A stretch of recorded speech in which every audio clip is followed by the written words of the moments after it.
Chapter 35. Elizabeth awoke the next morning to the same thoughts and meditations, which had at length closed her eyes. She could not yet recover from the surprise of what had happened.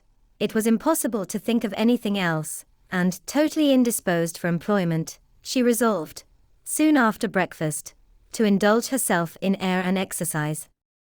She was proceeding directly to her favourite walk, when the recollection of Mr. Darcy's sometimes coming there stopped her, and instead of entering the park, she turned up the lane, which led farther from the turnpike road. The park paling was still the boundary on one side, and she soon passed one of the gates into the ground. After walking 2 or 3 times along that part of the lane, she was tempted, by the pleasantness of the morning, to stop at the gates and look into the park. The 5 weeks, which she had now passed in Kent, had made a great difference in the country, and every day was adding to the verdure of the early trees. She was on the point of continuing her walk, when she caught a glimpse of a gentleman within the sort of grove which edged the park. He was moving that way, and, fearful of its being Mr. Darcy, she was directly retreating. But the person who advanced was now near enough to see her, and stepping forward with eagerness, pronounced her name. She had turned away, but on hearing herself called, though in a voice which proved it to be Mr. Darcy, she moved again towards the gate. He had by that time reached it also, and holding out a letter, which she instinctively took, said, with a look of haughty composure, "I have been walking in the grove some time in the hope of meeting you. Will you do me the honor of reading that letter?" And then, with a slight bow, turned again into the plantation, and was soon out of sight. With no expectation of pleasure, but with the strongest curiosity, Elizabeth opened the letter, and, to her still increasing wonder, perceived an envelope containing 2 sheets of letter paper, written quite through, in a very close hand. The envelope itself was likewise full. Pursuing her way along the lane, she then began it. It was dated from Rosings, at 8 o'clock in the morning, and was as follows: "Be not alarmed, madam, on receiving this letter, by the apprehension of its containing any repetition of those sentiments, or renewal of those offers which were last night so disgusting to you. I write without any intention of paining you, or humbling myself, by dwelling on wishes which, for the happiness of both, cannot be too soon forgotten, and the effort which the formation and the perusal of this letter must occasion, should have been spared, had not my character required it to be written and read. You must, therefore, pardon the freedom with which I demand your attention. Your feelings, I know, will bestow it unwillingly, but I demand it of your justice. 2 offences of a very different nature, and by no means of equal magnitude, you last night laid to my charge. The first mentioned was, that, regardless of the sentiments of either, I had detached Mr. Bingley from your sister, and the other, that I had, in defiance of various claims, in defiance of honor and humanity, ruined the immediate prosperity and blasted the prospects of Mr. Wickham. Wilfully and wantonly to have thrown off the companion of my youth, the acknowledged favourite of my father, a young man, who had scarcely any other dependence than on our patronage, and who had been brought up to expect its exertion, would be a depravity, to which the separation of 2 young persons, whose affection could be the growth of only a few weeks, could bear no comparison. But from the severity of that blame which was last night so liberally bestowed, respecting each circumstance, I shall hope to be in the future secured, when the following account of my actions and their motives has been read. If, in the explanation of them, which is due to myself, I am under the necessity of relating feelings which may be offensive to yours, I can only say that I am sorry. The necessity must be obeyed, and further apology would be absurd. I had not been long in Hertfordshire, before I saw, in common with others, that Bingley preferred your elder sister to any other young woman in the country. But it was not till the evening of the dance at Netherfield that I had any apprehension of his feeling a serious attachment. I had often seen him in love before.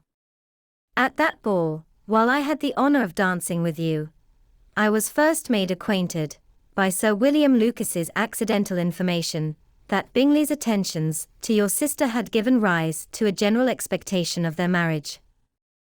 He spoke of it as a certain event, of which the time alone could be undecided.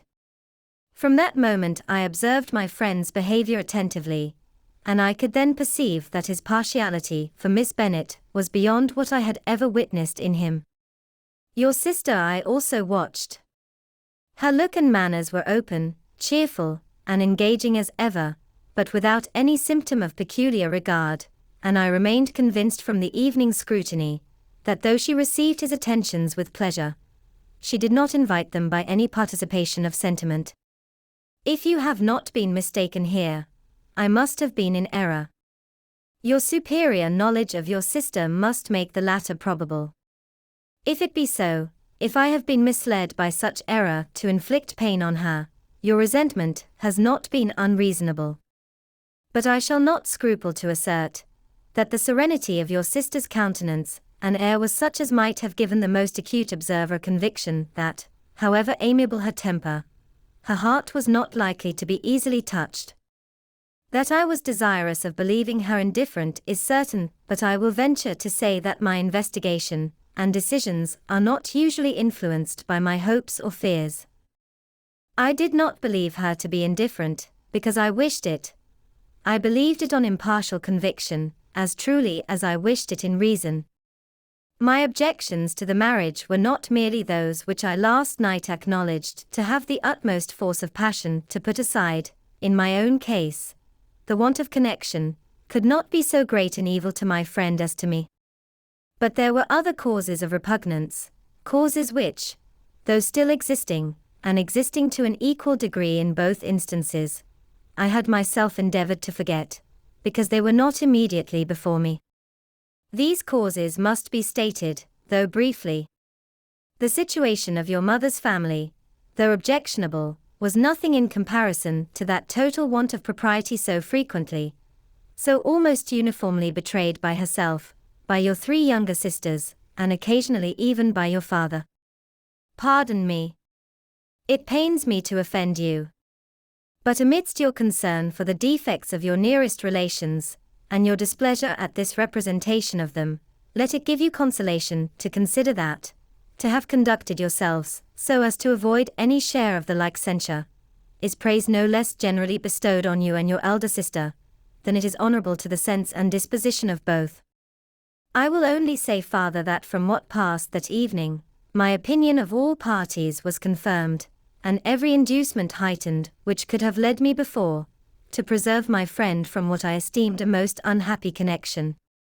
He left Netherfield for London on the day following, as you, I am certain, remember, with the design of soon returning. The part which I acted is now to be explained. His sister's uneasiness had been equally excited with my own. Our coincidence of feeling was soon discovered, and alike sensible that no time was to be lost in detaching their brother, we shortly resolved on joining him directly in London. We accordingly went, and there I readily engaged in the office of pointing out to my friend the certain evils of such a choice.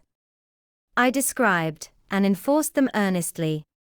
But, however this remonstrance might have staggered or delayed his determination, I do not suppose that it would ultimately have prevented the marriage, had it not been seconded by the assurance that I hesitated not in giving, of your sister's indifference. He had before believed her to return his affection with sincere, if not with equal regard. But Bingley has great natural modesty, with a stronger dependence on my judgment than on his own. To convince him, therefore, that he had deceived himself, was no very difficult point. To persuade him against returning into Hertfordshire, when that conviction had been given, was scarcely the work of a moment. I cannot blame myself for having done thus much. There is but one part of my conduct in the whole affair which I do not reflect with satisfaction. It is that I condescended to adopt the measures of art so far as to conceal from him your sister's being in town. I knew it myself, as it was known to Miss Bingley, but her brother is even yet ignorant of it. That they might have met without ill consequence is perhaps probable, but his regard did not appear to me enough extinguished for him to see her without some danger.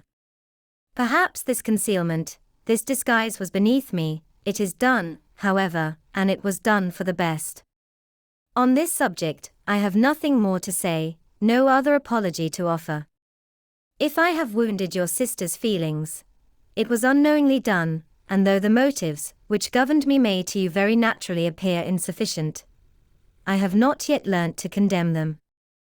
With respect to that other, more weighty accusation, of having injured Mr. Wickham, I can only refute it by laying before you the whole of his connection with my family.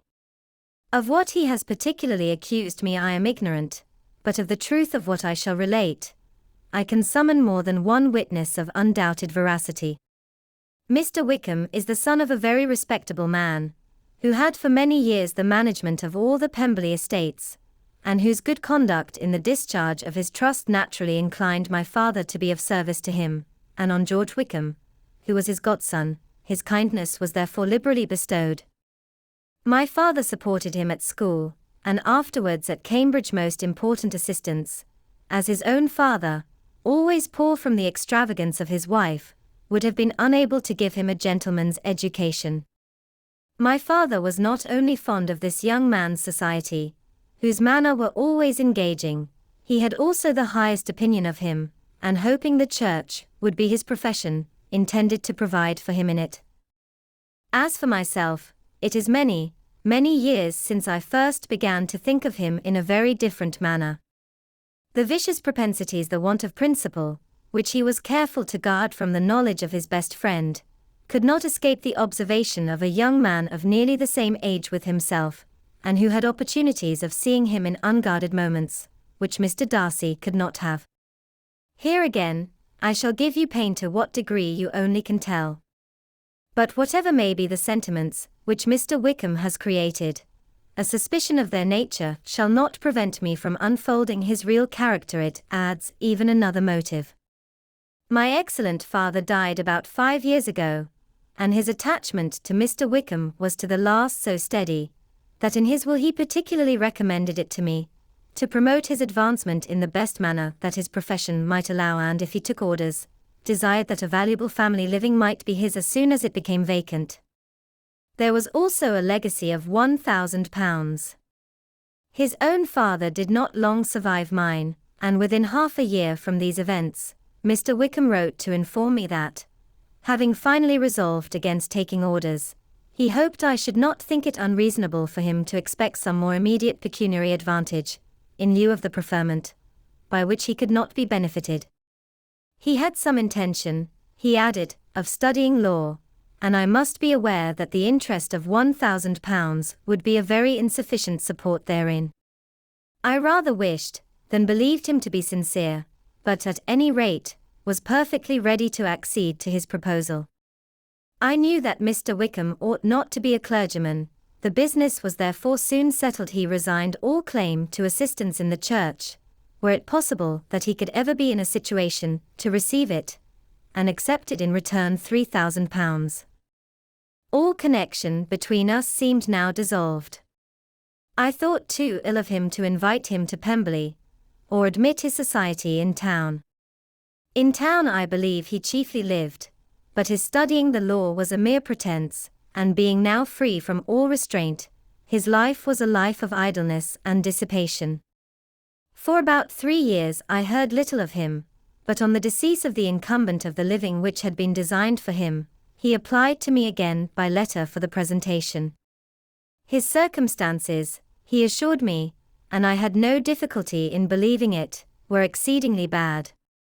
He had found the law a most unprofitable study, and was now absolutely resolved on being ordained, if I would present him to the living in question, of which he trusted there could be little doubt, as he was well assured that I had no other person to provide for, and I could not have forgotten my revered father's intentions. You will hardly blame me for refusing to comply with this entreaty, or for resisting every repetition to it. His resentment was in proportion to the distress of his circumstances. He was doubtless as violent in his abuse of me to others as in his reproaches to myself. After this period every appearance of acquaintance was dropped. How he lived I know not. But last summer, he was again most painfully obtruded on my notice. I must now mention a circumstance, which I would wish to forget myself, and which no obligation less than the present should induce me to unfold to any human being. Having said thus much, I feel no doubt of your secrecy. My sister, who is more than 10 years my junior, was left to the guardianship of my mother's nephew, Colonel Fitzwilliam, and myself. About a year ago, she was taken from school, and an establishment formed for her in London, and last summer she went with the lady who presided over it, to Ramsgate, and thither also went Mr. Wickham, undoubtedly by design, for there proved to have been a prior acquaintance between him and Mrs. Yonge, in whose character we were most unhappily deceived, and by her connivance and aid, he so far recommended himself to Georgiana, whose affectionate heart retained a strong impression of his kindness to her as a child, that she was persuaded to believe herself in love, and to consent to an elopement.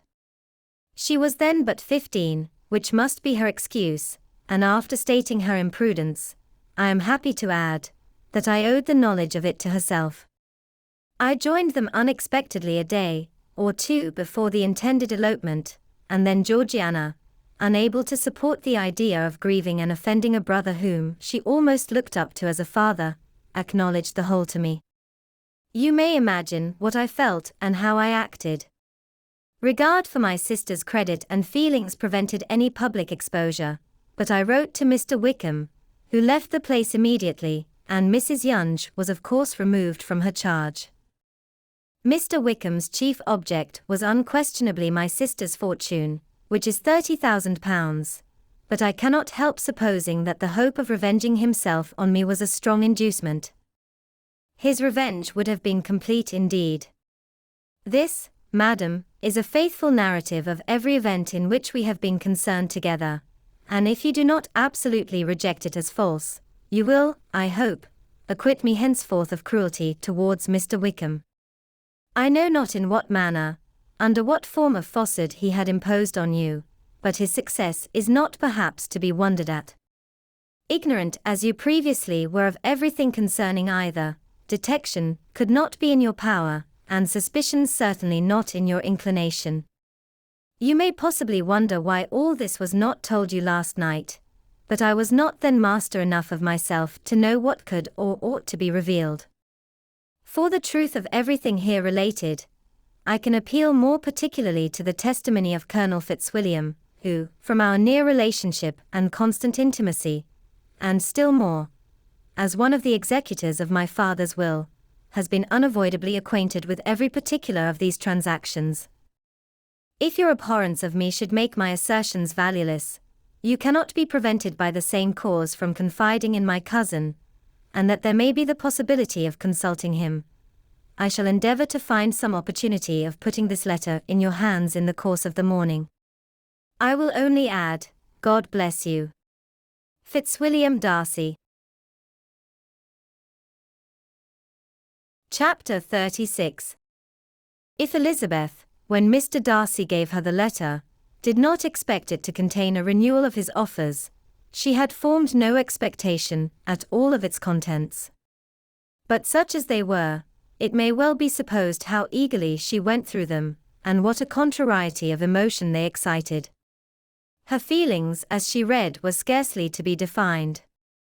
With amazement did she first understand that he believed any apology to be in his power, and steadfastly was she persuaded that he could have no explanation to give, which a just sense of shame would not conceal. With a strong prejudice against everything he might say, she began his account of what had happened at Netherfield. She read with an eagerness which hardly left her power of comprehension, and from impatience of knowing what the next sentence might bring, was incapable of attending to the sense of the one before her eyes. His belief of her sister's insensibility she instantly resolved to be false, and his account of the real, the worst objections to the match, made her too angry to have any wish of doing him justice. He expressed no regret for what he had done which satisfied her. His style was not penitent, but haughty. It was all pride and insolence.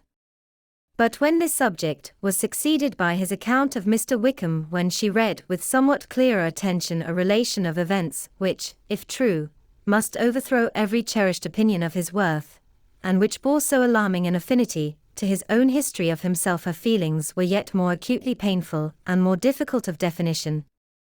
Astonishment, apprehension, and even horror oppressed her. She wished to discredit it entirely, repeatedly exclaiming, "This must be false. This cannot be. This must be the grossest falsehood." And when she had gone through the whole letter, though scarcely knowing anything of the last page or two, put it hastily away, protesting that she would not regard it, that she would never look in it again. In this perturbed state of mind, with thoughts that could rest on nothing, she walked on, but it would not do. In half a minute the letter was unfolded again, and collecting herself as well as she could, she again began the mortifying perusal of all that related to Wickham, and commanded herself so far as to examine the meaning of every sentence. The account of his connection with the Pemberley family was exactly what he had related himself, and the kindness of the late Mr. Darcy, though she had not before known its extent, agreed equally well with his own words. So far each recital confirmed the other, but when she came to the will, the difference was great. What Wickham had said of the living was fresh in her memory, and as she recalled his very words, it was impossible not to feel that there was gross duplicity on one side or the other, and for a few moments, she flattered herself that her wishes did not err. But when she read and reread with the closest attention, the particulars immediately following of Wickham's resigning all pretensions to the living, of his receiving in lieu so considerable a sum as £3,000, again was she forced to hesitate.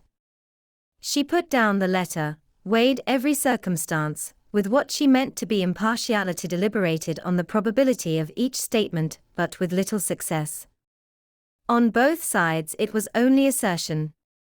Again she read on, but every line proved more clearly that the affair, which she had believed it impossible that any contrivance could so represent as to render Mr. Darcy's conduct in it less than infamous, was capable of a turn which must make him entirely blameless throughout the whole. The extravagance and general profligacy, which he scrupled not to lay at Mr. Wickham's charge, exceedingly shocked her, the more so, as she could bring no proof of its injustice. She had never heard of him before his entrance into the Shire militia, in which he had engaged at the persuasion of the young man who, on meeting him accidentally in town, had there renewed a slight acquaintance. Of his former way of life nothing had been known in Hertfordshire, but what he told himself. As to his real character, had information been in her power, she had never felt a wish of inquiring. His countenance, voice, and manner had established him at once in the possession of every virtue. She tried to recollect some instance of goodness, some distinguished trait of integrity, or benevolence, that might rescue him from the attacks of Mr. Darcy, or at least, by the predominance of virtue, atone for those casual errors under which she would endeavour to class what Mr. Darcy had described as the idleness and vice of many years' continuance. But no such recollection befriended her. She could see him instantly before her, in every charm of air and address, but she could remember no more substantial good than the general approbation of the neighbourhood, and the regard which his social powers had gained him in the mess. After pausing on this point a considerable while, she once more continued to read. But, alas! The story which followed, of his designs on Miss Darcy, received some confirmation from what had passed between Colonel Fitzwilliam and herself only the morning before, and at last she was referred for the truth of every particular to Colonel Fitzwilliam himself, from whom she had previously received the information of his near concern in all his cousin's affairs, and whose character she had no reason to question. At one time she had almost resolved on applying to him, but the idea was checked by the awkwardness of the application, and at length wholly banished by the conviction that Mr. Darcy would never have hazarded such a proposal, if he had not been well assured of his cousin's corroboration. She perfectly remembered everything that had passed in conversation between Wickham and herself, in their first evening at Mr. Phillips's. Many of his expressions were still fresh in her memory. She was now struck with the impropriety of such communications to a stranger, and wondered it had escaped her before. She saw the indelicacy of putting himself forward as he had done, and the inconsistency of his professions with his conduct. She remembered that he had boasted of having no fear of seeing Mr. Darcy, that Mr. Darcy might leave the country, but that he should stand his ground, yet he had avoided the Netherfield ball the very next week. She remembered also that, till the Netherfield family had quitted the country, he had told his story to no one but herself, but that after their removal it had been everywhere discussed, that he had then no reserves, no scruples in sinking Mr. Darcy's character, though he had assured her that respect for the father would always prevent his exposing the son. How differently did everything now appear, in which he was concerned. His attentions to Miss King were now the consequence of views solely and hatefully mercenary, and the mediocrity of her fortune proved no longer the moderation of his wishes, but his eagerness to grasp at anything. His behavior to herself could now have had no tolerable motive. He had either been deceived with regard to her fortune, or had been gratifying his vanity by encouraging the preference, which she believed she had most incautiously shown. Every lingering struggle in his favor grew fainter and fainter, and in farther justification of Mr. Darcy, she could not but allow Mr. Bingley, when questioned by Jane, had long ago asserted his blamelessness in the affair. That proud and repulsive as were his manners, she had never, in the whole course of their acquaintance, an acquaintance which had latterly brought them much together, and given her a sort of intimacy with his ways, seen anything that betrayed him to be unprincipled or unjust, anything that spoke him of irreligious or immoral habits, that among his own connections he was esteemed and valued, that even Wickham had allowed him merit as a brother, and that she had often heard him speak so affectionately of his sister as to prove him capable of some amiable feeling, that had his actions been what Mr. Wickham represented them, so gross a violation of everything right could hardly have been concealed from the world, and that friendship between a person capable of it, and such an amiable man as Mr. Bingley, was incomprehensible. She grew absolutely ashamed of herself. Of neither Darcy nor Wickham could she think without feeling she had been blind, partial, prejudiced, absurd. How despicably I have acted, she cried, I, who have prided myself on my discernment. I, who have valued myself on my abilities. Who have often disdained the generous candor of my sister, and gratified my vanity in useless or blamable mistrust. How humiliating is this discovery! Yet, how just a humiliation! Had I been in love, I could not have been more wretchedly blind. But vanity, not love, has been my folly. Pleased with the preference of one, and offended by the neglect of the other, on the very beginning of our acquaintance, I have courted prepossession and ignorance, and driven reason away, where either were concerned. Till this moment I never knew myself. From herself to Jane, from Jane to Bingley, her thoughts were in a line which soon brought to her recollection that Mr. Darcy's explanation there had appeared very insufficient, and she read it again. Widely different was the effect of a second perusal. How could she deny that credit to his assertions in one instance, which she had been obliged to give in the other? He declared himself to be totally unsuspicious of her sister's attachment, and she could not help remembering what Charlotte's opinion had always been. Neither could she deny the justice of his description of Jane. She felt that Jane's feelings, though fervent, were little displayed, and that there was a constant complacency in her air and manner not often united with great sensibility. When she came to that part of the letter in which her family were mentioned in terms of such mortifying, yet merited reproach, her sense of shame was severe. The justice of the charge struck her too forcibly for denial, and the circumstances, to which he particularly alluded as having passed at the Netherfield ball, and as confirming all his first disapprobation, could not have made a stronger impression on his mind than on hers. The compliment to herself and her sister was not unfelt. It soothed, but it could not console her for the contempt which had thus been self-attracted by the rest of her family, and as she considered that Jane's disappointment had in fact been the work of her nearest relations, and reflected how materially the credit of both must be hurt by such impropriety of conduct, she felt depressed beyond anything she had ever known before. After wandering along the lane for 2 hours, giving way to every variety of thought, reconsidering events, determining probabilities, and reconciling herself, as well as she could, to a change so sudden and so important, fatigue and a recollection of her long absence made her at length return home, and she entered the house with the wish of appearing cheerful as usual, and the resolution of repressing such reflections as must make her unfit for conversation. She was immediately told that the 2 gentlemen from Rosings had each called during her absence, Mr. Darcy, only for a few minutes, to take leave, but that Colonel Fitzwilliam had been sitting with them at least an hour, hoping for her return, and almost resolving to walk after her till she could be found. Elizabeth could but just affect concern in missing him. She really rejoiced at it. Colonel Fitzwilliam was no longer an object. She could think only of her letter. Chapter 37.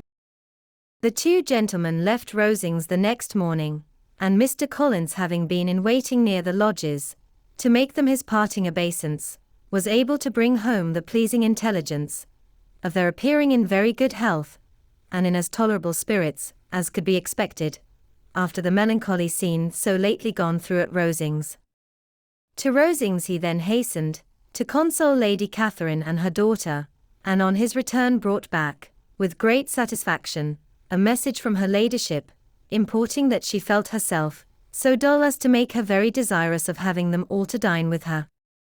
Elizabeth could not see Lady Catherine without recollecting that, had she chosen it, she might by this time have been presented to her as her future niece, nor could she think, without a smile, of what her ladyship's indignation would have been. What would she have said? How would she have behaved, were questions with which she amused herself. Their first subject was the diminution of the Rosings party. "I assure you, I feel it exceedingly," said Lady Catherine. "I believe no one feels the loss of friends so much as I do. But I am particularly attached to these young men, and know them to be so much attached to me." They were excessively sorry to go. But so they always are. The dear Colonel rallied his spirits tolerably till just at last, but Darcy seemed to feel it most acutely, more, I think, than last year. His attachment to Rosings certainly increases. Mr. Collins had a compliment and an allusion to throw in here, which were kindly smiled on by the mother and daughter. Lady Catherine observed, after dinner, that Miss Bennet seemed out of spirits, and immediately accounting for it by herself, by supposing that she did not like to go home again so soon, she added, "But if that is the case, you must write to your mother and beg that you may stay a little longer. Mrs. Collins will be very glad of your company, I am sure." "I am much obliged to your ladyship for your kind invitation," replied Elizabeth, "but it is not in my power to accept it. I must be in town next Saturday." "Why, at that rate, you will have been here only 6 weeks. I expected you to stay 2 months. I told Mrs. Collins so before you came. There can be no occasion for your going so soon. Mrs. Bennet could certainly spare you for another fortnight. But my father cannot. He wrote last week to hurry my return." "Oh. Your father of course may spare you, if your mother can. Daughters are never of so much consequence to a father. And if you will stay another month complete, it will be in my power to take one of you as far as London, for I am going there early in June, for a week, and as Dawson does not object to the barouche box, there will be very good room for one of you, and indeed, if the weather should happen to be cool, I should not object to taking you both, as you are neither of you large. You are all kindness, madam, but I believe we must abide by our original plan." Lady Catherine seemed resigned. Mrs. Collins, you must send a servant with them. You know I always speak my mind, and I cannot bear the idea of two young women travelling post by themselves. It is highly improper.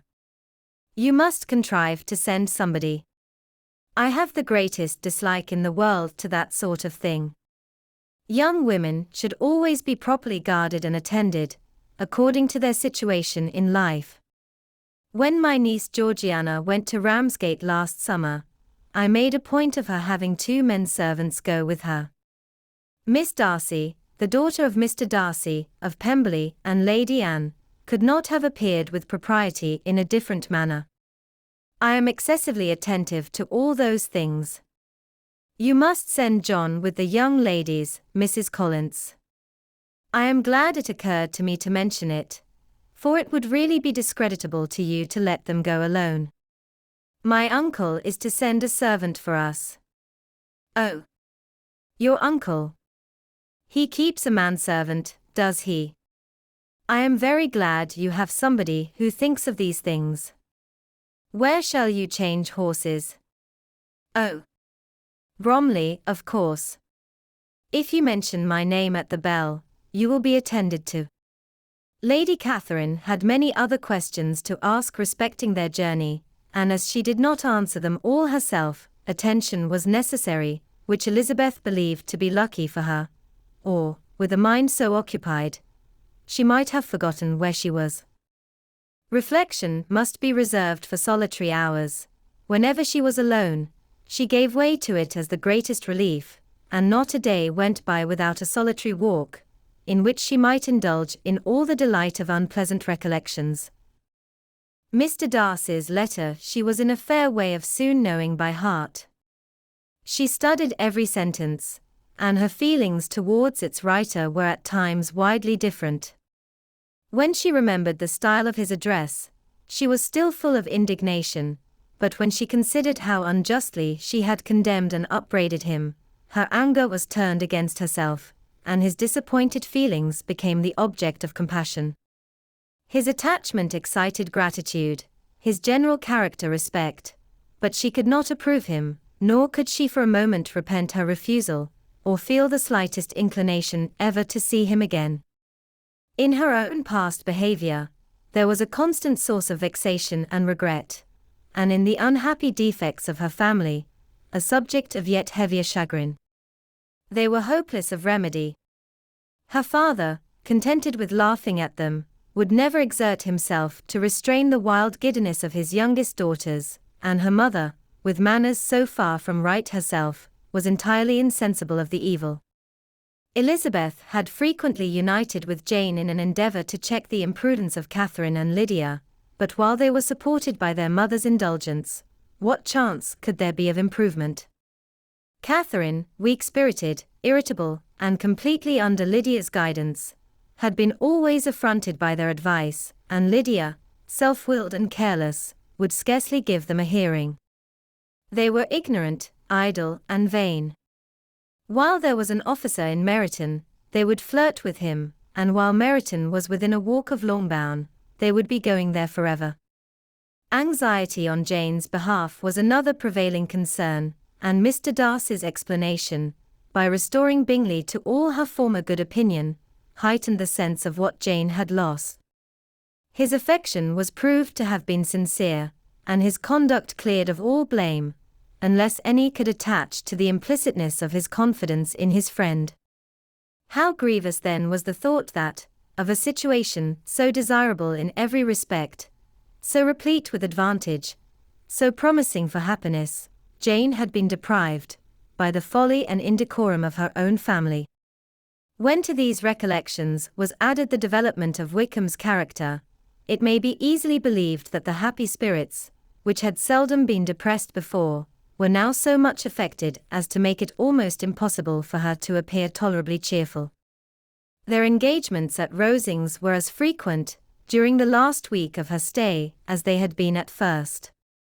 The very last evening was spent there, and her ladyship again inquired minutely into the particulars of their journey, gave them directions as to the best method of packing, and was so urgent on the necessity of placing gowns in the only right way, that Maria thought herself obliged, on her return, to undo all the work of the morning, and pack her trunk afresh. When they parted, Lady Catherine, with great condescension, wished them a good journey, and invited them to come to Hunsford again next year, and Miss de Bourgh exerted herself so far as to curtsy and hold out her hand to both. Chapter 38. On Saturday morning Elizabeth and Mr. Collins met for breakfast a few minutes before the others appeared, and he took the opportunity of paying the parting civilities, which he deemed indispensably necessary. "I know not, Miss Elizabeth," said he, "whether Mrs. Collins has yet expressed her sense of your kindness in coming to us, but I am very certain you will not leave the house without receiving her thanks for it. The favor of your company has been much felt, I assure you. We know how little there is to tempt anyone to our humble abode. Our plain manner of living, our small rooms and few domestics, and the little we see of the world, must make Hunsford extremely dull to a young lady like yourself, but I hope you will believe us grateful for the condescension, and that we have done everything in our power to prevent your spending your time unpleasantly." Elizabeth was eager with her thanks and assurances of happiness. She had spent 6 weeks with great enjoyment, and the pleasure of being with Charlotte, and the kind attentions she had received, must make her feel the obliged. Mr. Collins was gratified, and with a more smiling solemnity replied, "It gives me great pleasure to hear that you have passed your time not disagreeably. We have certainly done our best, and most fortunately having it in our power to introduce you to very superior society, and from our connection with Rosings, the frequent means of varying the humble home scene, I think we may flatter ourselves that your Hunsford visit cannot have been entirely irksome. Our situation, with regard to Lady Catherine's family, is indeed the sort of extraordinary advantage and blessing which few can boast. You see on what a footing we are. You see how continually we are engaged there. In truth, I must acknowledge that, with all the disadvantages of this humble parsonage, I should not think anyone abiding in it an object of compassion, while they are sharers of our intimacy at Rosings." Words were insufficient for the elevation of his feelings, and he was obliged to walk about the room, while Elizabeth tried to unite civility and truth in a few short sentences. "You may, in fact, carry a very favorable report of us into Hertfordshire, my dear cousin. I flatter myself at least that you will be able to do so.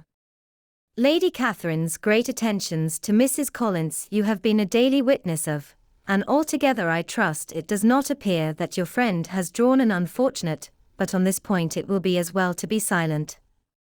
Only let me assure you, my dear Miss Elizabeth, that I can from my heart most cordially wish you equal felicity in marriage.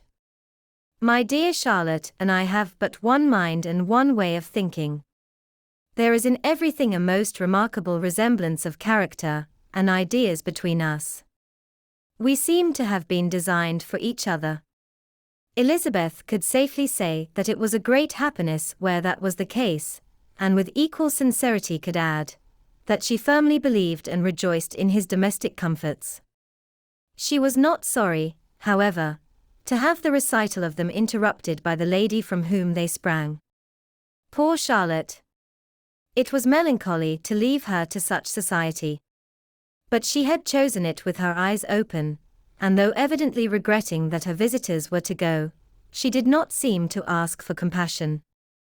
Her home and her housekeeping, her parish and her poultry, and all their dependent concerns, had not yet lost their charms. At length the chaise arrived, the trunks were fastened on, the parcels placed within, and it was pronounced to be ready. After an affectionate parting between the friends, Elizabeth was attended to the carriage by Mr. Collins, and as they walked down the garden he was commissioning her with his best respects to all her family, not forgetting his thanks for the kindness he had received at Longbourn in the winter, and his compliments to Mr. and Mrs. Gardiner, though unknown. He then handed her in, Maria followed, and the door was on the point of being closed, when he suddenly reminded them, with some consternation, that they had hitherto forgotten to leave any message for the ladies at Rosings. But, he added, you will of course wish to have your humble respects delivered to them, with your grateful thanks for their kindness to you while you have been here. Elizabeth made no objection. The door was then allowed to be shut, and the carriage drove off. Good gracious! Cried Maria, after a few minutes' silence, it seems but a day or two since we first came. And yet how many things have happened! A great many indeed, said her companion with a sigh. We have dined 9 times at Rosings, besides drinking tea there twice. How much I shall have to tell! Elizabeth added privately, and how much I shall have to conceal. Their journey was performed without much conversation, or any alarm, and within 4 hours of their leaving Hunsford they reached Mr. Gardiner's house, where they were to remain a few days. Jane looked well, and Elizabeth had little opportunity of studying her spirits, amidst the various engagements which the kindness of her aunt had reserved for them. But Jane was to go home with her, and at Longbourn there would be leisure enough for observation. It was not without an effort, meanwhile, that she could wait even for Longbourn, before she told her sister of Mr. Darcy's proposals. To know that she had the power of revealing what would so exceedingly astonish Jane, and must, at the same time, so highly gratify whatever of her own vanity she had not yet been able to reason away, was such a temptation to openness as nothing could have conquered but the state of indecision in which she remained as to the extent of what she should communicate, and her fear, if she once entered on the subject, of being hurried into repeating something of Bingley which might only grieve her sister further. Chapter 39.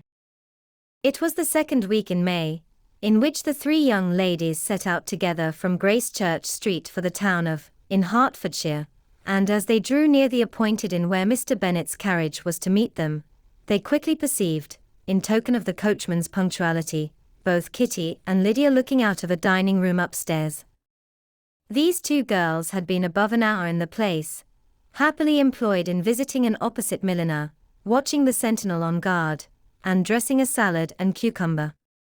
After welcoming their sisters, they triumphantly displayed a table set out with such cold meat as an inn larder usually affords, exclaiming, "Is not this nice? Is not this an agreeable surprise? And we mean to treat you all," added Lydia, "but you must lend us the money, for we have just spent hours at the shop out there." Then, showing her purchases, "Look here. I have bought this bonnet. I do not think it is very pretty, but I thought I might as well buy it as not. I shall pull it to pieces as soon as I get home, and see if I can make it up any better." And when her sisters abused it as ugly, she added, with perfect unconcern, "Oh, but there were 2 or 3 much uglier in the shop, and when I have bought some prettier colored satin to trim it with fresh, I think it will be very tolerable. Besides, it will not much signify what one wears this summer, after the Shire have left Meryton, and they are going in a fortnight." "Are they indeed?" cried Elizabeth, with the greatest satisfaction. "They are going to be encamped near Brighton, and I do so want Papa to take us all there for the summer. It would be such a delicious scheme, and I dare say would hardly cost anything at all. Mamma would like to go too, of all things. Only think what a miserable summer else we shall have." "Yes," thought Elizabeth, "that would be a delightful scheme indeed, and completely do for us at once. Good heaven! Brighton, and a whole campful of soldiers, to us, who have been overset already by one poor regiment of militia, and the monthly balls of Meryton." "Now I have got some news for you," said Lydia, as they sat down at table. "What do you think?" "It is excellent news, capital news, and about a certain person we all like." Jane and Elizabeth looked at each other, and the waiter was told he need not stay. Lydia laughed and said, "Aye, that is just like your formality and discretion. You thought the waiter must not hear, as if he cared." I dare say he often hears worse things said than I am going to say. But he is an ugly fellow. I am glad he is gone. I never saw such a long chin in my life. Well, but now for my news. It is about dear Wickham, too good for the waiter, is it not? There is no danger of Wickham's marrying Mary King. There's for you. She is gone down to her uncle at Liverpool, gone to stay. Wickham is safe. And Mary King is safe, added Elizabeth, safe from a connection imprudent as to fortune. She is a great fool for going away, if she liked him. But I hope there is no strong attachment on either side, said Jane. I am sure there is not on his. I will answer for it. He never cared 3 straws about her. Who could about such a nasty little freckled thing? Elizabeth was shocked to think that, however incapable of such coarseness of expression herself, the coarseness of the sentiment was little other than her own breast had harbored and fancied liberal. As soon as all had ate, and the elder ones paid, the carriage was ordered, and after some contrivance, the whole party, with all their boxes, work-bags, and parcels, and the unwelcome addition of Kitty's and Lydia's purchases, was seated in it. How nicely we are all crammed in, cried Lydia.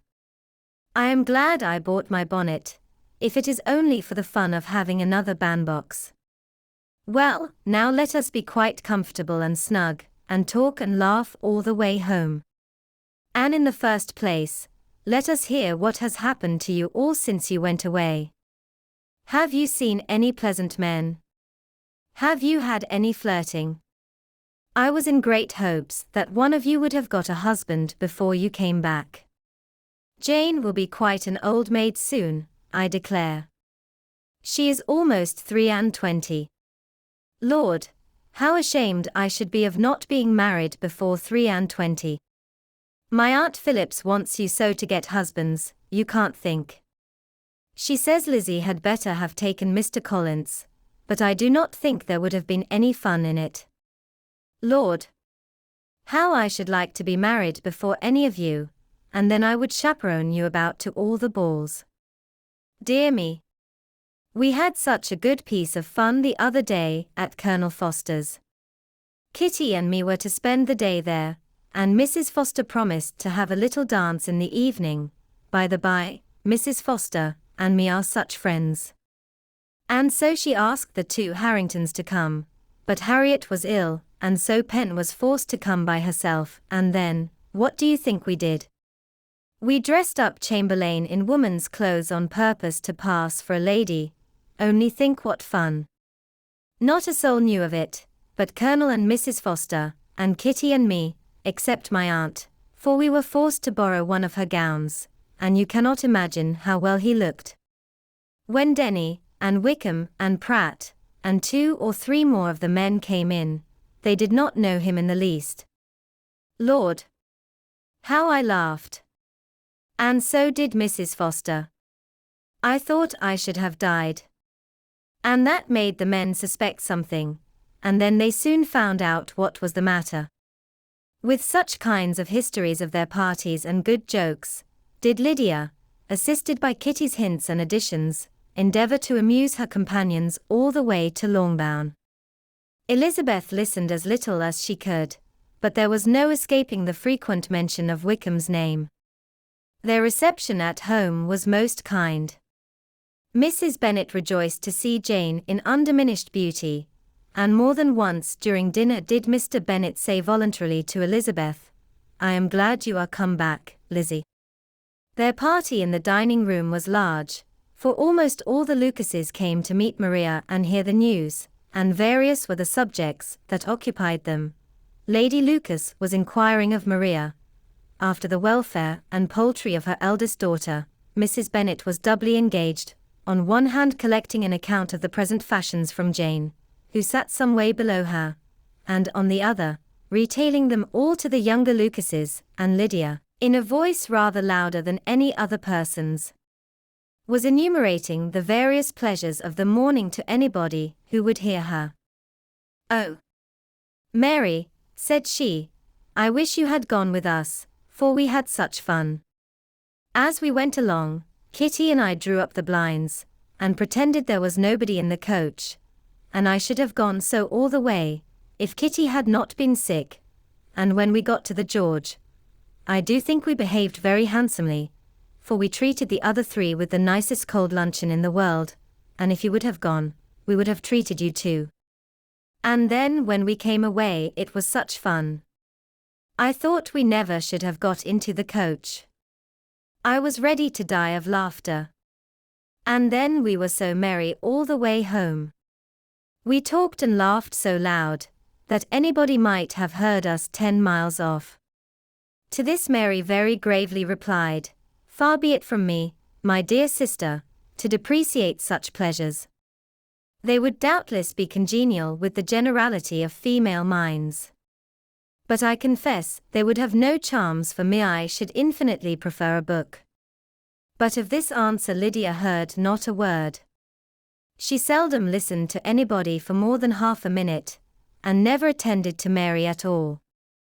In the afternoon Lydia was urgent with the rest of the girls to walk to Meryton, and to see how everybody went on, but Elizabeth steadily opposed the scheme. It should not be said that the Miss Bennets could not be at home half a day before they were in pursuit of the officers. There was another reason too for her opposition. She dreaded seeing Mr. Wickham again, and was resolved to avoid it as long as possible. The comfort to her of the regiment's approaching removal was indeed beyond expression.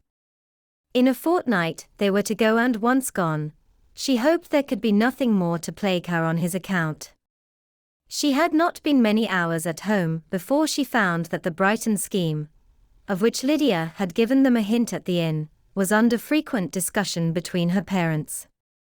Elizabeth saw directly that her father had not the smallest intention of yielding, but his answers were at the same time so vague and equivocal, that her mother, though often disheartened, had never yet despaired of succeeding at last. Chapter 40.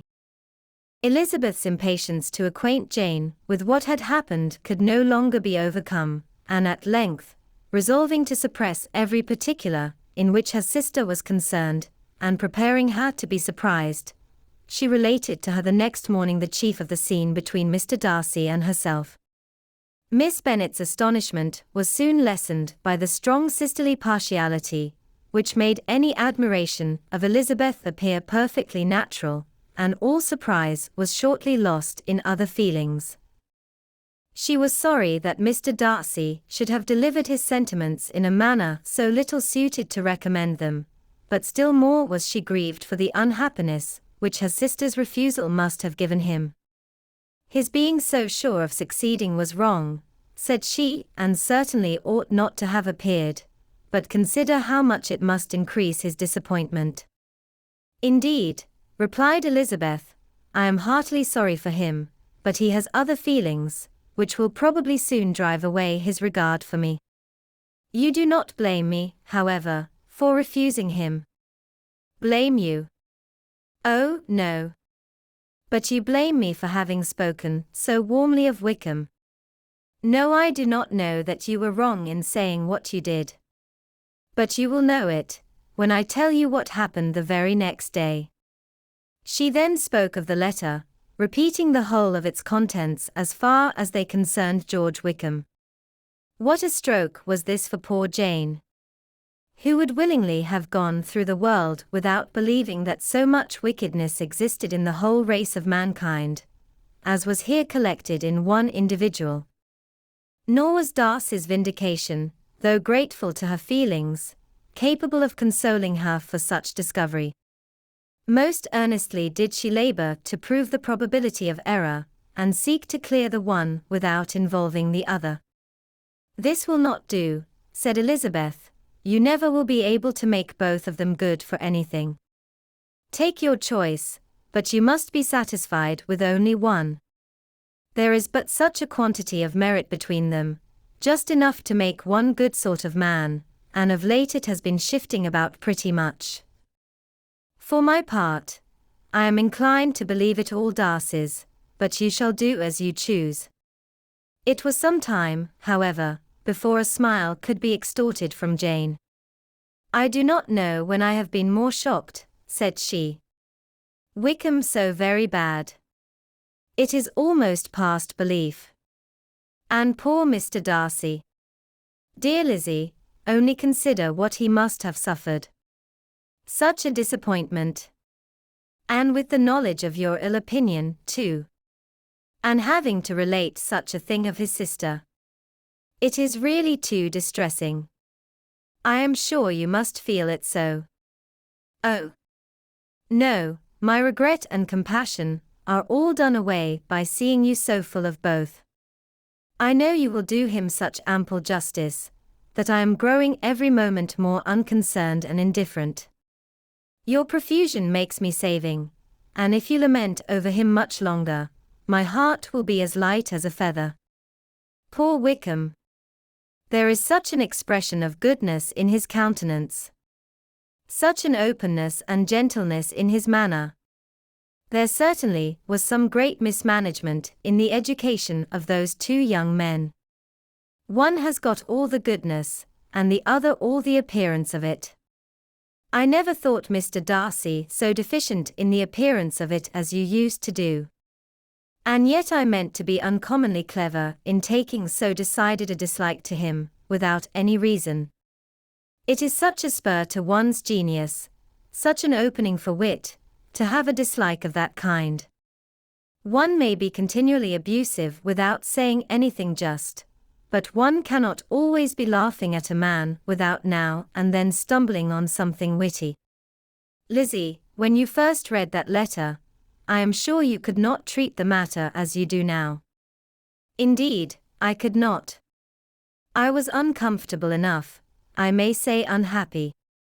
And with no one to speak to about what I felt, no Jane to comfort me and say that I had not been so very weak and vain and nonsensical as I knew I had. Oh! How I wanted you! How unfortunate that you should have used such very strong expressions in speaking of Wickham to Mr. Darcy, for now they do appear wholly undeserved. Certainly. But the misfortune of speaking with bitterness is a most natural consequence of the prejudices I had been encouraging. There is one point on which I want your advice. I want to be told whether I ought, or ought not, to make our acquaintances in general understand Wickham's character. Miss Bennet paused a little, and then replied, "Surely there can be no occasion for exposing him so dreadfully." "What is your opinion?" "That it ought not to be attempted. Mr. Darcy has not authorized me to make his communication public. On the contrary, every particular relative to his sister was meant to be kept as much as possible to myself, and if I endeavor to undeceive people as to the rest of his conduct, who will believe me? The general prejudice against Mr. Darcy is so violent, that it would be the death of half the good people in Meryton to attempt to place him in an amiable light. I am not equal to it. Wickham will soon be gone, and therefore it will not signify to anyone here what he really is. Some time hence it will be all found out, and then we may laugh at their stupidity in not knowing it before. At present I will say nothing about it. You are quite right. To have his errors made public might ruin him forever. He is now, perhaps, sorry for what he has done, and anxious to re-establish a character. We must not make him desperate. The tumult of Elizabeth's mind was allayed by this conversation. She had got rid of two of the secrets which had weighed on her for a fortnight, and was certain of a willing listener in Jane, whenever she might wish to talk again of either. But there was still something lurking behind, of which prudence forbade the disclosure. She dared not relate the other half of Mr. Darcy's letter, nor explain to her sister how sincerely she had been valued by her friend. Here was knowledge in which no one could partake, and she was sensible that nothing less than a perfect understanding between the parties could justify her in throwing off this last encumbrance of mystery. "And then," said she, if that very improbable event should ever take place, I shall merely be able to tell what Bingley may tell in a much more agreeable manner himself. The liberty of communication cannot be mine till it has lost all its value. She was now, on being settled at home, at leisure to observe the real state of her sister's spirits. Jane was not happy. She still cherished a very tender affection for Bingley. Having never even fancied herself in love before, her regard had all the warmth of first attachment, and from her age and disposition, greater steadiness than most first attachments often boast, and so fervently did she value his remembrance, and prefer him to every other man, that all her good sense, and all her attention to the feelings of her friends, were requisite to check the indulgence of those regrets, which must have been injurious to her own health and their tranquillity. "Well, Lizzie," said Mrs. Bennet one day, "what is your opinion now of this sad business of Jane's?" "For my part, I am determined never to speak of it again to anybody. I told my sister Phillips so the other day. But I cannot find out that Jane saw anything of him in London. Well, he is a very undeserving young man, and I do not suppose there's the least chance in the world of her ever getting him now. There is no talk of his coming to Netherfield again in the summer, and I have inquired of everybody, too, who is likely to know. I do not believe he will ever live at Netherfield any more. Oh well. It is just as he chooses. Nobody wants him to come. Though I shall always say he used my daughter extremely ill, and if I was her, I would not have put up with it. Well, my comfort is, I am sure Jane will die of a broken heart, and then he will be sorry for what he has done." But as Elizabeth could not receive comfort from any such expectation, she made no answer. "Well, Lizzie," continued her mother, soon afterwards, "and so the Collinses live very comfortable, do they?" "Well, well, I only hope it will last." "And what sort of table do they keep?" "Charlotte is an excellent manager, I dare say. If she is half as sharp as her mother, she is saving enough. There is nothing extravagant in their housekeeping, I dare say." "No, nothing at all. A great deal of good management, depend upon it." "Yes, yes. They will take care not to outrun their income. They will never be distressed for money.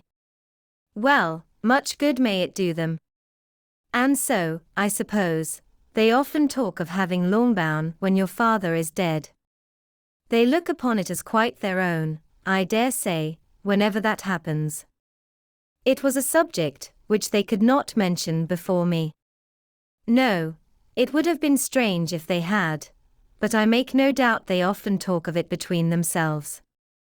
"Well, if they can be easy with an estate that is not lawfully their own, so much the better. I should be ashamed of having one that was only entailed on me." Chapter 41. The first week of their return was soon gone. The second began. It was the last of the regiment's stay in Meryton, and all the young ladies in the neighbourhood were drooping apace. The dejection was almost universal. The elder Miss Bennets alone were still able to eat, drink, and sleep, and pursue the usual course of their employments. Very frequently were they reproached for this insensibility by Kitty and Lydia, whose own misery was extreme, and who could not comprehend such hard-heartedness in any of the family. "Good heaven! What is to become of us? What are we to do?" would they often exclaim in the bitterness of woe. "How can you be smiling so, Lizzie?" Their affectionate mother shared all their grief. She remembered what she had herself endured on a similar occasion, 25 years ago. "I am sure," said she, "I cried for 2 days together when Colonel Miller's regiment went away. I thought I should have broken my heart." "I am sure I shall break mine," said Lydia. "If one could but go to Brighton," observed Mrs. Bennet. Oh, yes, if one could but go to Brighton. But Papa is so disagreeable.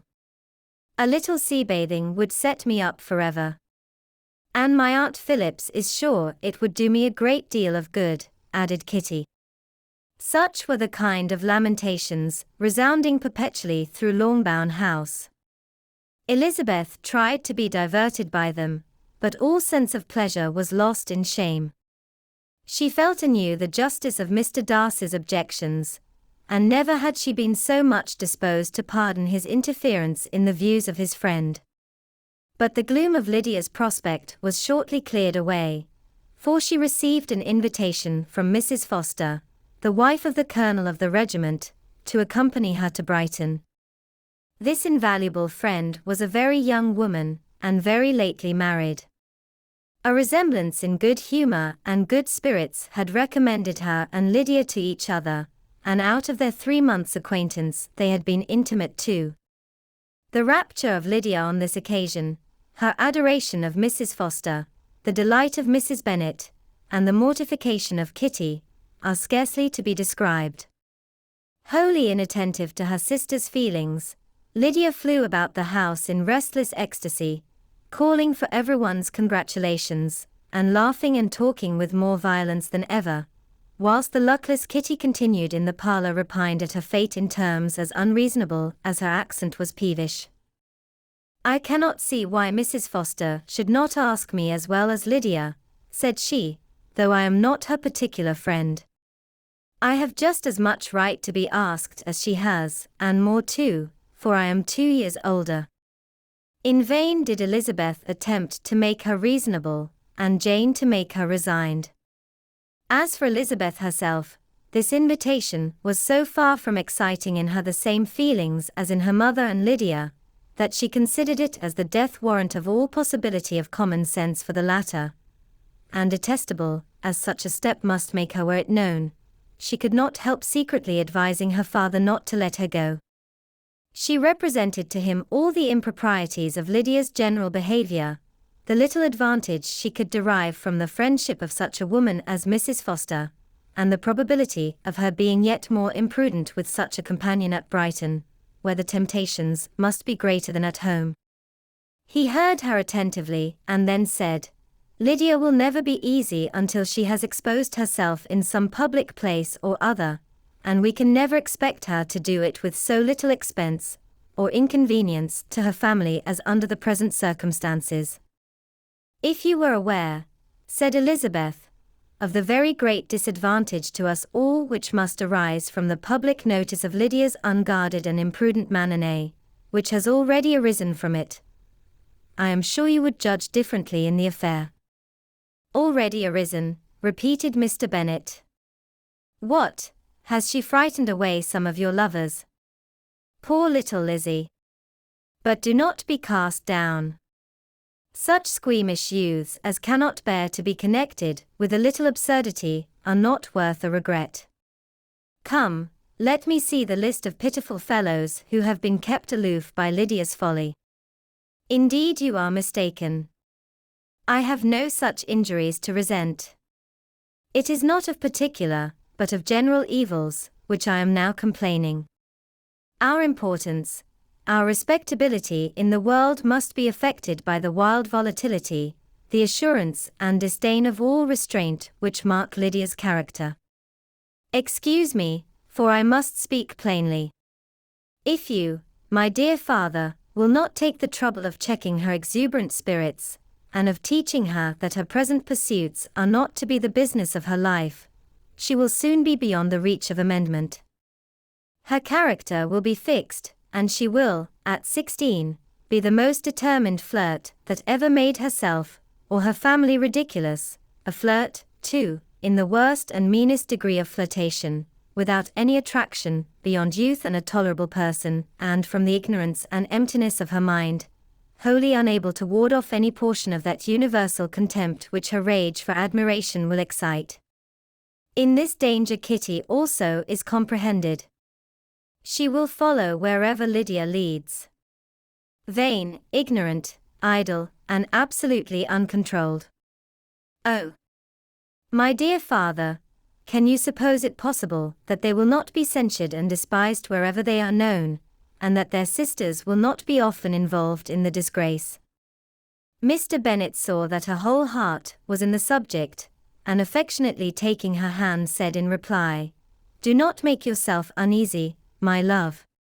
Wherever you and Jane are known you must be respected and valued, and you will not appear to less advantage for having a couple of, or I may say, 3 very silly sisters. We shall have no peace at Longbourn if Lydia does not go to Brighton. Let her go, then. Colonel Forster is a sensible man, and will keep her out of any real mischief, and she is luckily too poor to be an object of prey to anybody.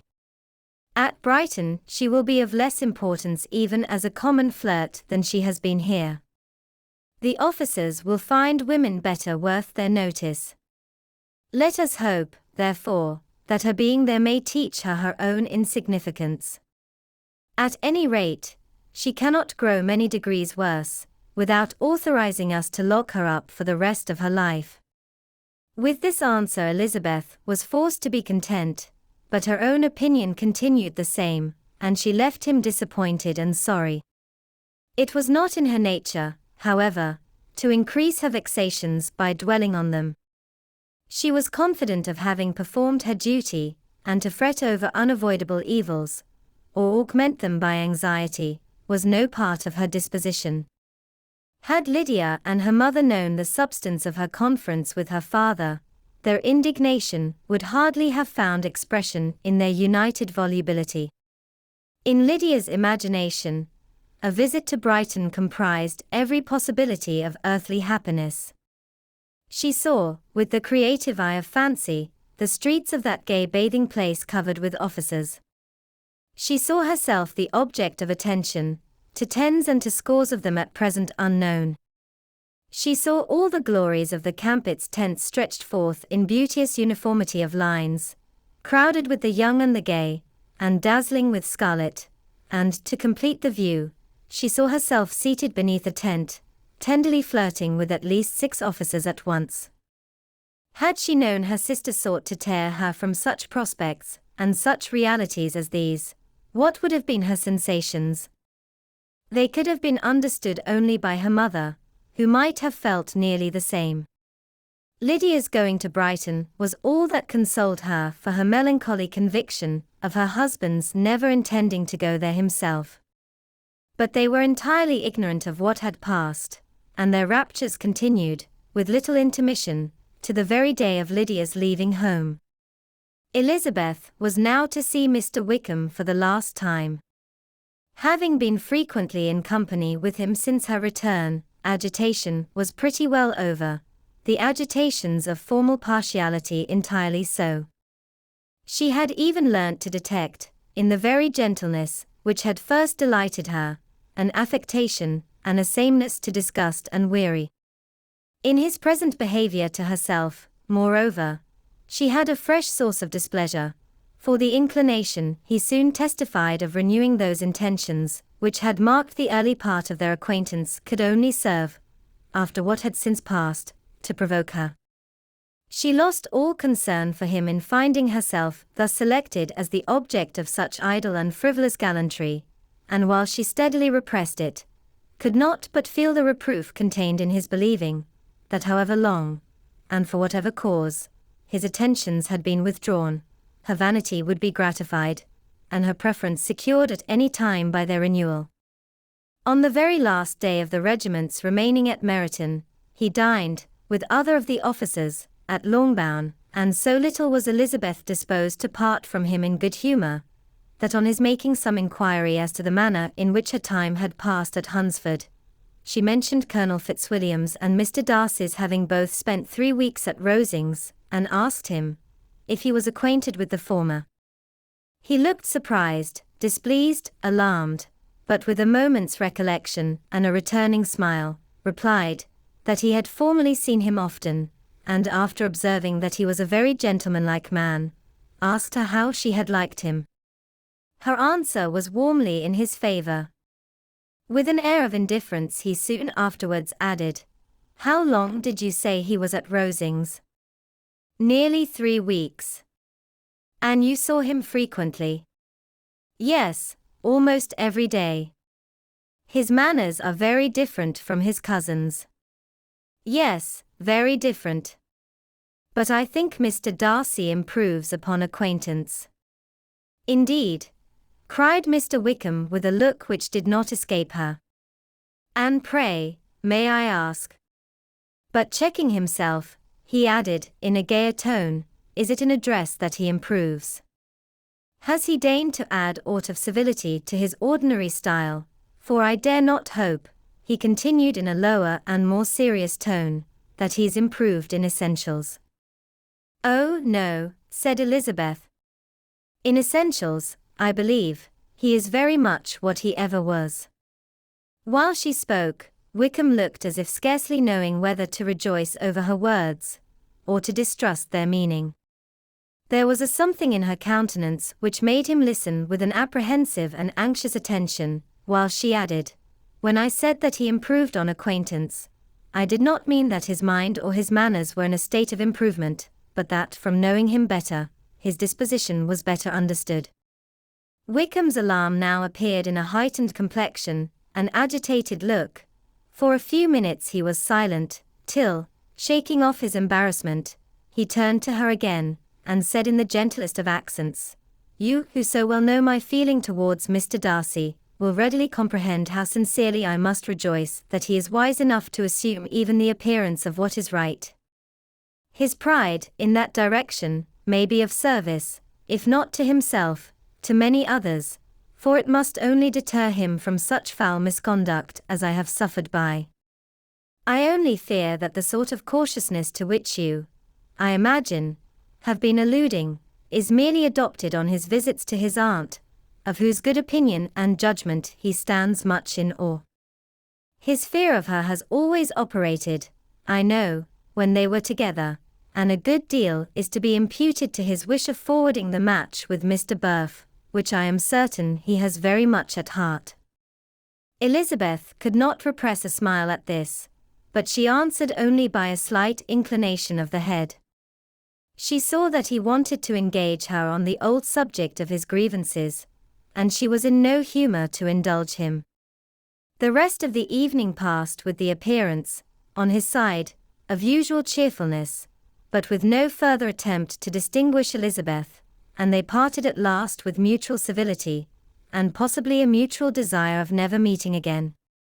When the party broke up, Lydia returned with Mrs. Foster to Meryton, from whence they were to set out early the next morning. The separation between her and her family was rather noisy than pathetic. Kitty was the only one who shed tears, but she did weep from vexation and envy. Mrs. Bennet was diffuse in her good wishes for the felicity of her daughter, and impressive in her injunctions that she should not miss the opportunity of enjoying herself as much as possible, advice, which there was every reason to believe would be well attended to. And in the clamorous happiness of Lydia herself in bidding farewell, the more gentle adieus of her sisters were uttered without being heard.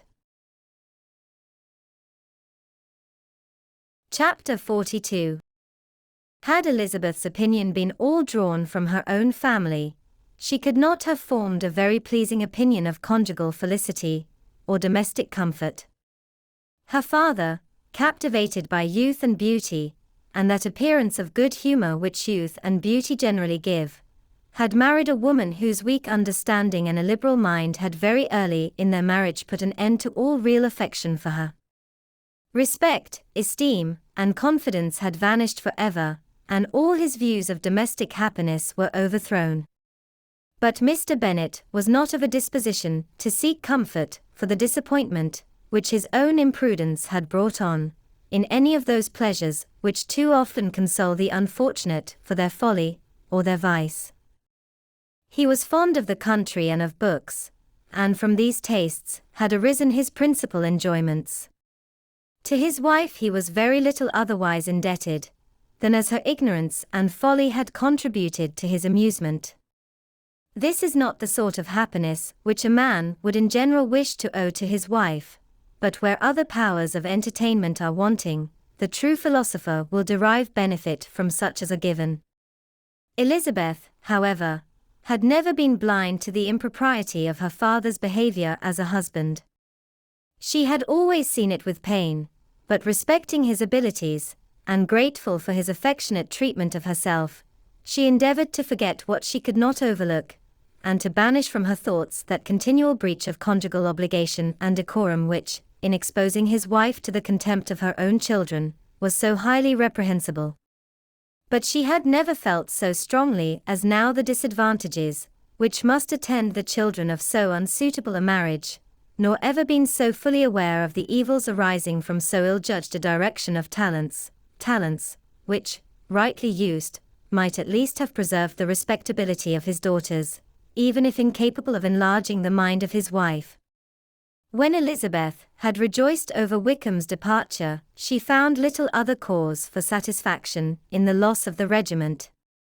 Their parties abroad were less varied than before, and at home she had a mother and sister whose constant repinings at the dullness of everything around them threw a real gloom over their domestic circle, and though Kitty might in time regain her natural degree of sense, since the disturbers of her brain were removed, her other sister, from whose disposition greater evil might be apprehended, was likely to be hardened in all her folly and assurance by a situation of such double danger as a watering place and a camp. Upon the whole, therefore, she found, what has been sometimes found before, that an event to which she had been looking with impatient desire did not, in taking place, bring all the satisfaction she had promised herself. It was consequently necessary to name some other period for the commencement of actual felicity, to have some other point on which her wishes and hopes might be fixed, and by again enjoying the pleasure of anticipation, console herself for the present, and prepare for another disappointment. Her tour to the lakes was now the object of her happiest thoughts. It was her best consolation for all the uncomfortable hours which the discontentedness of her mother and Kitty made inevitable, and could she have included Jane in the scheme, every part of it would have been perfect. But it is fortunate, thought she, that I have something to wish for. Were the whole arrangement complete, my disappointment would be certain. But here, by carrying with me one ceaseless source of regret in my sister's absence, I may reasonably hope to have all my expectations of pleasure realize. A scheme of which every part promises delight can never be successful, and general disappointment is only warded off by the defense of some little peculiar vexation.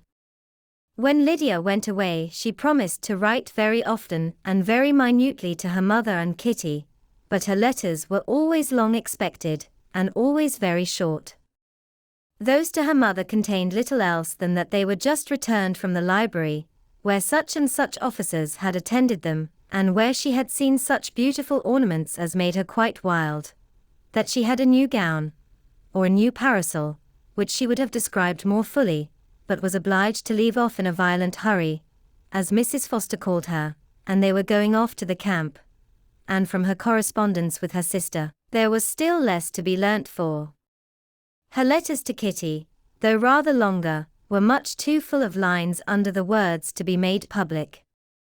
After the first fortnight, or 3 weeks of her absence, health, good humour, and cheerfulness began to reappear at Longbourn.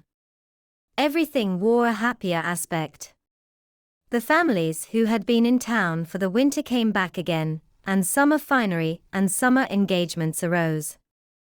Mrs. Bennet was restored to her usual querulous serenity, and by the middle of June, Kitty was so much recovered as to be able to enter Meryton without tears, an event of such happy promise, as to make Elizabeth hope that by the following Christmas, she might be so tolerably reasonable as not to mention an officer above once a day, unless, by some cruel and malicious arrangement at the War Office, another regiment should be quartered in Meryton.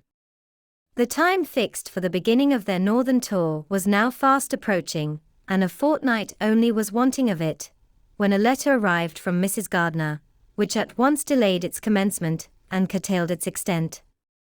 Mr. Gardiner would be prevented by business from setting out till a fortnight later in July, and must be in London again within a month, and as that left too short a period for them to go so far, and see so much as they had proposed, or at least to see it with the leisure and comfort they had built on, they were obliged to give up the lakes, and substitute a more contracted tour, and according to the present plan, were to go no farther northwards than Derbyshire. In that county there was enough to be seen to occupy the chief of their 3 weeks, and to Mrs. Gardiner it had a peculiarly strong attraction. The town where she had formerly passed some years of her life, and where they were now to spend a few days, was probably as great an object of her curiosity as all the celebrated beauties of Matlock, Chatsworth, Dovedale, or the Peak. Elizabeth was excessively disappointed. She had set her heart on seeing the lakes, and still thought there might have been time enough. But it was her business to be satisfied and certainly her temper to be happy, and all was soon right again. With the mention of Derbyshire there were many ideas connected. It was impossible for her to see the word without thinking of Pemberley and its owner. But surely, said she, I may enter his county without impunity, and rob it of a few petrified spars without his perceiving me. The period of expectation was now doubled. 4 weeks were to pass away before her uncle and aunt's arrival.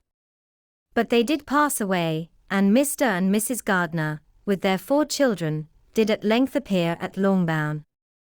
The children, 2 girls of 6 and 8 years old, and 2 younger boys, were to be left under the particular care of their cousin Jane, who was the general favourite, and whose steady sense and sweetness of temper exactly adapted her for attending to them in every way, teaching them, playing with them, and loving them. The Gardiners stayed only 1 night at Longbourn, and set off the next morning with Elizabeth in pursuit of novelty and amusement. One enjoyment was certain, that of suitableness of companions, a suitableness which comprehended health and temper to bear inconveniences, cheerfulness to enhance every pleasure and affection, and intelligence, which might supply it among themselves if there were disappointments abroad. It is not the object of this work to give a description of Derbyshire, nor of any of the remarkable places through which their route thither lay. Oxford, Blenheim, Warwick, Kenilworth, Birmingham, etc. are sufficiently known. A small part of Derbyshire is all the present concern. To the little town of Lambton, the scene of Mrs. Gardiner's former residence, and where she had lately learned some acquaintance still remained, they bent their steps, after having seen all the principal wonders of the country. And within 5 miles of Lambton, Elizabeth found from her aunt that Pemberley was situated. It was not in their direct road, nor more than a mile or 2 out of it. In talking over their route the evening before, Mrs. Gardiner expressed an inclination to see the place again. Mr. Gardiner declared his willingness, and Elizabeth was applied to for her approbation. "My love, should not you like to see a place of which you have heard so much?" said her aunt. "A place, too, with which so many of your acquaintances are connected. Wickham passed all his youth there, you know." Elizabeth was distressed. She felt that she had no business at Pemberley, and was obliged to assume a disinclination for seeing it. She must own that she was tired of seeing great houses. After going over so many, she really had no pleasure in fine carpets or satin curtains. Mrs. Gardiner abused her stupidity. "If it were merely a fine house richly furnished," said she, "I should not care about it myself, but the grounds are delightful. They have some of the finest woods in the country." Elizabeth said no more, but her mind could not acquiesce. The possibility of meeting Mr. Darcy, while viewing the place, instantly occurred. It would be dreadful. She blushed at the very idea, and thought it would be better to speak openly to her aunt than to run such a risk. But against this there were objections, and she finally resolved that it could be the last resource, if her private inquiries to the absence of the family were unfavorably answered. Accordingly, when she retired at night, she asked the chambermaid whether Pemberley were not a very fine place. What was the name of its proprietor? And, with no little alarm, whether the family were down for the summer.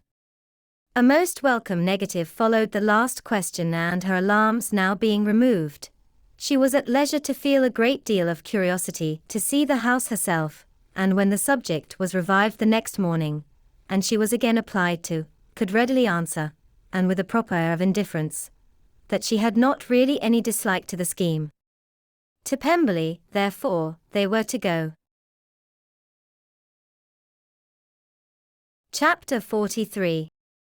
Elizabeth, as they drove along, watched for the first appearance of Pemberley Woods with some perturbation, and when at length they turned in at the lodge, her spirits were in a high flutter. The park was very large, and contained great variety of ground. They entered it in one of its lowest points, and drove for some time through a beautiful wood stretching over a wide extent. Elizabeth's mind was too full for conversation, but she saw and admired every remarkable spot and point of view.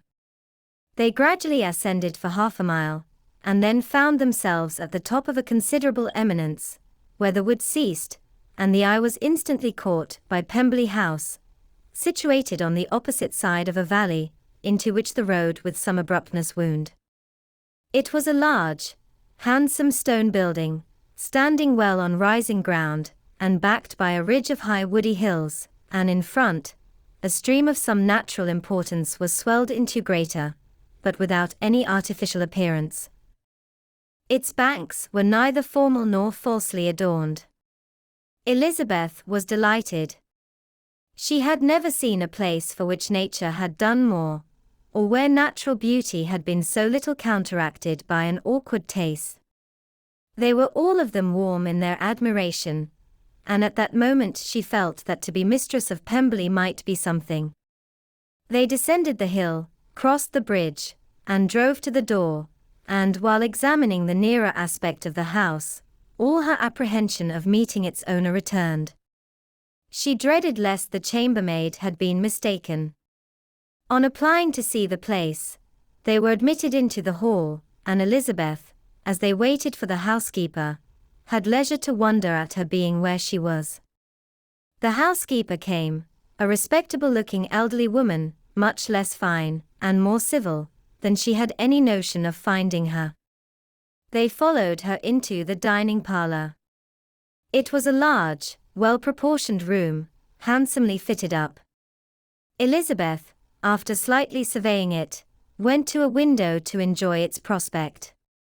The hill, crowned with wood, which they had descended, receiving increased abruptness from the distance, was a beautiful object. Every disposition of the ground was good, and she looked on the whole scene, the river, the trees scattered on its banks and the winding of the valley, as far as she could trace it, with delight. As they passed into other rooms these objects were taking different positions, but from every window there were beauties to be seen. The rooms were lofty and handsome, and their furniture suitable to the fortune of its proprietor, but Elizabeth saw, with admiration of his taste, that it was neither gaudy nor uselessly fine, with less of splendor, and more real elegance, than the furniture of Rosings. And of this place, thought she, I might have been mistress. With these rooms I might now have been familiarly acquainted. Instead of viewing them as a stranger, I might have rejoiced in them as my own, and welcomed to them as visitors my uncle and aunt. But no, recollecting herself, that could never be, my uncle and aunt would have been lost to me, I should not have been allowed to invite them. This was a lucky recollection, it saved her from something very like regret. She longed to inquire of the housekeeper whether her master was really absent, but had not the courage for it. At length, however, the question was asked by her uncle, and she turned away with alarm, while Mrs. Reynolds replied that he was, adding, but we expect him tomorrow, with a large party of friends.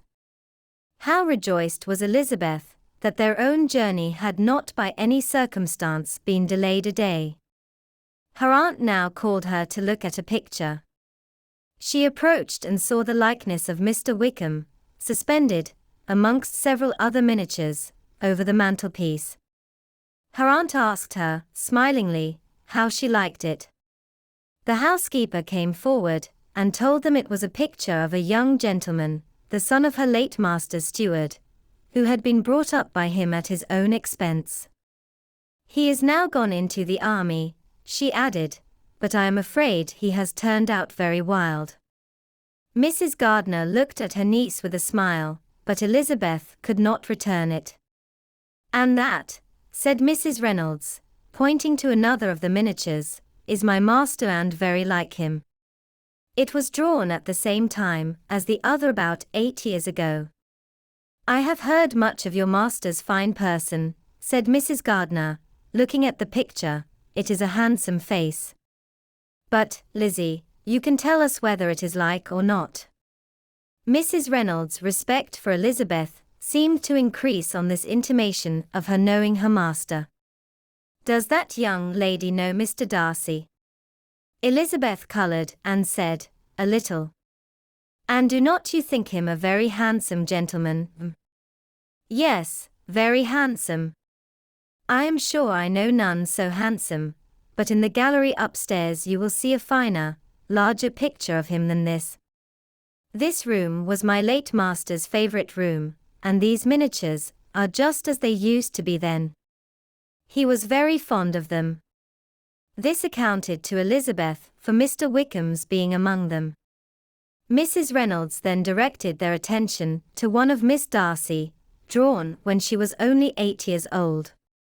And is Miss Darcy as handsome as her brother? Said Mrs. Gardiner. Oh, yes, the handsomest young lady that ever was seen, and so accomplished. She plays and sings all day long. In the next room is a new instrument, just come down for her a present from my master. She comes here tomorrow with him.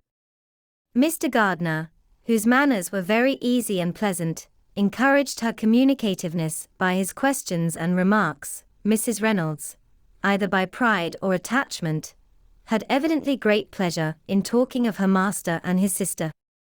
Is your master much at Pemberley in the course of the year? Not so much as I could wish, sir, but I dare say he may spend half his time here, and Miss Darcy is always down for the summer months.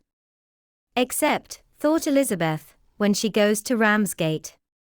If your master would marry, you might see more of him. Yes, sir, but I do not know when that will be. I do not know who is good enough for him. Mr. and Mrs. Gardiner smiled. Elizabeth could not help saying, it is very much to his credit, I am sure, that you should think so. I say no more than the truth, and everybody will say that knows him, replied the other. Elizabeth thought this was going pretty far, and she listened with increasing astonishment as the housekeeper added, I have never known a cross word from him in my life, and I have known him ever since he was 4 years old. This was praise, of all others most extraordinary, most opposite to her ideas. That he was not a good-tempered man had been her firmest opinion. Her keenest attention was awakened. She longed to hear more, and was grateful to her uncle for saying, there are very few people of whom so much can be said. You are lucky in having such a master. Yes, sir, I know I am. If I were to go through the world, I could not meet with a better. But I have always observed that they who are good-natured when children are good-natured when they grow up, and he was always the sweetest-tempered, most generous-hearted boy in the world. Elizabeth almost stared at her. Can this be Mr. Darcy, thought she. His father was an excellent man, said Mrs. Gardiner. Yes, that he was indeed, and his son will be just like him, just as affable to the poor. Elizabeth listened, wondered, doubted, and was impatient for more. Mrs. Reynolds could interest her on no other point. She related the subjects of the pictures, the dimensions of the rooms, and the price of the furniture, in vain. Mr. Gardiner, highly amused by the kind of family prejudice to which he attributed her excessive commendation of her master, soon led again to the subject, and she dwelt with energy on his many merits, as they proceeded together up the great staircase. He is the best landlord, and the best master, said she, that ever lived, not like the wild young men nowadays, who think of nothing but themselves. There is not one of his tenants or servants, but will give him a good name. Some people call him proud, but I am sure I never saw anything of it. To my fancy, it is only because he does not rattle away like other young men. In what an amiable light does this place him, thought Elizabeth. This fine account of him, whispered her aunt as they walked, is not quite consistent with his behavior to our poor friend. Perhaps we might be deceived. That is not very likely. Our authority was too good. On reaching the spacious lobby above, they were shown into a very pretty sitting room, lately fitted up with greater elegance and lightness than the apartments below, and were informed that it was but just done to give pleasure to Miss Darcy, who had taken a liking to the room when last at Pemberley. "He is certainly a good brother," said Elizabeth, as she walked towards one of the windows. Mrs. Reynolds anticipated Miss Darcy's delight when she should enter the room. "And this is always the way with him," she added. "Whatever can give his sister any pleasure is sure to be done in a moment. There is nothing he would not do for her." The picture gallery, and 2 or 3 of the principal bedrooms, were all that remained to be shown. In the former were many good paintings, but Elizabeth knew nothing of the art, and from such as had been already visible below, she had willingly turned to look at some drawings of Miss Darcy's, in crayons, whose subjects were usually more interesting, and also more intelligible. In the gallery there were many family portraits, but they could have little to fix the attention of a stranger. Elizabeth walked in quest of the only face whose features would be known to her. At last it arrested her, and she beheld a striking resemblance to Mr. Darcy, with such a smile over the face as she remembered to have sometimes seen when he looked at her.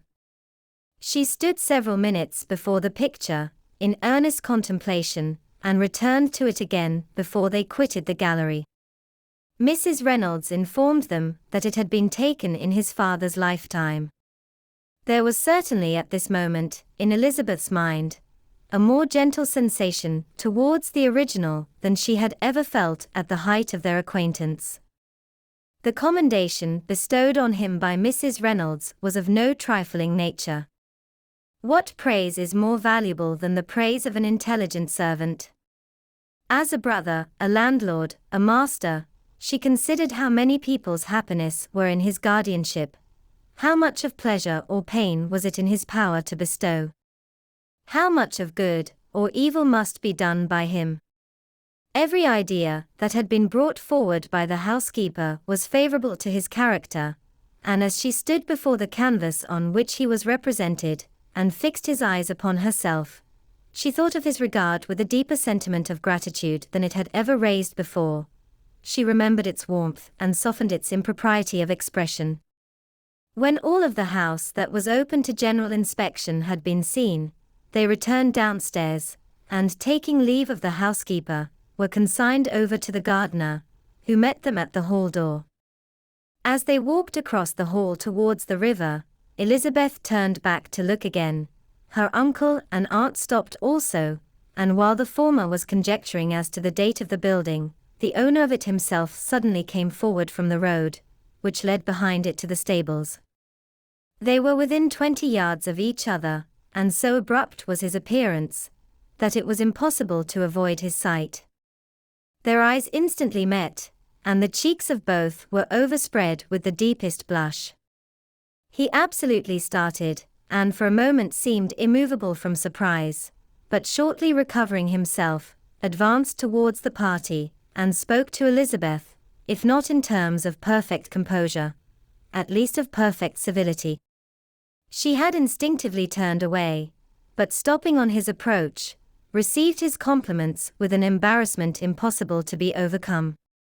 Had his first appearance, or his resemblance to the picture they had just been examining, been insufficient to assure the other two that they now saw Mr. Darcy, the gardener's expression of surprise, on beholding his master, must immediately have told it.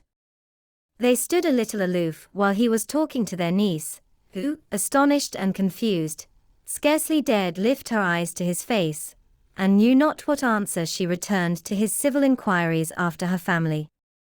Amazed at the alteration of his manner since they last parted, every sentence that he uttered was increasing her embarrassment, and every idea of the impropriety of her being found there recurring to her mind, the few minutes in which they continued were some of the most uncomfortable in her life. Nor did he seem much more at ease. When he spoke, his accent had none of its usual sedateness, and he repeated his inquiries as to the time of her having left Longbourn, and of her having stayed in Derbyshire so often, and in so hurried a way, as plainly spoke the distraction of his thoughts. At length every idea seemed to fail him, and after standing a few moments without saying a word, he suddenly recollected himself and took leave. The others then joined her, and expressed admiration of his figure, but Elizabeth heard not a word, and wholly engrossed by her own feelings, followed them in silence. She was overpowered by shame and vexation. Her coming there was the most unfortunate, the most ill-judged thing in the world. How strange it must appear to him! In what a disgraceful light might it not strike so vain a man? It might seem as if she had purposely thrown herself in his way again. Oh! Why did she come? Or, why did he thus come a day before he was expected? Had they been only 10 minutes sooner, they should have been beyond the reach of his discrimination, for it was plain that he was that moment arrived, that moment alighted from his horse or his carriage. She blushed again and again over the perverseness of the meeting. And his behavior, so strikingly altered, what could it mean? That he should even speak to her was amazing. But to speak with such civility, to inquire after her family. Never in her life had she seen his manners so little dignified, never had he spoken with such gentleness as on this unexpected meeting. What a contrast did it offer to his last address in Rosings Park, when he put his letter into her hand. She knew not what to think, or how to account for it. They had now entered a beautiful walk by the side of the water, and every step was bringing forward a nobler fall of ground, or a finer reach of the woods to which they were approaching, but it was some time before Elizabeth was sensible of any of it, and though she answered mechanically to the repeated appeals of her uncle and aunt, and seemed to direct her eyes to such objects as they pointed out, she distinguished no part of the scene. Her thoughts were all fixed on that one spot of Pemberley House, whichever it might be, where Mr. Darcy then was. She longed to know what at the moment was passing in his mind, in what manner he thought of her, and whether, in defiance of everything, she was still dear to him. Perhaps he had been civil only because he felt himself at ease, yet there had been that in his voice which was not like ease. Whether he had felt more of pain or of pleasure in seeing her she could not tell, but he certainly had not seen her with composure. At length, however, the remarks of her companions on her absence of mind aroused her, and she felt the necessity of appearing more like herself. They entered the woods, and bidding adieu to the river for a while, ascended some of the higher grounds, when, in spots where the opening of the trees gave the eye power to wander, were many charming views of the valley, the opposite hills, with the long range of woods overspreading many, and occasionally part of the stream. Mr. Gardiner expressed a wish of going round the whole park, but feared it might be beyond a walk. With a triumphant smile, they were told that it was 10 miles round. It settled the matter, and they pursued the accustomed circuit, which brought them again, after some time, in a descent among hanging woods, to the edge of the water, and one of its narrowest parts. They crossed it by a simple bridge, in character with the general air of the scene. It was a spot less adorned than any they had yet visited, and the valley, here contracted into a glen, allowed room only for the stream, and a narrow walk amidst the rough coppicewood which bordered it. Elizabeth longed to explore its windings, but when they had crossed the bridge, and perceived their distance from the house, Mrs. Gardiner, who was not a great walker, could go no farther, and thought only of returning to the carriage as quickly as possible. Her niece was, therefore, obliged to submit, and they took their way towards the house on the opposite side of the river, in the nearest direction, but their progress was slow, for Mr. Gardiner, though seldom able to indulge the taste, was very fond of fishing, and was so much engaged in watching the occasional appearance of some trout in the water, and talking to the man about them, that he advanced but little. Whilst wandering on in this slow manner, they were again surprised, and Elizabeth's astonishment was quite equal to what it had been at first, by the sight of Mr. Darcy approaching them, and at no great distance. The walk being here less sheltered than on the other side, allowed them to see him before they met. Elizabeth, however astonished, was at least more prepared for an interview than before, and resolved to appear and to speak with calmness, if he really intended to meet them. For a few moments, indeed, she felt that he would probably strike into some other path. The idea lasted while a turning in the walk concealed him from their view. The turning past, he was immediately before them. With a glance, she saw that he had lost none of his recent civility, and, to imitate his politeness, she began, as they met, to admire the beauty of the place, but she had not got beyond the words delightful and charming, when some unlucky recollections obtruded, and she fancied that praise of Pemberley from her might be mischievously construed. Her colour changed, and she said no more. Mrs. Gardiner was standing a little behind, and on her pausing, he asked her if she would do him the honour of introducing him to her friends. This was a stroke of civility for which she was quite unprepared, and she could hardly suppress a smile at his being now seeking the acquaintance of some of those very people against whom his pride had revolted in his offer to herself. What will be his surprise, thought she, when he knows who they are? He takes them now for people of fashion. The introduction, however, was immediately made, and as she named their relationship to herself, she stole a sly look at him, to see how he bore it, and was not without the expectation of his decamping as fast as he could from such disgraceful companions. That he was surprised by the connection was evident. He sustained it, however, with fortitude, and so far from going away, turned his back with them, and entered into conversation with Mr. Gardiner. Elizabeth could not but be pleased, could not but triumph. It was consoling that he should know she had some relations for whom there was no need to blush. She listened most attentively to all that passed between them, and gloried in every expression, every sentence of her uncle, which marked his intelligence, his taste, or his good manners. The conversation soon turned upon fishing, and she heard Mr. Darcy invite him, with the greatest civility, to fish there as often as he chose while he continued in the neighbourhood, offering at the same time to supply him with fishing tackle, and pointing out those parts of the stream where there was usually most sport. Mrs. Gardiner, who was walking arm in arm with Elizabeth, gave her a look expressive of wonder. Elizabeth said nothing, but it gratified her exceedingly. The compliment must be all for herself. Her astonishment, however, was extreme, and continually was she repeating, "Why is he so altered? From what can it proceed? It cannot be for me, it cannot be for my sake that his manners are thus softened. My reproofs at Hunsford could not work such a change as this. It is impossible that he should still love me." After walking some time in this way, the two ladies in front, the two gentlemen behind, on resuming their places, after descending to the brink of the river for the better inspection of some curious water plant, there chanced to be a little alteration. It originated in Mrs. Gardiner, who, fatigued by the exercise of the morning, found Elizabeth's arm inadequate to her support, and consequently preferred her husband's.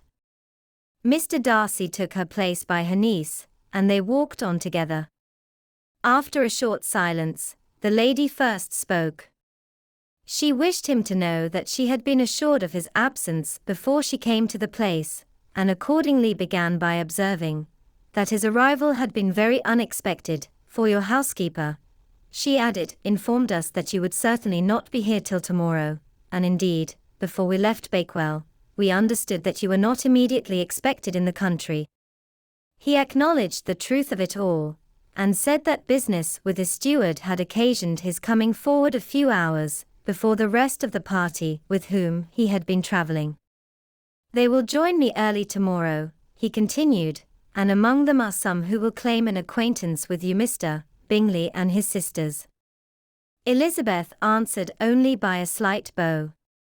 Her thoughts were instantly driven back to the time when Mr. Bingley's name had been the last mentioned between them, and, if she might judge by his complexion, his mind was not very differently engaged. There is also one other person in the party, he continued after a pause, who more particularly wishes to be known to you.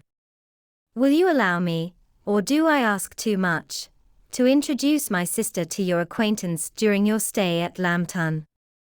The surprise of such an application was great indeed. It was too great for her to know in what manner she acceded to it.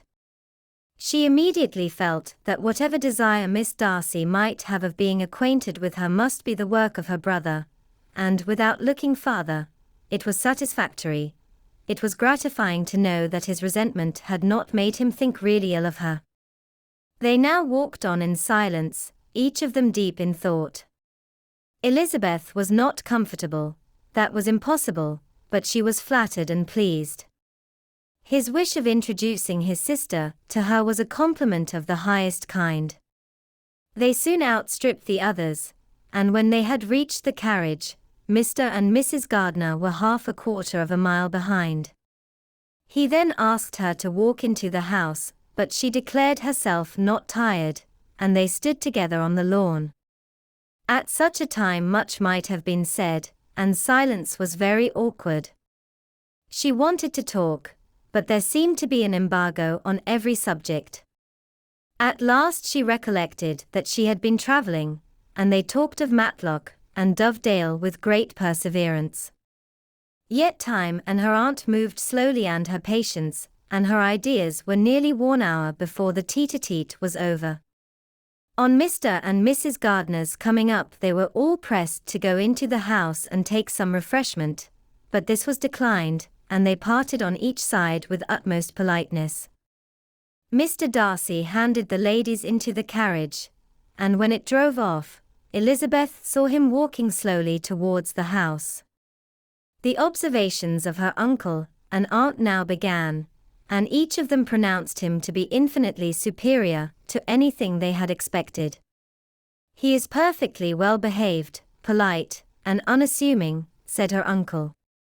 There is something a little stately in him, to be sure, replied her aunt, but it is confined to his air, and is not unbecoming. I can now say with the housekeeper, that though some people may call him proud, I have seen nothing of it. I was never more surprised than by his behavior to us. It was more than civil, it was really attentive, and there was no necessity for such attention. His acquaintance with Elizabeth was very trifling. To be sure, Lizzie, said her aunt, he is not so handsome as Wickham, or, rather, he has not Wickham's countenance, for his features are perfectly good. But how came you to tell me that he was so disagreeable? Elizabeth excused herself as well as she could, said that she had liked him better when they had met in Kent than before, and that she had never seen him so pleasant as this morning. But perhaps he may be a little whimsical in his civilities, replied her uncle. Your great men often are, and therefore I shall not take him at his word, as he might change his mind another day, and warn me off his grounds. Elizabeth felt that they had entirely misunderstood his character, but said nothing. From what we have seen of him, continued Mrs. Gardiner, I really should not have thought that he could have behaved in so cruel a way by anybody as he has done by poor Wickham. He has not an ill-natured look. On the contrary, there is something pleasing about his mouth when he speaks. And there is something of dignity in his countenance that would not give one an unfavorable idea of his heart. But, to be sure, the good lady who showed us his house did give him a most flaming character. I could hardly help laughing aloud sometimes. But he is a liberal master, I suppose, and that in the eye of a servant comprehends every virtue. Elizabeth here felt herself called on to say something in vindication of his behaviour to Wickham, and therefore gave them to understand, in as guarded a manner as she could, that by what she had heard from his relations in Kent, his actions were capable of a very different construction, and that his character was by no means so faulty, nor Wickham's so amiable, as they had been considered in Hertfordshire. In confirmation of this, she related the particulars of all the pecuniary transactions in which they had been connected, without actually naming her authority, but stating it to be such as might be relied on. Mrs. Gardiner was surprised and concerned, but as they were now approaching the scene of her former pleasures, every idea gave way to the charm of recollection, and she was too much engaged in pointing out to her husband all the interesting spots in its environs to think of anything else. Fatigued as she had been by the morning's walk, they had no sooner dined than she set off again, in quest of her former acquaintance, and the evening was spent in the satisfactions of her intercourse renewed after many years' discontinuance. The occurrences of the day were too full of interest to leave Elizabeth much attention for any of these new friends, and she could do nothing but think, and think with wonder, of Mr. Darcy's civility, and above all, of his wishing her to be acquainted with his sister. Chapter 44. Elizabeth had settled it that Mr. Darcy would bring his sister to visit her the very day after her reaching Pemberley, and was consequently resolved not to be out of sight of the whole of that morning. But her conclusion was false, for on the very morning after their arrival at Lambton, these visitors came. They had been walking about the place with some of their new friends, and were just returning to the inn to dress themselves for dining with the same family, when the sound of a carriage drew them to a window, and they saw a gentleman and a lady in a curricle driving up the street. Elizabeth, immediately recognizing the livery, guessed what it meant, and imparted no small degree of her surprise to her relations by acquainting them with the honor which she expected.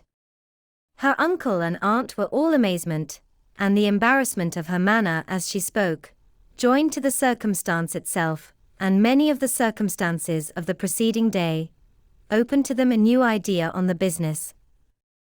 Nothing had ever suggested it before, but they felt that there was no other way of accounting for such attentions from such a quarter than by supposing a partiality for their niece.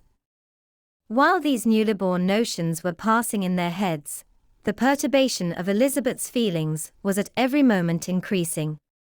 She was quite amazed at her own discomposure, but amongst other causes of disquiet, she dreaded lest the partiality of the brother should have said too much in her favour, and more than commonly anxious to please, she naturally suspected that every power of pleasing would fail her. She retreated from the window, fearful of being seen, and as she walked up and down the room, endeavouring to compose herself, saw such looks of inquiring surprise in her uncle and aunt as made everything worse. Miss Darcy and her brother appeared, and this formidable introduction took place. With astonishment did Elizabeth see that her new acquaintance was at least as much embarrassed as herself. Since her being at Lambton, she had heard that Miss Darcy was exceedingly proud, but the observation of a very few minutes convinced her that she was only exceedingly shy. She found it difficult to obtain even a word from her beyond a monosyllable.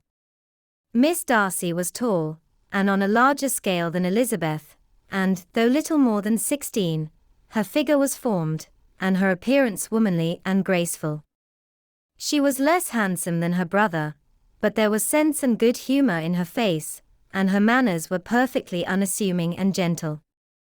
Elizabeth, who had expected to find in her as acute and unembarrassed an observer as ever Mr. Darcy had been, was much relieved by discerning such different feelings.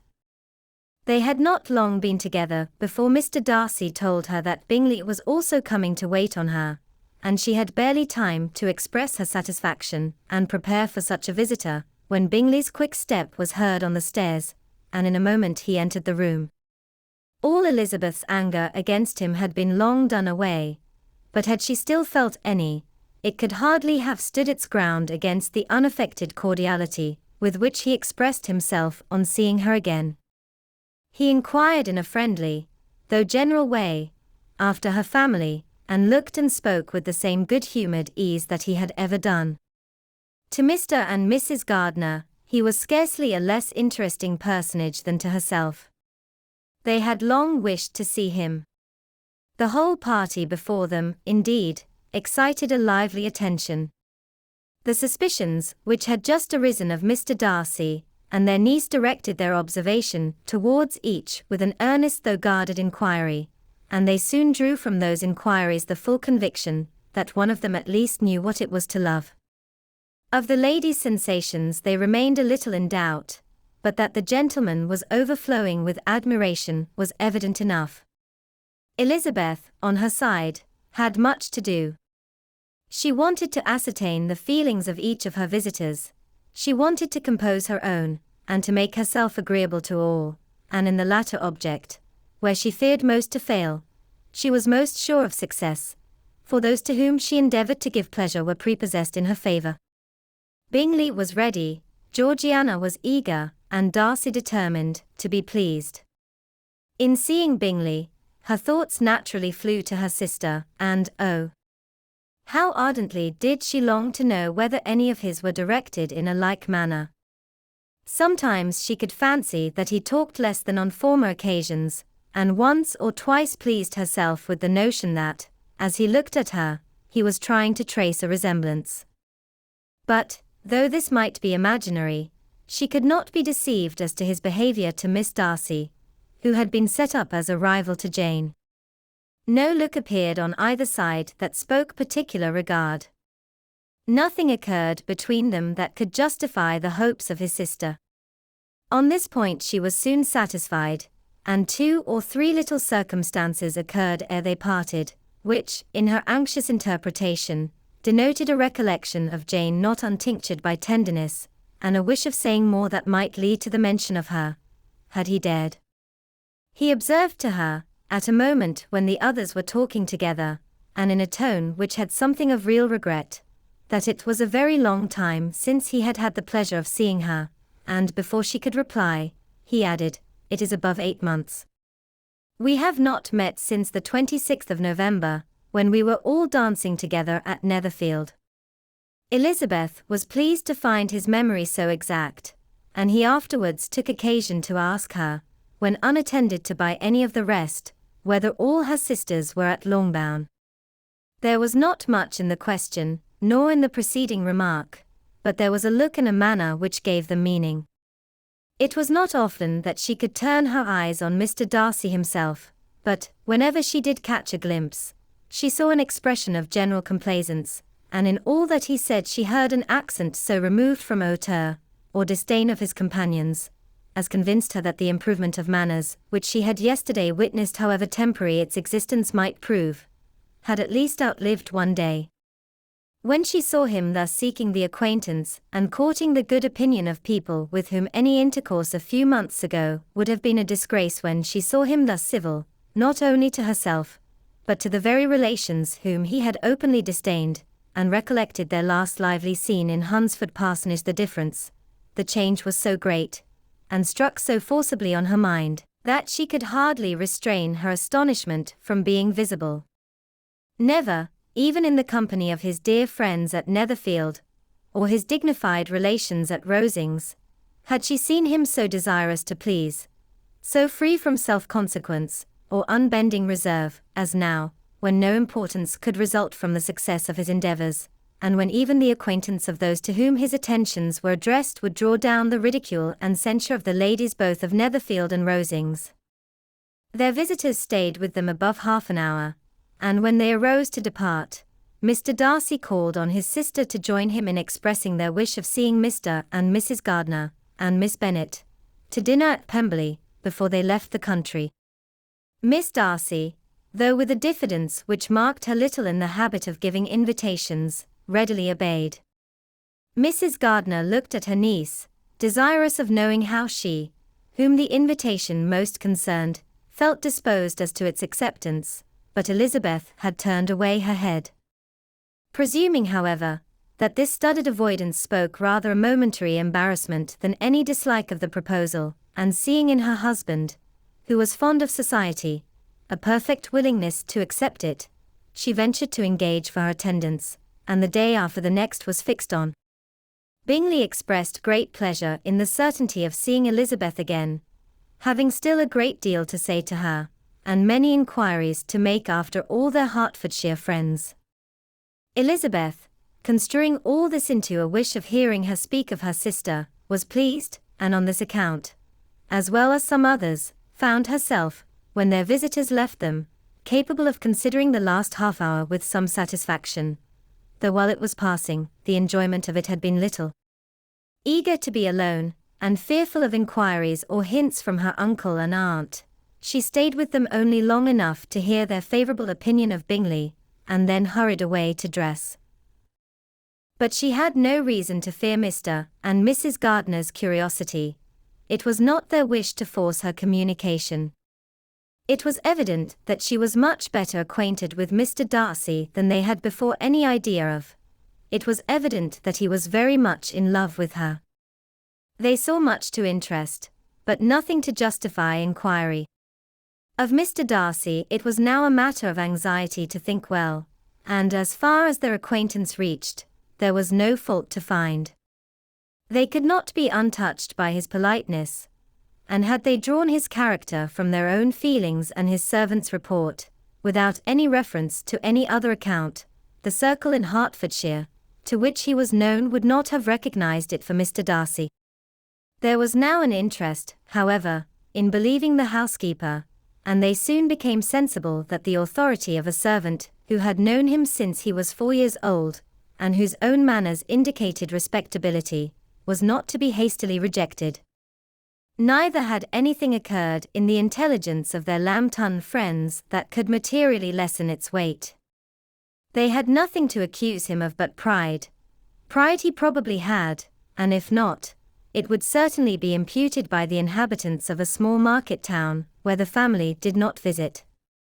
It was acknowledged, however, that he was a liberal man, and did much good among the poor. With respect to Wickham, the travellers soon found that he was not held there in much estimation, for though the chief of his concerns with the son of his patron were imperfectly understood, it was yet a well-known fact that, on his quitting Derbyshire, he had left many debts behind him, which Mr. Darcy afterwards discharged.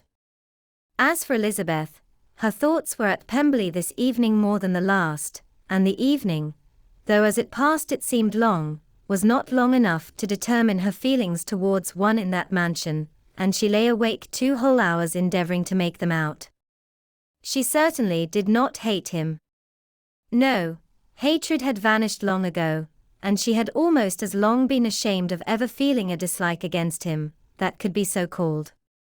The respect created by the conviction of his valuable qualities, though at first unwillingly admitted, had for some time ceased to be repugnant to her feeling, and it was now heightened into somewhat of a friendlier nature, by the testimony so highly in his favour, and bringing forward his disposition in so amiable a light, which yesterday had produced.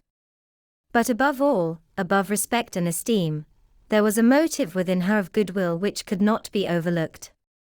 It was gratitude, not merely for having once loved her, but for loving her still well enough to forgive all the petulance and acrimony of her manner in rejecting him, and all the unjust accusations accompanying her rejection. He who, she had been persuaded, would avoid her as his greatest enemy, seemed, on this accidental meeting, most eager to preserve the acquaintance, and without any indelicate display of regard, or any peculiarity of manner, where their 2 selves only were concerned, was soliciting the good opinion of her friends, and bent on making her known to his sister. Such a change in a man of so much pride exciting not only astonishment, but gratitude for to love, ardent love, it must be attributed, and as such its impression on her was of a sort to be encouraged, as by no means unpleasing, though it could not be exactly defined. She respected, she esteemed, she was grateful to him, she felt a real interest in his welfare, and she only wanted to know how far she wished that welfare to depend upon herself, and how far it would be for the happiness of both that she should employ the power, which her fancy told her she still possessed, of bringing on her the renewal of his addresses. It had been settled in the evening between the aunt and the niece, that such a striking civility as Miss Darcy's in coming to see them on the very day of her arrival at Pemberley, for she had reached it only to a late breakfast, ought to be imitated, though it could not be equalled, by some exertion of politeness on their side, and, consequently, that it would be highly expedient to wait on her at Pemberley the following morning. They were, therefore, to go.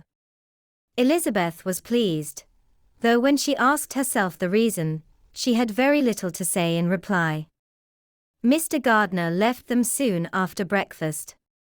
The fishing scheme had been renewed the day before, and a positive engagement made of his meeting some of the gentlemen at Pemberley before noon.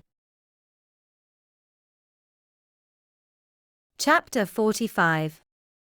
Convinced as Elizabeth now was that Miss Bingley's dislike of her had originated in jealousy, she could not help feeling how unwelcome her appearance at Pemberley must be to her, and was curious to know with how much civility on that lady's side the acquaintance would now be renewed.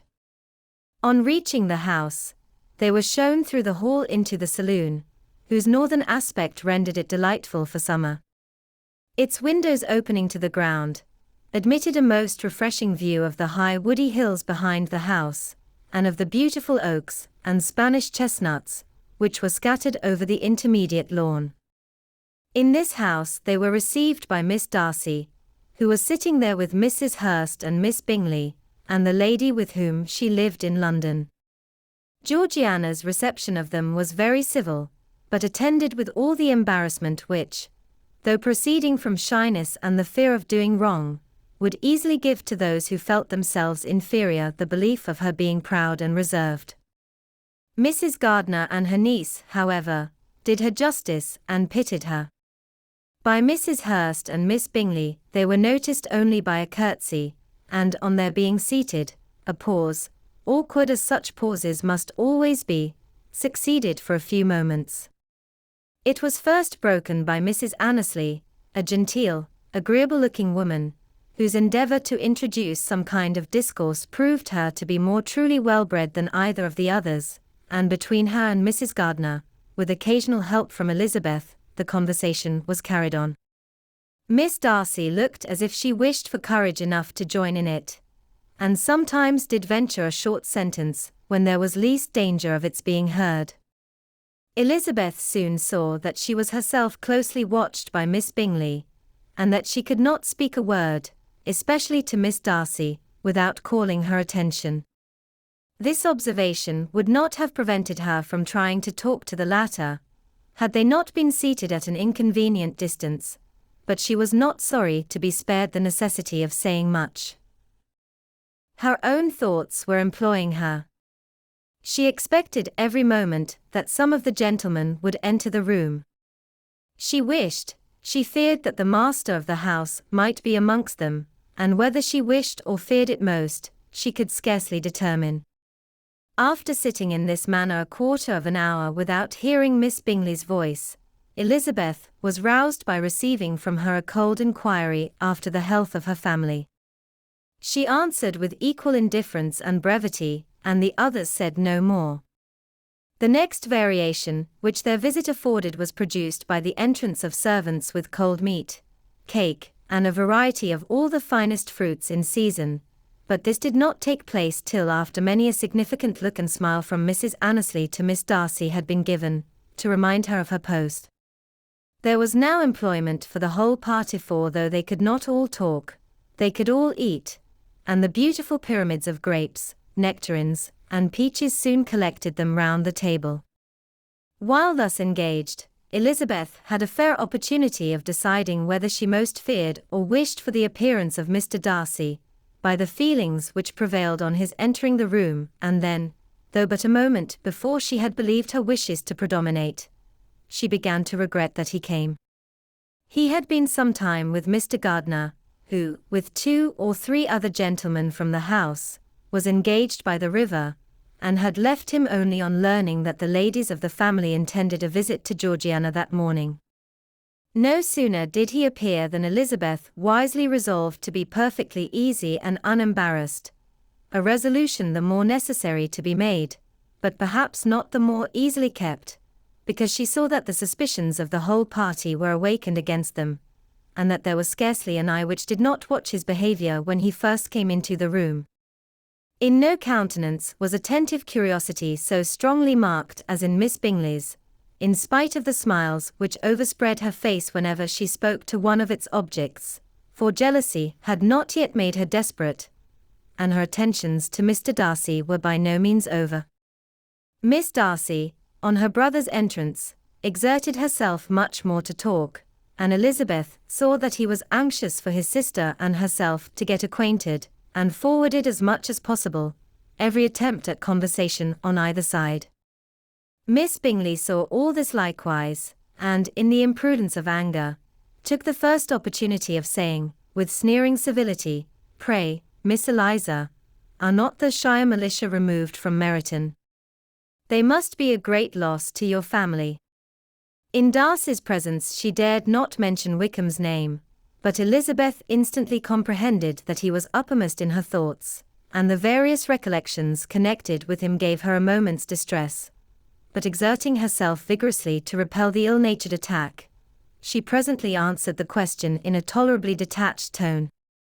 While she spoke, an involuntary glance showed her Darcy, with a heightened complexion, earnestly looking at her, and his sister overcome with confusion, and unable to lift up her eyes.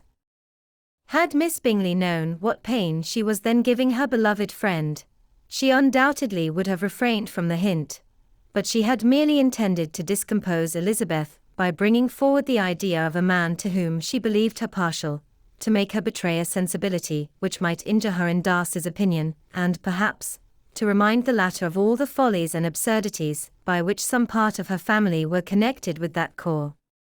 Not a syllable had ever reached her of Miss Darcy's meditated elopement. To no creature had it been revealed, where secrecy was possible, except to Elizabeth, and from all Bingley's connections her brother was particularly anxious to conceal it, from the very wish which Elizabeth had long ago attributed to him, of their becoming hereafter her own. He had certainly formed such a plan, and without meaning that it should affect his endeavour to separate him from Miss Bennet. It is probable that it might add something to his lively concern for the welfare of his friend.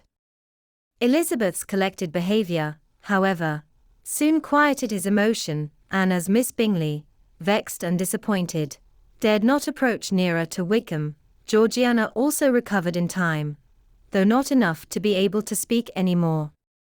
Her brother, whose eye she feared to meet, scarcely recollected her interest in the affair, and the very circumstance, which had been designed to turn his thoughts from Elizabeth, seemed to have fixed them on her more and more cheerfully.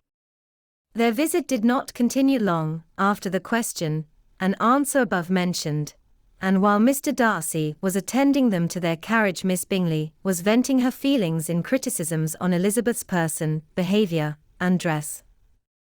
But Georgiana would not join her. Her brother's recommendation was enough to ensure her favour, his judgment could not err. And he had spoken in such terms of Elizabeth as to leave Georgiana without the power of finding her otherwise than lovely and amiable. When Darcy returned to the saloon, Miss Bingley could not help repeating to him some part of what she had been saying to his sister. "How very ill Miss Eliza Bennet looks this morning, Mr. Darcy," she cried. "I never in my life saw anyone so much altered as she is since the winter. She is grown so brown and coarse. Louisa and I were agreeing that we should not have known her again." However little Mr. Darcy might have liked such an address, he contented himself with coolly replying that he perceived no other alteration than her being rather tanned, no miraculous consequence of travelling in the summer. "For my own part," she rejoined, "I must confess that I never could see any beauty in her.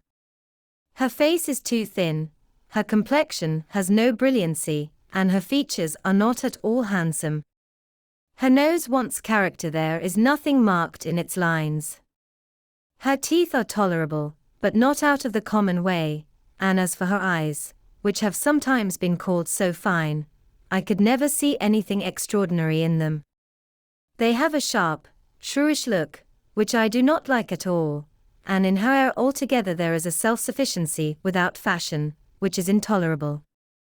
Persuaded as Miss Bingley was that Darcy admired Elizabeth, this was not the best method of recommending herself, but angry people are not always wise, and in seeing him at last look somewhat nettled, she had all the success she expected. He was resolutely silent, however, and from a determination of making him speak, she continued, "I remember, when we first knew her in Hertfordshire, how amazed we all were to find that she was a reputed beauty, and I particularly recollect your saying one night, after they had been dining at Netherfield, 'She a beauty? I should as soon call her mother a wit.' But afterwards she seemed to improve on you, and I believe you thought her rather pretty at one time." "Yes," replied Darcy, who could contain himself no longer, "but that was only when I first saw her, for it is many months since I have considered her as one of the handsomest women of my acquaintance." He then went away, and Miss Bingley was left to all the satisfaction of having forced him to say what gave no one any pain but herself. Mrs. Gardiner and Elizabeth talked of all that had occurred during their visit, as they returned, except what had particularly interested them both. The look and behavior of everybody they had seen were discussed, except of the person who had mostly engaged their attention. They talked of his sister, his friends, his house, his fruit, of everything but himself, yet Elizabeth was longing to know what Mrs. Gardiner thought of him, and Mrs. Gardiner would have been highly gratified by her niece's beginning the subject. Chapter 46. Elizabeth had been a good deal disappointed in not finding a letter from Jane on their first arrival at Lambton, and this disappointment had been renewed on each of the mornings that had now been spent there. But on the third her repining was over, and her sister justified, by the receipt of 2 letters from her at once, on one of which was marked that it had been missent elsewhere. Elizabeth was not surprised at it, as Jane had written the direction remarkably ill.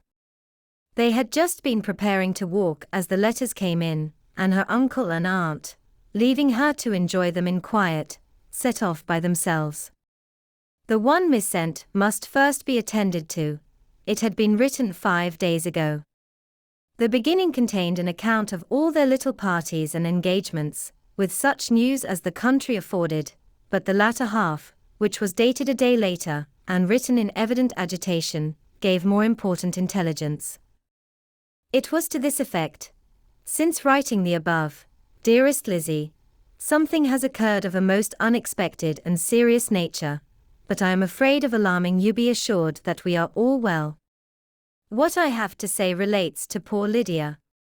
An express came at 12 last night, just as we were all gone to bed, from Colonel Forster, to inform us that she was gone off to Scotland with one of his officers, to own the truth, with Wickham. Imagine our surprise. To Kitty, however, it does not seem so wholly unexpected.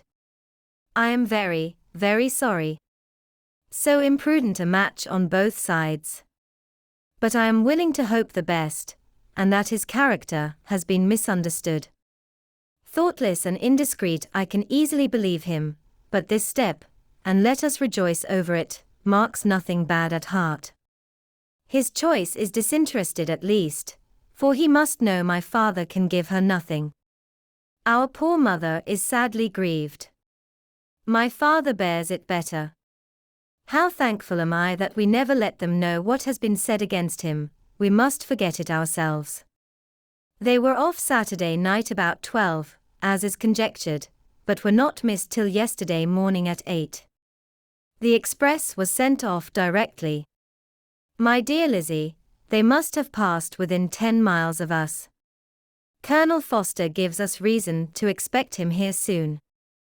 Lydia left a few lines for his wife, informing her of their intention.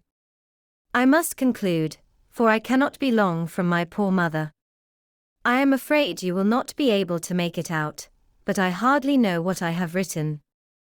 Without allowing herself time for consideration, and scarcely knowing what she felt, Elizabeth on finishing this letter instantly seized the other, and opening it with the utmost impatience, read as follows. It had been written a day later than the conclusion of the first. By this time, my dearest sister, you have received my hurried letter. I wish this may be more intelligible, but though not confined for time, my head is so bewildered that I cannot answer for being coherent. Dearest Lizzie, I hardly know what I would write, but I have bad news for you, and it cannot be delayed. Imprudent as the marriage between Mr. Wickham and our poor Lydia would be, we are now anxious to be assured it has taken place, for there is but too much reason to fear they are not gone to Scotland.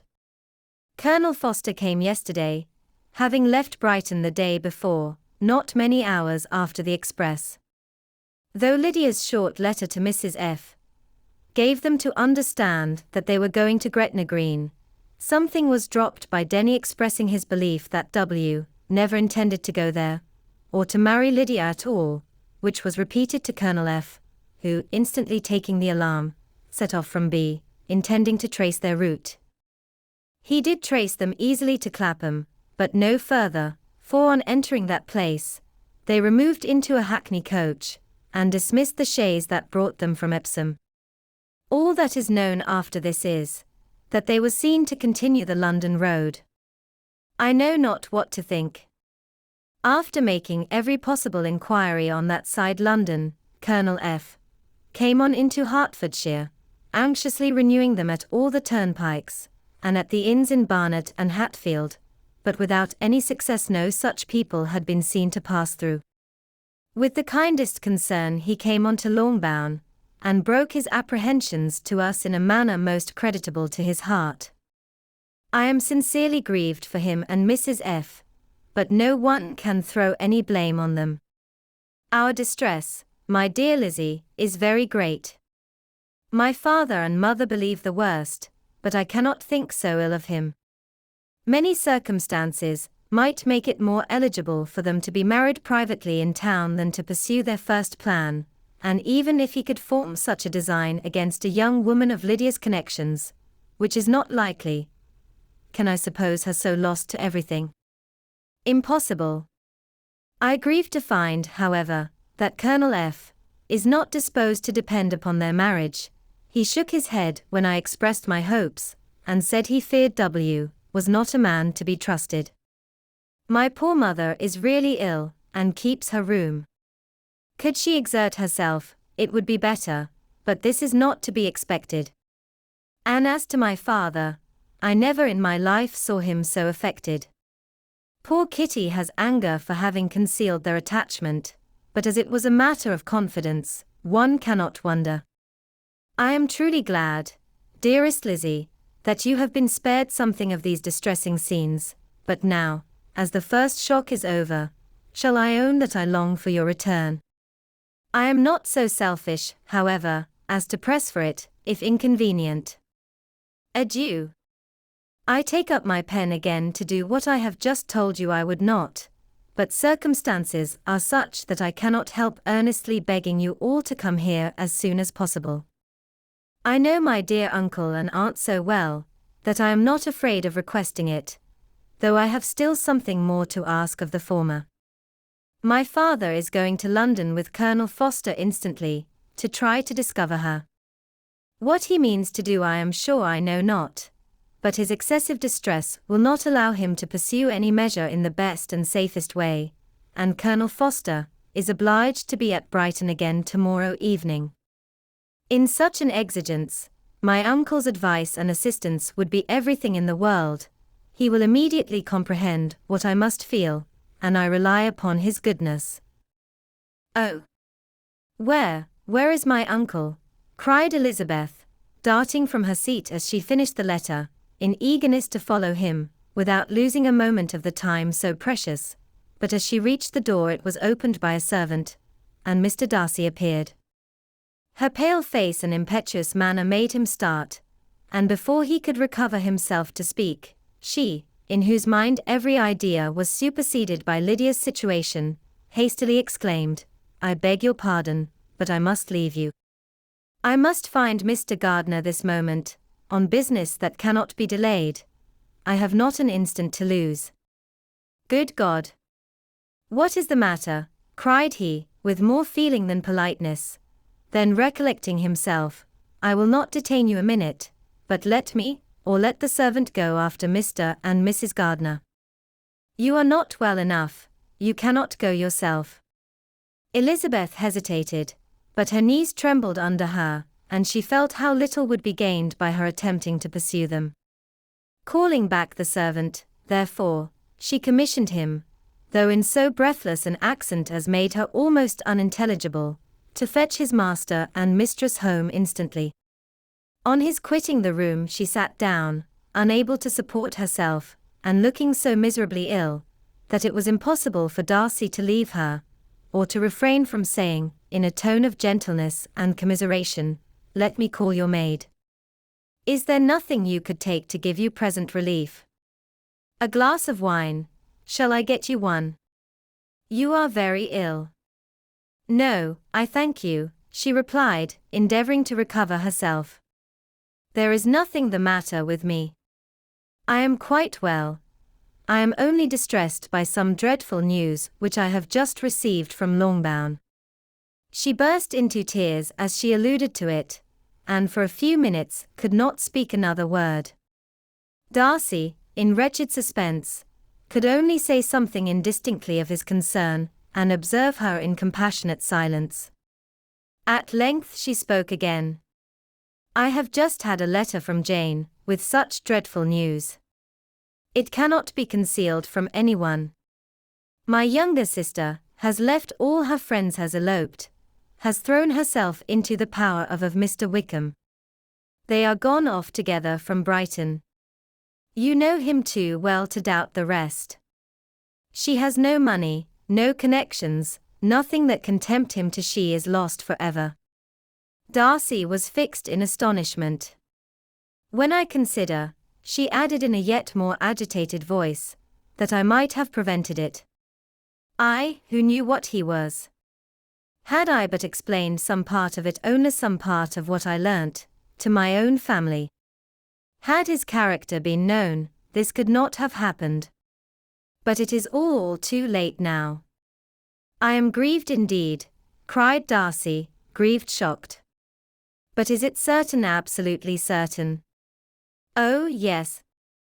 They left Brighton together on Sunday night, and were traced almost to London, but not beyond. They are certainly not gone to Scotland." "And what has been done, what has been attempted, to recover her?" "My father is gone to London, and Jane has written to beg my uncle's immediate assistance, and we shall be off, I hope, in half an hour. But nothing can be done. I know very well that nothing can be done. How is such a man to be worked on? How are they even to be discovered? I have not the smallest hope. It is every way horrible." Darcy shook his head in silent acquiescence. "When my eyes were opened to his real character, oh! Had I known what I ought, what I dared to do. But I knew not. I was afraid of doing too much. Wretched, wretched mistake." Darcy made no answer.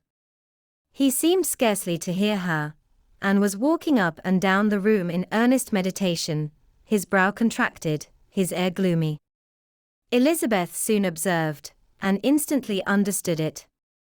Her power was sinking, everything must sink under such a proof of family weakness, such an assurance of the deepest disgrace.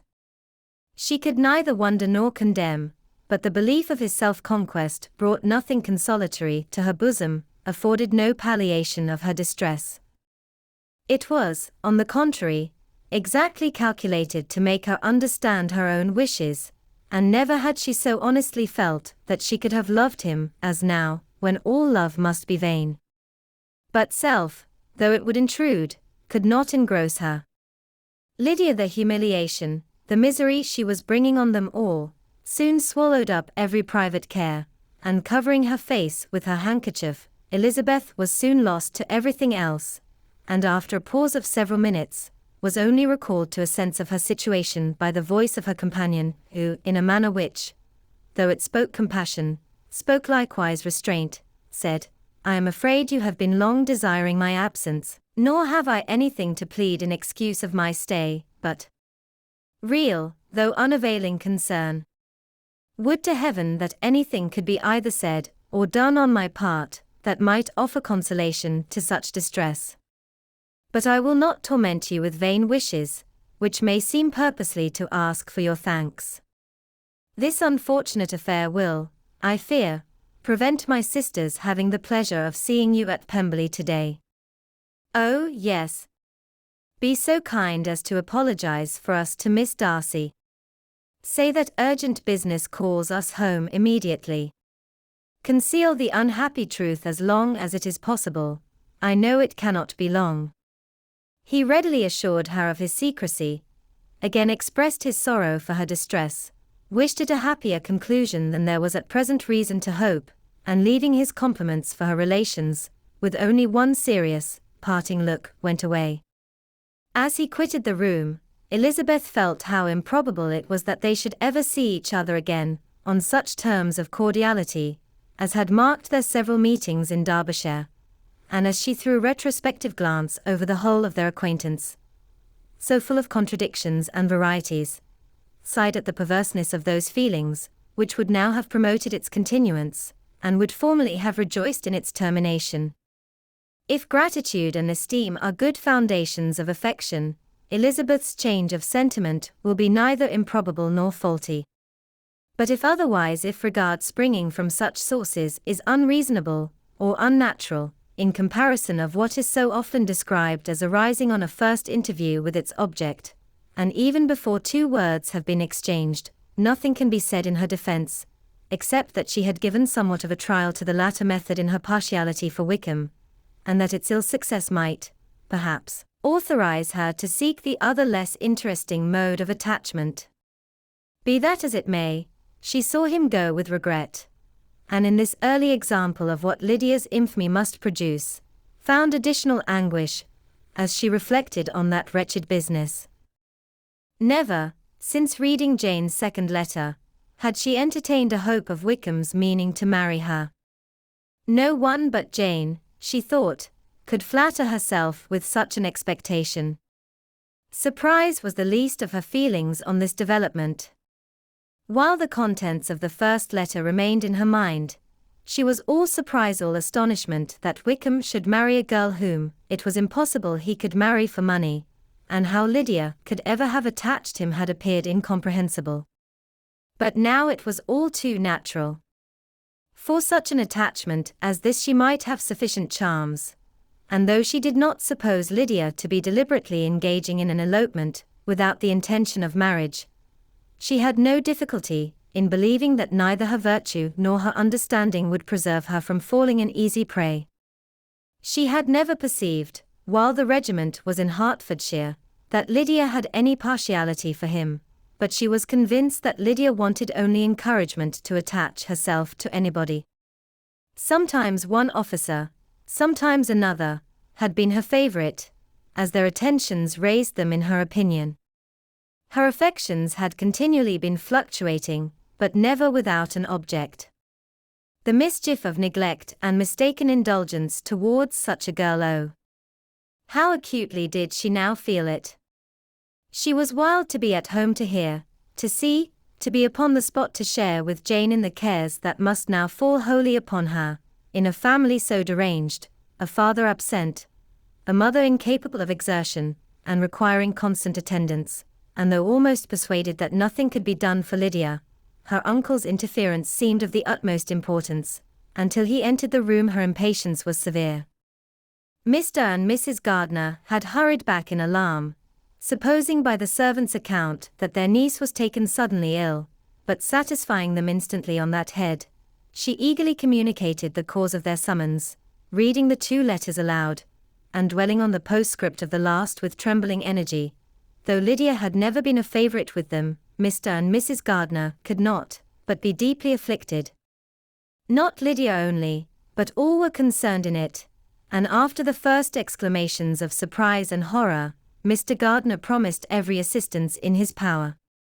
Elizabeth, though expecting no less, thanked him with tears of gratitude, and all three being actuated by one spirit, everything relating to their journey was speedily settled. They were to be off as soon as possible. "But what is to be done about Pemberley?" cried Mrs. Gardiner. "John told us Mr. Darcy was here when you sent for us, was it so?" "Yes, and I told him we should not be able to keep our engagement." "That is all settled." "What is all settled?" repeated the other, as she ran into her room to prepare. "And are they upon such terms as for her to disclose the real truth? Oh, that I knew how it was!" But wishes were vain, or at least could only serve to amuse her in the hurry and confusion of the following hour. Had Elizabeth been at leisure to be idle, she would have remained certain that all employment was impossible to one so wretched as herself. But she had her share of business as well as her aunt, and amongst the rest there were notes to be written to all their friends at Lambton, with false excuses for their sudden departure.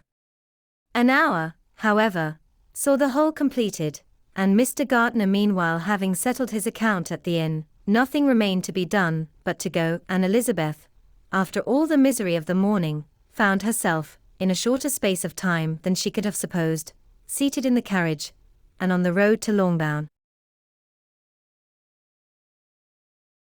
Chapter 47. "I have been thinking it over again, Elizabeth," said her uncle, as they drove from the town, "and really, upon serious consideration, I am much more inclined than I was to judge as your eldest sister does on the matter. It appears to me so very unlikely that any young man should form such a design against a girl who is by no means unprotected or friendless, and who was actually staying in his colonel's family, that I am strongly inclined to hope the best. Could he expect that her friends would not step forward? Could he expect to be noticed again by the regiment, after such an affront to Colonel Foster? His temptation is not adequate to the risk." "Do you really think so?" cried Elizabeth, brightening up for a moment. "Upon my word," said Mrs. Gardiner, "I begin to be of your uncle's opinion. It is really too great a violation of decency, honor, and interest, for him to be guilty of. I cannot think so very ill of Wickham. Can you yourself, Lizzie, so wholly give him up, as to believe him capable of it? Not, perhaps, of neglecting his own interest, but of every other neglect I can believe him capable. If, indeed, it should be so. But I dare not hope it. Why should they not go on to Scotland, if that had been the case?" "In the first place," replied Mr. Gardiner, "there is no absolute proof that they are not gone to Scotland." "Oh! But their removing from the chaise into a hackney coach is such a presumption. And besides, no traces of them were to be found on the Barnet road." "Well, then supposing them to be in London. They may be there, though for the purpose of concealment, for no more exceptional purpose. It is not likely that money should be very abundant on either side, and it might strike them that they could be more economically, though less expeditiously, married in London than in Scotland. But why all this secrecy? Why any fear of detection? Why must their marriage be private? Oh no, no, this is not likely. His most particular friend, you see by Jane's account, was persuaded of his never intending to marry her. Wickham will never marry a woman without some money. He cannot afford it. And what claims has Lydia? What attraction has she beyond youth, health, and good humor that could make him, for her sake, forego every chance of benefiting himself by marrying well? As to what restraint the apprehensions of disgrace in the corps might throw on a dishonorable elopement with her, I am not able to judge, for I know nothing of the effects that such a step might produce. But as to your other objection, I am afraid it will hardly hold good. Lydia has no brothers to step forward, and he might imagine, from my father's behavior, from his indolence and the little attention he has ever seemed to give to what was going forward in his family, that he would do as little, and think as little about it, as any father could do in such a matter. But can you think that Lydia is so lost to everything but love of him as to consent to live with him on any terms other than marriage? It does seem, and it is most shocking indeed, replied Elizabeth, with tears in her eyes, that a sister's sense of decency and virtue in such a point should admit of doubt. But, really, I know not what to say. Perhaps I am not doing her justice. But she is very young. She has never been taught to think on serious subjects, and for the last half-year, nay, for a 12-month she has been given up to nothing but amusement and vanity. She has been allowed to dispose of her time in the most idle and frivolous manner, and to adopt any opinions that came in her way. Since the Shire were first quartered in Meryton, nothing but love, flirtation, and officers have been in her head. She has been doing everything in her power by thinking and talking on the subject, to give greater what shall I call it? Susceptibility to her feelings, which are naturally lively enough. And we all know that Wickham has every charm of person and address that can captivate a woman. But you see that Jane, said her aunt, does not think so very ill of Wickham as to believe him capable of the attempt. Of whom does Jane ever think ill? And who is there, whatever might be their former conduct, that she would think capable of such an attempt, till it were proved against them? But Jane knows, as well as I do, what Wickham really is. We both know that he has been profligate in every sense of the word, that he has neither integrity nor honor, that he is as false and deceitful as he is insinuating. And do you really know all this? Cried Mrs. Gardiner, whose curiosity as to the mode of her intelligence was all alive. I do indeed, replied Elizabeth, colouring. I told you, the other day, of his infamous behaviour to Mr. Darcy, and you yourself, when last at Longbourn, heard in what manner he spoke of the man, who had behaved with such forbearance and liberality towards him. And there are other circumstances, which I am not at liberty, which it is not worth while to relate, but his lies about the whole Pemberley family are endless. From what he said of Miss Darcy, I was thoroughly prepared to see a proud, reserved, disagreeable girl. Yet he knew to the contrary himself. He must know that she was as amiable and unpretending as we have found her. But does Lydia know nothing of this? Can she be ignorant of what you and Jane seem so well to understand? Oh, yes, that is the worst of all. Till I was in Kent, and saw so much both of Mr. Darcy and his relation Colonel Fitzwilliam, I was ignorant of the truth myself. And when I returned home, the Shire was to leave Meryton in a week or fortnight's time. As that was the case, neither Jane, to whom I related the whole, nor I, thought it necessary to make our knowledge public, for of what use could it apparently be to any one, that the good opinion which all the neighbourhood had of him should then be overthrown? And even when it was settled that Lydia should go with Mrs. Foster, the necessity of opening her eyes to his character never occurred to me. That she could be in any danger from the deception never entered my head. That such a consequence as this could ensue, you may easily believe, was far enough from my thoughts. When they all removed to Brighton, therefore, you had no reason, I suppose, to believe them fond of each other. Not the slightest. I can remember no symptom of affection on either side, and had anything of the kind been perceptible, you must be aware that ours is not a family on which it could be thrown away. When first he entered the corps, she was ready enough to admire him, but so we all were. Every girl in or near Meryton was out of her senses about him for the first 2 months, but he never distinguished her by any particular attention, and, consequently, after a moderate period of extravagant and wild admiration, her fancy for him gave way, and others of the regiment, who treated her with more distinction, again became her favorites. It may be easily believed that however little of novelty could be added to their fears, hopes, and conjectures on this interesting subject, by its repeated discussion, no other could detain them from it long, during the whole of the journey. From Elizabeth's thoughts it was never absent. Fixed there by the keenest of all anguish, self-reproach, she could find no interval of ease or forgetfulness. They travelled as expeditiously as possible, and, sleeping one night on the road, reached Longbourn by dinner time the next day. It was a comfort to Elizabeth to consider that Jane could not have been wearied by long expectations.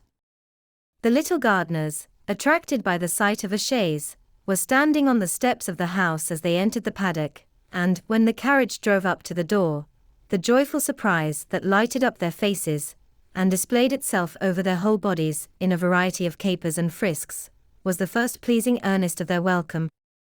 Elizabeth jumped out, and, after giving each of them a hasty kiss, hurried into the vestibule, where Jane, who came running down from her mother's apartment, immediately met her. Elizabeth, as she affectionately embraced her, whilst tears filled the eyes of both, lost not a moment in asking whether anything had been heard of the fugitives. "Not yet," replied Jane. "But now that my dear uncle is come, I hope everything will be well." "Is my father in town?" "Yes, he went on Tuesday, as I wrote you word." "And have you heard from him often?" "We have heard only twice. He wrote me a few lines on Wednesday to say that he had arrived in safety, and to give me his directions, which I particularly begged him to do. He merely added that he should not write again till he had something of importance to mention." "And my mother, how is she? How are you all?" "My mother is tolerably well, I trust, though her spirits are greatly shaken. She is upstairs and will have great satisfaction in seeing you all. She does not yet leave her dressing room. Mary and Kitty, thank heaven, are quite well." "But you, how are you?" cried Elizabeth. "You look pale. How much you must have gone through." Her sister, however, assured her of her being perfectly well, and their conversation, which had been passing while Mr. and Mrs. Gardiner were engaged with their children, was now put an end to by the approach of the whole party. Jane ran to her uncle and aunt, and welcomed and thanked them both, with alternate smiles and tears. When they were all in the drawing-room, the questions which Elizabeth had already asked were of course repeated by the others, and they soon found that Jane had no intelligence to give. The sanguine hope of good, however, which the benevolence of her heart suggested had not yet deserted her. She still expected that it would all end well, and that every morning would bring some letter, either from Lydia or her father, to explain their proceedings, and perhaps announce their marriage. Mrs. Bennet, to whose apartment they all repaired, after a few minutes' conversation together, received them exactly as might be expected, with tears and lamentations of regret, invectives against the villainous conduct of Wickham, and complaints of her own sufferings and ill-usage, blaming everybody but the person to whose ill-judging indulgence the errors of her daughter must principally be owing. "If I had been able," said she, "to carry my point in going to Brighton, with all my family, this would not have happened, but poor dear Lydia had nobody to take care of her. Why did the Fosters ever let her go out of their sight? I am sure there was some great neglect or other on their side, for she is not the kind of girl to do such a thing if she had been well looked after. I always thought they were very unfit to have the charge of her, but I was overruled, as I always am. Poor dear child! And now here's Mr. Bennet gone away, and I know he will fight Wickham, wherever he meets him, and then he will be killed, and what is to become of us all? The Collinses will turn us out before he is cold in his grave, and if you are not kind to us, brother, I do not know what we shall do." They all exclaimed against such terrific ideas, and Mr. Gardiner, after general assurances of his affection for her and all her family, told her that he meant to be in London the very next day, and would assist Mr. Bennet in every endeavour for recovering Lydia. Do not give way to useless alarm, added he. Though it is right to be prepared for the worst, there is no occasion to look on it as certain. It is not quite a week since they left Brighton. In a few days more we may gain some news of them. Until we know that they are not married, and have no design of marrying, do not let us give the matter over as lost. As soon as I get to town, I shall go to my brother, and make him come home with me to Gracechurch Street. And then we may consult together as to what is to be done. Oh, my dear brother, replied Mrs. Bennet, that is exactly what I could most wish for. And now do, when you get to town, find them out, wherever they may be, and if they are not married already, make them marry. And as for wedding clothes, do not let them wait for that, but tell Lydia she shall have as much money as she chooses to buy them, after they are married. And above all, keep Mr. Bennet from fighting. Tell him what a dreadful state I am in, that I am frighted out of my wits and have such tremblings, such flutterings, all over me, such spasms in my side and pains in my head, and such beatings at heart, that I can get no rest by night nor by day.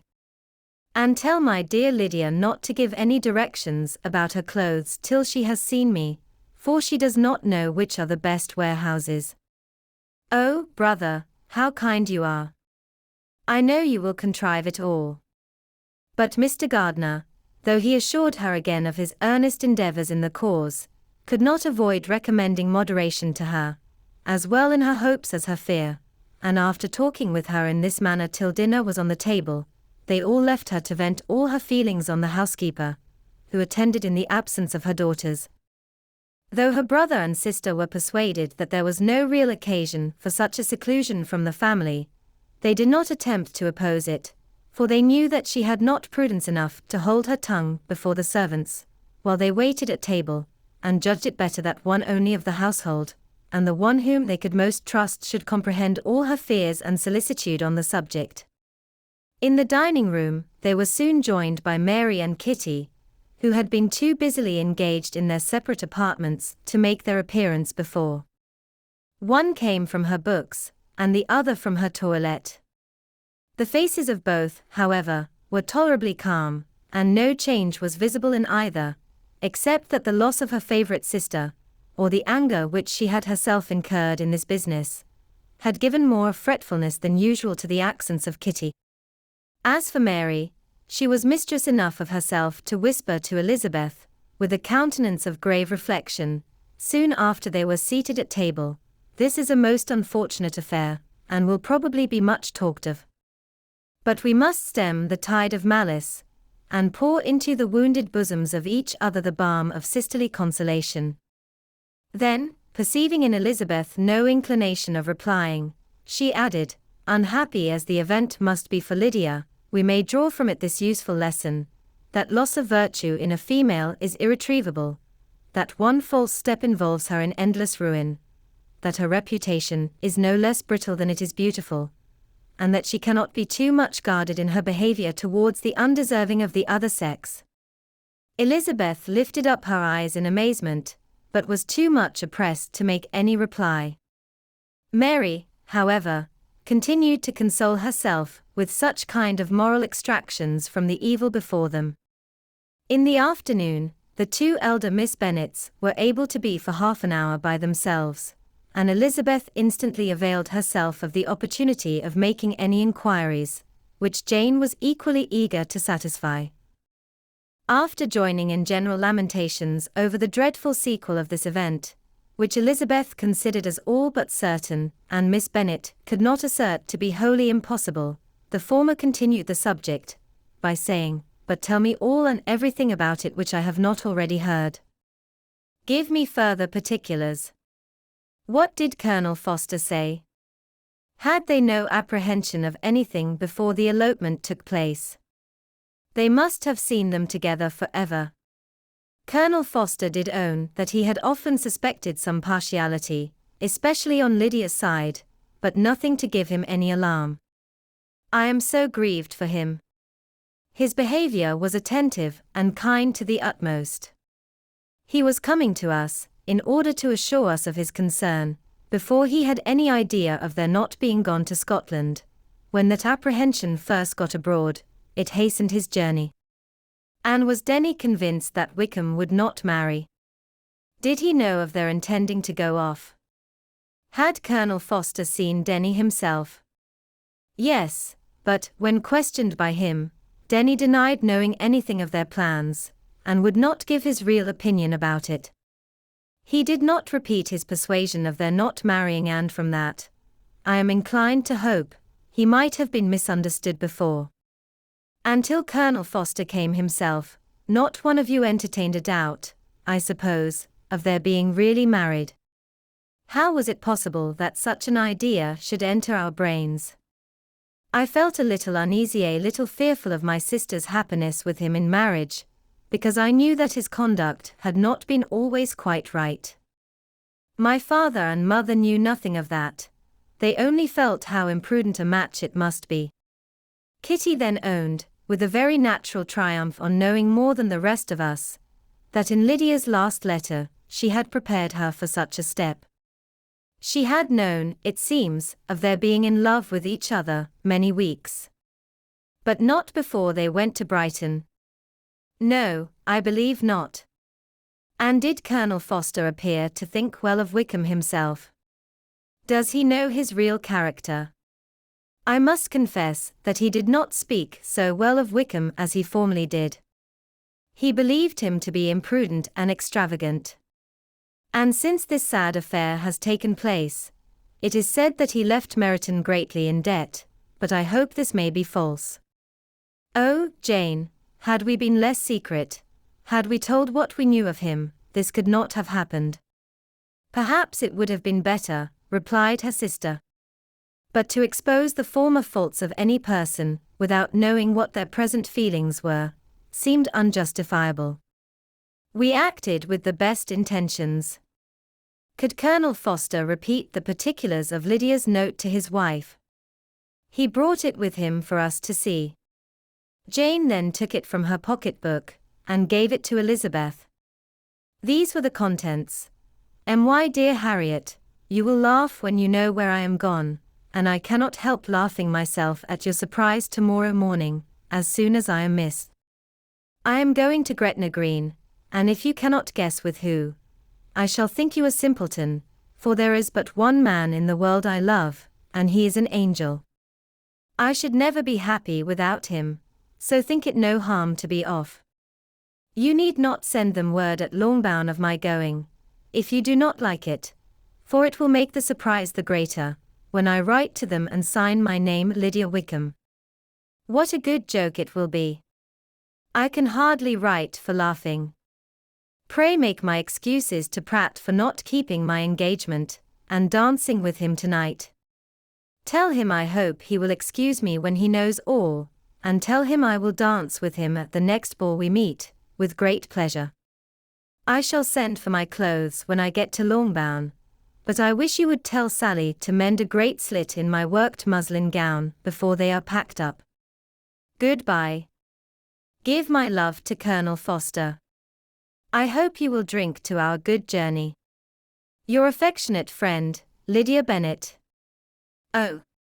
Thoughtless, thoughtless Lydia, cried Elizabeth when she had finished it. What a letter is this, to be written at such a moment. But at least it shows that she was serious on the subject of their journey. Whatever he might afterwards persuade her to, it was not on her side a scheme of infamy. My poor father! How he must have felt it! I never saw anyone so shocked. He could not speak a word for full 10 minutes. My mother was taken ill immediately, and the whole house in such confusion. Oh! Jane, cried Elizabeth, was there a servant belonging to it who did not know the whole story before the end of the day? I do not know. I hope there was. But to be guarded at such a time is very difficult. My mother was in hysterics, and though I endeavored to give her every assistance in my power, I am afraid I did not do so much as I might have done.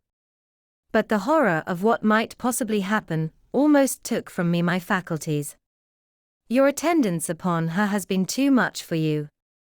You do not look well. Oh, that I had been with you. You have had every care and anxiety upon yourself alone.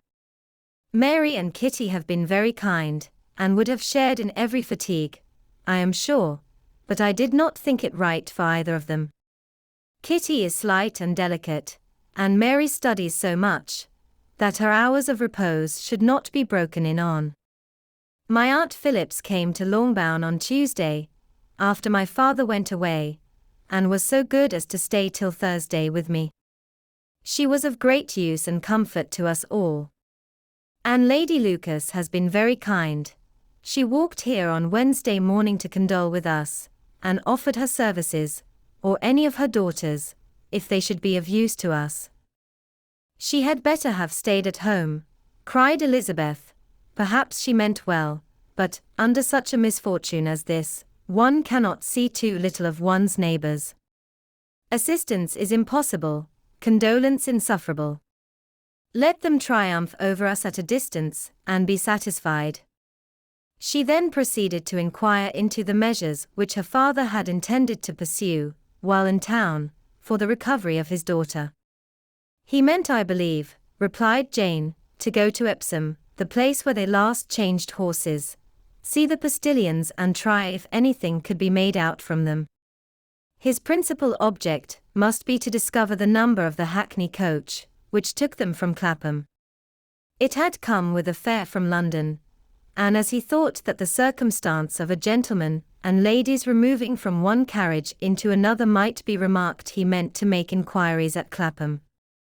If he could anyhow discover at what house the coachman had before set down his fare, he determined to make inquiries there, and hoped it might not be impossible to find out the stand and number of the coach. I do not know of any other designs that he had formed, but he was in such a hurry to be gone, and his spirits so greatly discomposed, that I had difficulty in finding out even so much as this. Chapter 48. The whole party were in hopes of a letter from Mr. Bennet the next morning, but the post came in without bringing a single line from him. His family knew him to be, on all common occasions, a most negligent and dilatory correspondent, but at such a time they had hoped for exertion. They were forced to conclude that he had no pleasing intelligence to send, but even of that they would have been glad to be certain. Mr. Gardiner had waited only for the letters before he set off. When he was gone, they were certain at least of receiving constant information of what was going on, and their uncle promised, at parting, to prevail on Mr. Bennet to return to Longbourn as soon as he could, to the great consolation of his sister, who considered it as the only security for her husband's not being killed in a duel. Mrs. Gardiner and the children were to remain in Hertfordshire a few days longer, as the former thought her presence might be serviceable to her nieces. She shared in their attendance on Mrs. Bennet, and was a great comfort to them in their hours of freedom. Their other aunt also visited them frequently, and always, as she said, with the design of cheering and heartening them up, though, as she never came without reporting some fresh instance of Wickham's extravagance or irregularity, she seldom went away without leaving them more dispirited than she found them. All Meryton seemed striving to blacken the man who, but 3 months before, had been almost an angel of light. He was declared to be in debt to every tradesman in the place, and his intrigues, all honoured with the title of seduction, had been extended into every tradesman's family. Everybody declared that he was the wickedest young man in the world, and everybody began to find out that they had always distrusted the appearance of his goodness. Elizabeth, though she did not credit above half of what was said, believed enough to make her former assurance of her sister's ruin more certain, and even Jane, who believed still less of it, became almost hopeless, more especially as the time was now come when, if they had gone to Scotland, which she had never before entirely despaired of, they must in all probability have gained some news of them. Mr. Gardiner left Longbourn on Sunday. On Tuesday his wife received a letter from him. It told them that, on his arrival, he had immediately found out his brother, and persuaded him to come to Gracechurch Street.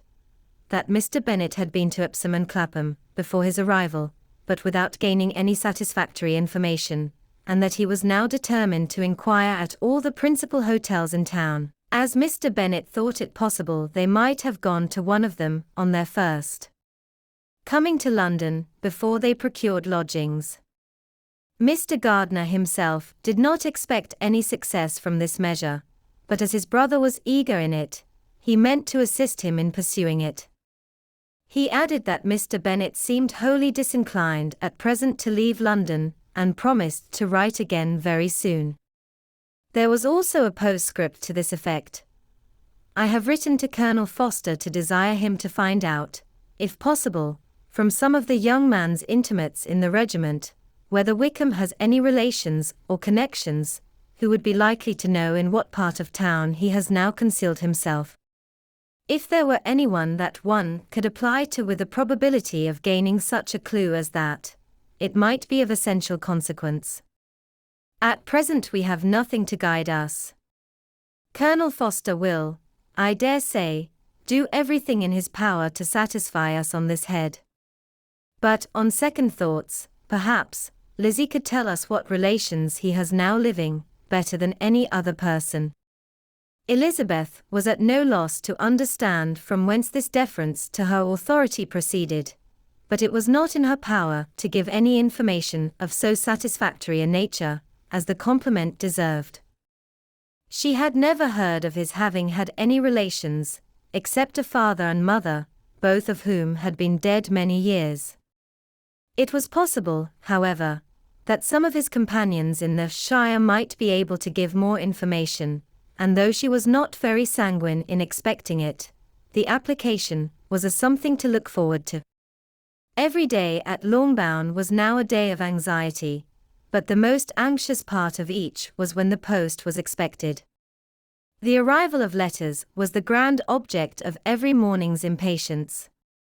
Through letters, whatever of good or bad was to be told would be communicated, and every succeeding day was expected to bring some news of importance.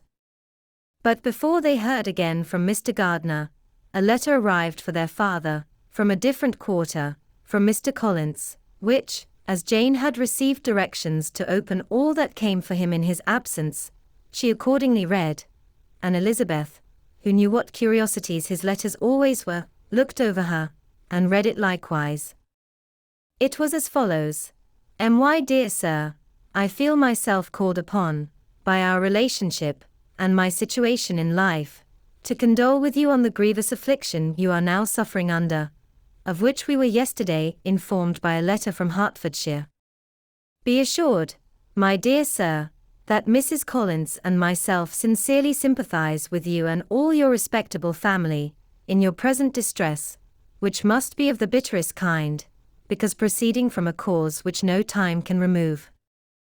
No arguments shall be wanting on my part, that can alleviate so severe a misfortune or that may comfort you, under a circumstance that must be of all others the most afflicting to a parent's mind. The death of your daughter would have been a blessing in comparison of this. And it is the more to be lamented, because there is reason to suppose, as my dear Charlotte informs me, that this licentiousness of behavior in your daughter has proceeded from a faulty degree of indulgence, though, at the same time, for the consolation of yourself and Mrs. Bennet, I am inclined to think that her own disposition must be naturally bad, or she could not be guilty of such an enormity, at so early an age. Howsoever that may be, you are grievously to be pitied, in which opinion I am not only joined by Mrs. Collins, but likewise by Lady Catherine and her daughter, to whom I have related the affair. They agree with me in apprehending that this false step in one daughter will be injurious to the fortunes of all the others, for who, as Lady Catherine herself condescendingly says, will connect themselves with such a family. And this consideration leads me moreover to reflect, with augmented satisfaction, on a certain event of last November, for had it been otherwise, I must have been involved in all your sorrow and disgrace. Let me then advise you, dear sir, to console yourself as much as possible, to throw off your unworthy child from your affection for ever, and leave her to reap the fruits of her own heinous offence. I am, dear sir, etc., etc. Mr. Gardiner did not write again till he had received an answer from Colonel Foster, and then he had nothing of a pleasant nature to send. It was not known that Wickham had a single relationship with whom he kept up any connection, and it was certain that he had no near one living. His former acquaintances had been numerous, but since he had been in the militia, it did not appear that he was on terms of particular friendship with any of them. There was no one, therefore, who could be pointed out as likely to give any news of him. And in the wretched state of his own finances, there was a very powerful motive for secrecy, in addition to his fear of discovery by Lydia's relations, for it had just transpired that he had left gaming debts behind him to a very considerable amount. Colonel Foster believed that more than £1,000 would be necessary to clear his expenses at Brighton. He owed a good deal in town, but his debts of honour were still more formidable. Mr. Gardiner did not attempt to conceal these particulars from the Longbourn family. Jane heard them with horror. "A gamester," she cried. "This is wholly unexpected. I had not an idea of it." Mr. Gardiner added in his letter that they might expect to see their father at home on the following day, which was Saturday. Rendered spiritless by the ill success of all their endeavours, he had yielded to his brother-in-law's entreaty that he would return to his family, and leave it to him to do whatever occasion might suggest to be advisable for continuing their pursuit. When Mrs. Bennet was told of this, she did not express so much satisfaction as her children expected, considering what her anxiety for his life had been before. "What, is he coming home, and without poor Lydia?" she cried. "Sure he will not leave London before he has found them. Who is to fight Wickham, and make him marry her, if he comes away?" As Mrs. Gardiner began to wish to be at home, it was settled that she and the children should go to London, at the same time that Mr. Bennet came from it. The coach, therefore, took them the first stage of their journey, and brought its master back to Longbourn. Mrs. Gardiner went away in all the perplexity about Elizabeth and her Derbyshire friend that had attended her from that part of the world. His name had never been voluntarily mentioned before them by her niece, and the kind of half-expectation which Mrs. Gardiner had formed, of their being followed by a letter from him, had ended in nothing.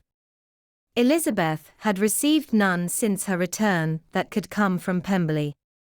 The present unhappy state of the family rendered any other excuse for the lowness of her spirits unnecessary. Nothing, therefore, could be fairly conjectured from that, though Elizabeth, who was by this time tolerably well acquainted with her own feelings, was perfectly aware that, had she known nothing of Darcy, she could have borne the dread of Lydia's infamy somewhat better. It would have spared her, she thought, one sleepless night out of two. When Mr. Bennet arrived, he had all the appearance of his usual philosophic composure. He said as little as he had ever been in the habit of saying, made no mention of the business that had taken him away, and it was some time before his daughters had courage to speak of it. It was not till the afternoon, when he had joined them at tea, that Elizabeth ventured to introduce the subject, and then, on her briefly expressing her sorrow for what he must have endured, he replied, "Say nothing of that. Who should suffer but myself? It has been my own doing, and I ought to feel it." "You must not be too severe upon yourself," replied Elizabeth. "You may well warn me against such an evil. Human nature is so prone to fall into it. No, Lizzie, let me once in my life feel how much I have been to blame. I am not afraid of being overpowered by the impression. It will pass away soon enough. Do you suppose them to be in London? Yes, where else can they be so well concealed? And Lydia used to want to go to London, added Kitty. She is happy then, said her father dryly, and her residence there will probably be of some duration. Then after a short silence he continued, Lizzie, I bear you no ill will for being justified in your advice to me last May, which, considering the event, shows some greatness of mind. They were interrupted by Miss Bennet, who came to fetch her mother's tea. This is a parade, he cried, which does one good, it gives such an elegance to misfortune. Another day, I will do the same. I will sit in my library, in my nightcap and powdering gown, and give as much trouble as I can, or, perhaps, I may defer it till Kitty runs away. I am not going to run away, Papa, said Kitty fretfully. If I should ever go to Brighton, I would behave better than Lydia. You go to Brighton? I would not trust you so near it as Eastbourne for £50. No, Kitty, I have at last learned to be cautious, and you will feel the effects of it. No officer is ever to enter into my house again, nor even to pass through the village. Balls will be absolutely prohibited, unless you stand up with one of your sisters. And you are never to stir out of doors till you can prove that you have spent 10 minutes of every day in a rational manner. Kitty, who took all these threats in a serious light, began to cry. Well, well, said he, do not make yourself unhappy. If you are a good girl for the next 10 years, I will take you to a review at the end of them. Chapter 49. 2 days after Mr. Bennet's return, as Jane and Elizabeth were walking together in the shrubbery behind the house, they saw the housekeeper coming towards them, and, concluding that she came to call them to their mother, went forward to meet her, but instead of the expected summons, when they approached her, she said to Miss Bennet, I beg your pardon, madam, for interrupting you, but I was in hopes you might have got some good news from town, so I took the liberty of coming to ask. What do you mean, Hill? We have heard nothing from town. Dear madam, cried Mrs. Hill, in great astonishment, don't you know there is an express come for master from Mr. Gardiner? He has been here this half hour, and master has had a letter. Away ran the girls, too eager to get in to have time for speech. They ran through the vestibule into the breakfast room, from thence to the library.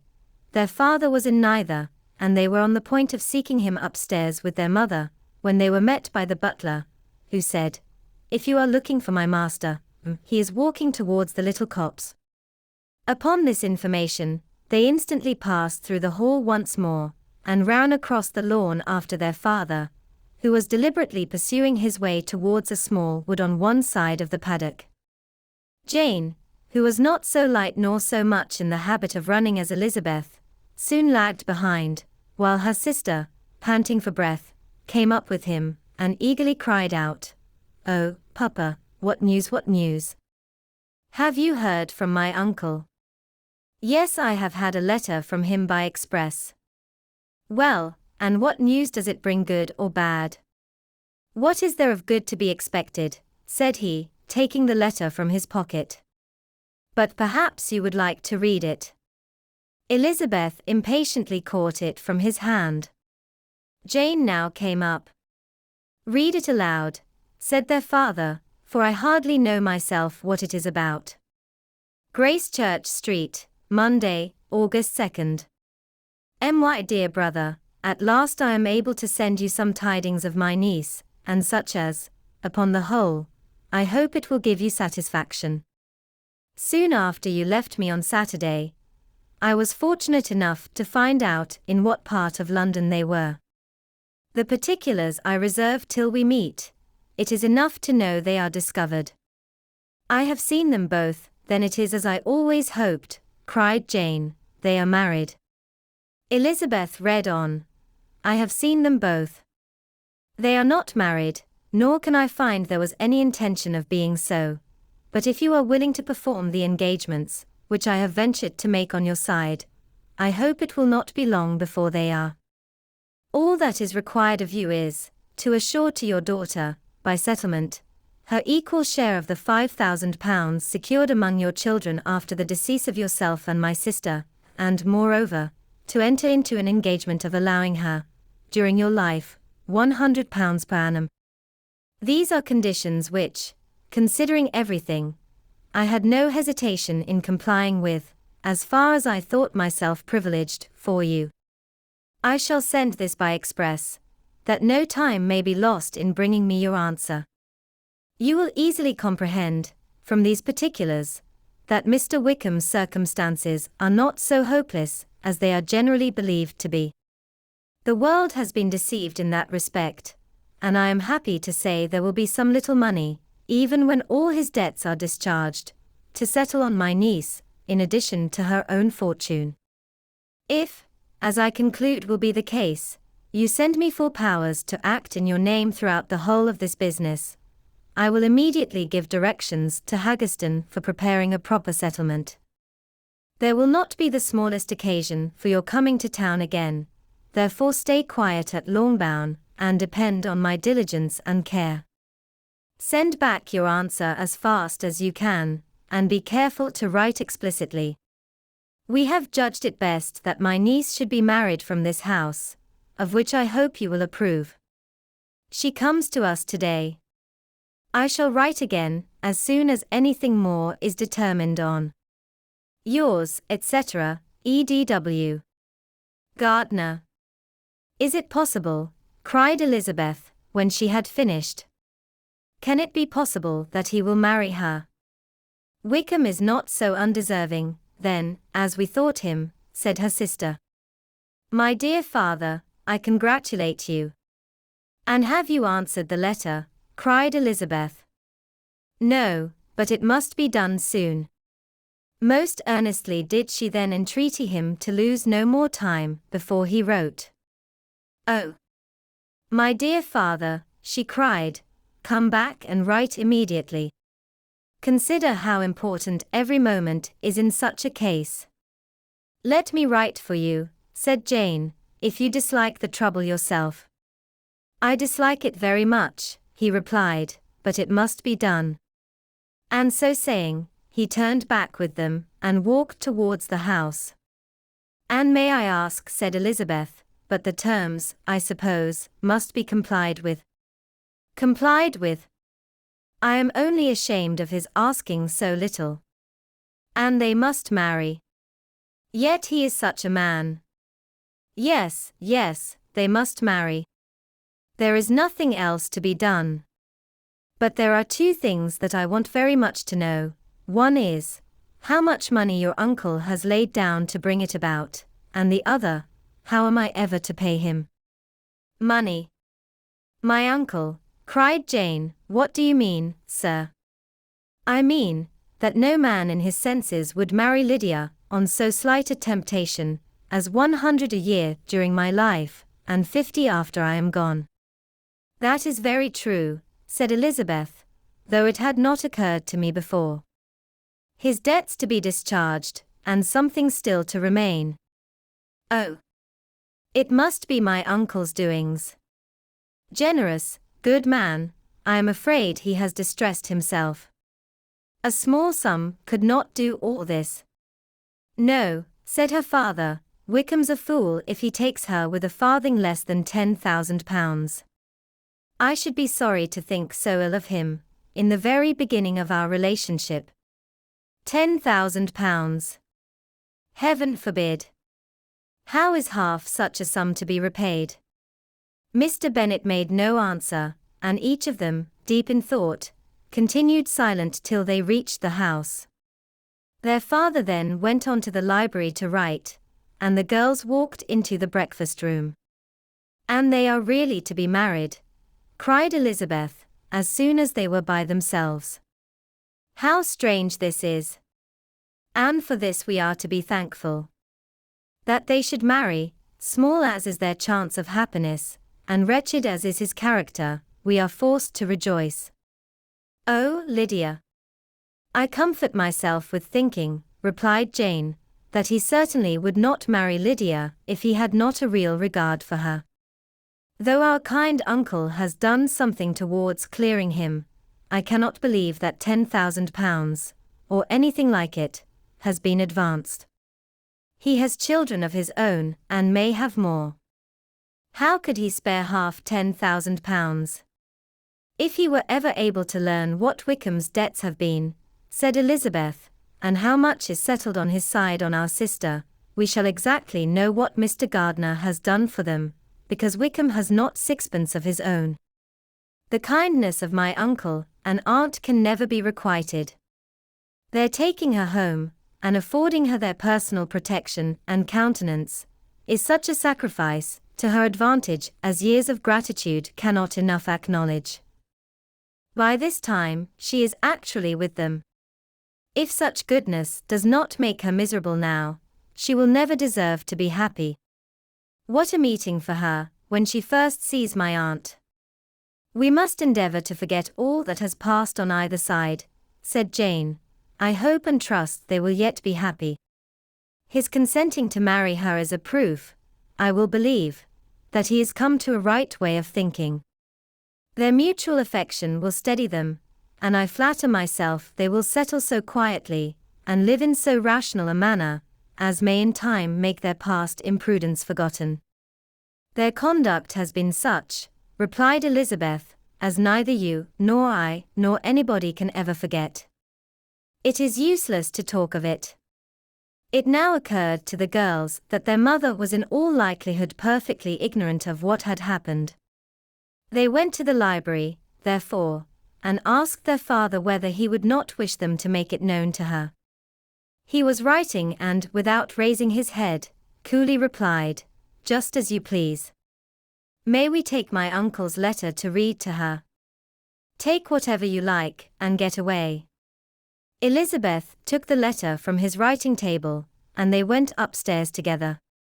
Mary and Kitty were both with Mrs. Bennet. One communication would, therefore, do for all. After a slight preparation for good news, the letter was read aloud.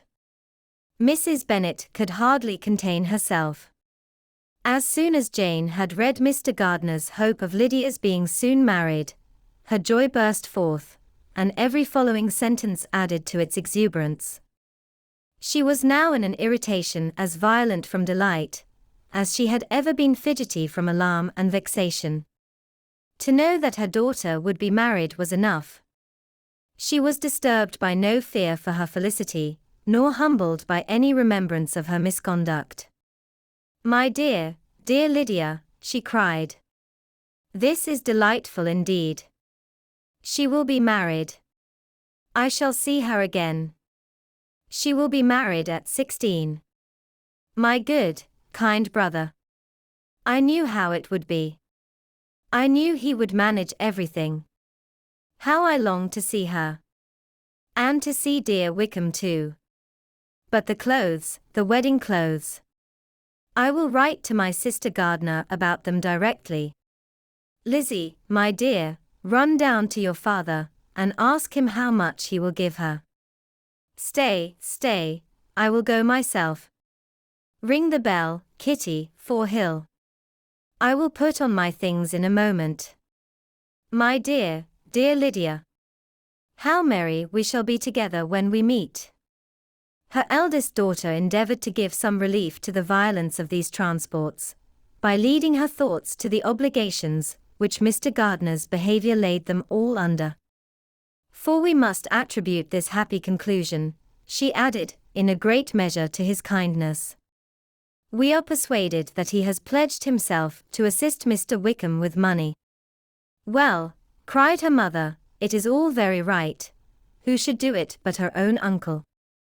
If he had not had a family of his own, I and my children must have had all his money, you know, and it is the first time we have ever had anything from him, except a few presents. Well, I am so happy. In a short time, I shall have a daughter married. Mrs. Wickham. How well it sounds. And she was only 16 last June. My dear Jane, I am in such a flutter, that I am sure I can't write. So I will dictate, and you write for me. We will settle with your father about the money afterwards, but the things should be ordered immediately. She was then proceeding to all the particulars of calico, muslin, and cambric, and would shortly have dictated some very plentiful orders, had not Jane, though with some difficulty, persuaded her to wait till her father was at leisure to be consulted. One day's delay, she observed, would be of small importance, and her mother was too happy to be quite so obstinate as usual. Other schemes, too, came into her head. I will go to Meryton, said she, as soon as I am dressed, and tell the good news to my sister Phillips. And as I come back, I can call on Lady Lucas and Mrs. Long. Kitty, run down and order the carriage. An airing would do me a great deal of good, I am sure. Girls, can I do anything for you in Meryton? Oh, here comes Hill. My dear Hill, have you heard the good news? Miss Lydia is going to be married, and you shall all have a bowl of punch to make merry at her wedding. Mrs. Hill began instantly to express her joy. Elizabeth received her congratulations amongst the rest and then, sick of this folly, took refuge in her own room, that she might think with freedom. Poor Lydia's situation must, at best, be bad enough, but that it was no worse, she had need to be thankful. She felt it so, and though, in looking forward, neither rational happiness nor worldly prosperity could be justly expected for her sister, in looking back to what they had feared, only 2 hours ago, she felt all the advantages of what they had gained. Chapter 50. Mr. Bennet had very often wished before this period of his life that, instead of spending his whole income, he had laid by an annual sum for the better provision of his children and of his wife, if she survived him. He now wished it more than ever. Had he done his duty in that respect, Lydia need not have been indebted to her uncle for whatever of honor or credit could now be purchased for her. The satisfaction of prevailing on one of the most worthless young men in Great Britain to be her husband might, then have rested in its proper place. He was seriously concerned that a cause of so little advantage to anyone should be forwarded at the sole expense of his brother-in-law, and he was determined, if possible, to find out the extent of his assistance, and to discharge the obligation as soon as he could. When first Mr. Bennet had married, economy was held to be perfectly useless, for, of course, they were to have a son. The son was to join in cutting off the entail, as soon as he should be of age, and the widow and younger children would by that means be provided for. 5 daughters successively entered the world, but yet the son was to come, and Mrs. Bennet, for many years after Lydia's birth, had been certain that he would. This event had at last been despaired of, but it was then too late to be saving. Mrs. Bennet had no turn for economy, and her husband's love of independence had alone prevented their exceeding their income.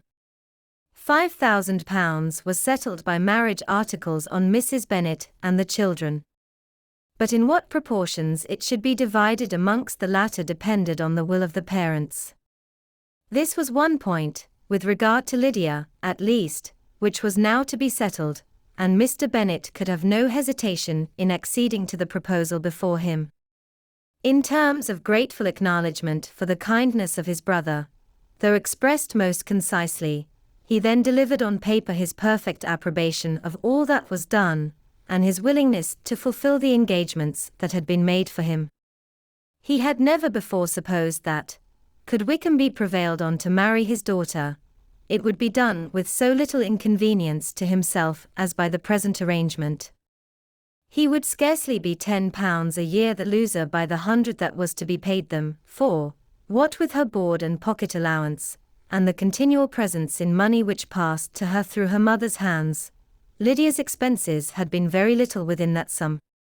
That it would be done with such trifling exertion on his side, too, was another very welcome surprise, for his wish at present was to have as little trouble in the business as possible. When the first transports of rage, which had produced his activity in seeking her, were over, he naturally returned to all his former indolence.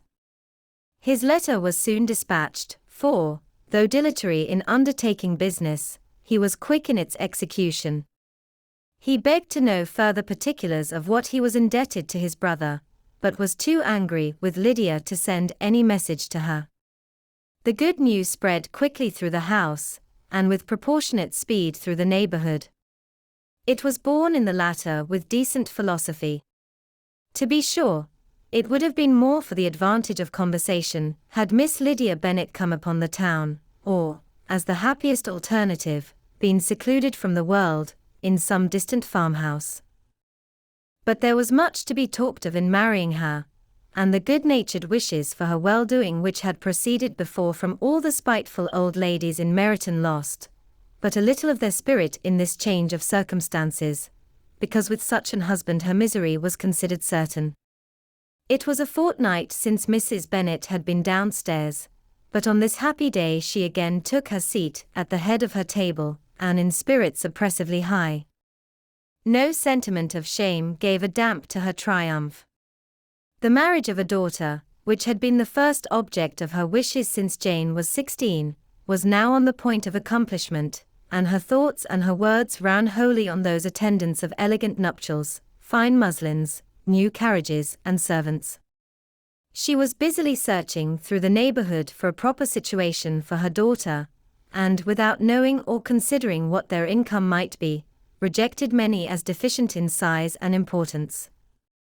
Hay Park might do, said she, if the Gouldings could quit it, or the great house at Stoke, if the drawing-room were larger, but Ashworth is too far off. I could not bear to have her 10 miles from me, and as for Pulvis Lodge, the attics are dreadful.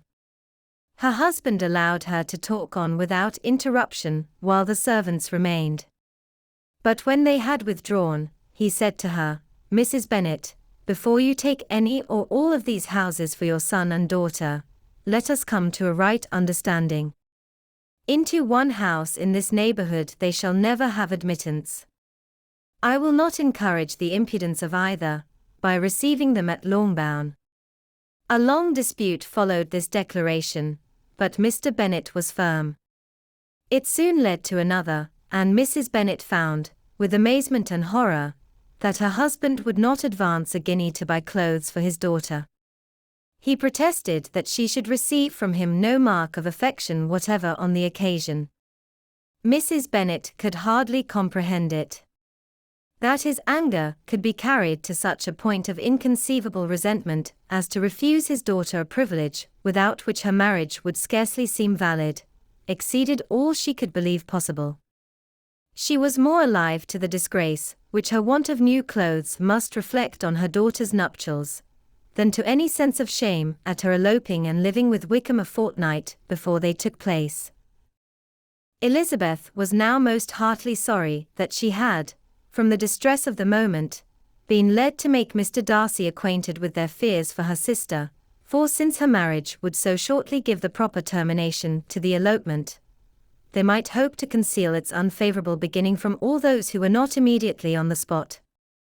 She had no fear of its spreading farther through his means. There were few people on whose secrecy she would have more confidently depended, but, at the same time, there was no one whose knowledge of a sister's frailty would have mortified her so much, not, however, from any fear of disadvantage from it individually to herself, for, at any rate, there seemed a gulf impassable between them. Had Lydia's marriage been concluded on the most honorable terms, it was not to be supposed that Mr. Darcy would connect himself with a family where, to every other objection, would now be added an alliance and relationship of the nearest kind with a man whom he so justly scorned. From such a connection, she could not wonder that he would shrink. The wish of procuring her regard, which she had assured herself of his feeling in Derbyshire, could not in rational expectation survive such a blow as this. She was humbled, she was grieved, she repented, though she hardly knew of what. She became jealous of his esteem, when she could no longer hope to be benefited by it. She wanted to hear of him, when there seemed the least chance of gaining intelligence. She was convinced that she could have been happy with him, when it was no longer likely they should meet. What a triumph for him, as she often thought, could he know that the proposals which she had proudly spurned only 4 months ago, would now have been most gladly and gratefully received. He was as generous, she doubted not, as the most generous of his sex, but while he was mortal, there must be a triumph. She began now to comprehend that he was exactly the man who, in disposition and talents, would most suit her. His understanding and temper, though unlike her own, would have answered all her wishes. It was an union that must have been to the advantage of both. By her ease and liveliness, his mind might have been softened, his manners improved, and from his judgment, information, and knowledge of the world, she must have received benefit of greater importance. But no such happy marriage could now teach the admiring multitude what connubial felicity really was. An union of a different tendency, and precluding the possibility of the other, was soon to be formed in their family. How Wickham and Lydia were to be supported in tolerable independence, she could not imagine. But how little of permanent happiness could belong to a couple who were only brought together because their passions were stronger than their virtue, she could easily conjecture. Mr. Gardiner soon wrote again to his brother.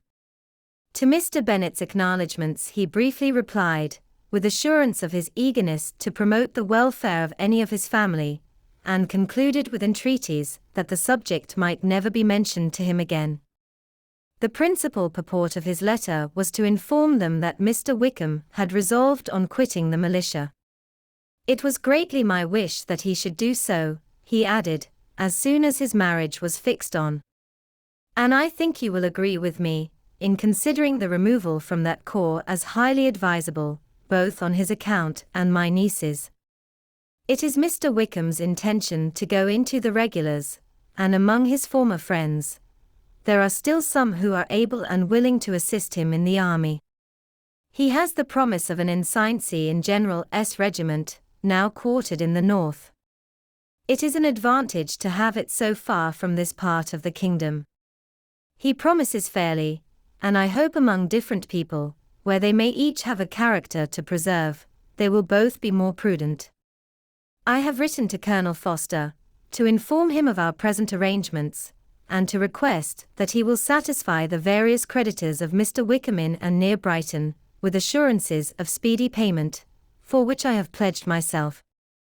And will you give yourself the trouble of carrying similar assurances to his creditors in Meryton, of whom I shall subjoin a list according to his information. He has given in all his debts. I hope at least he has not deceived us.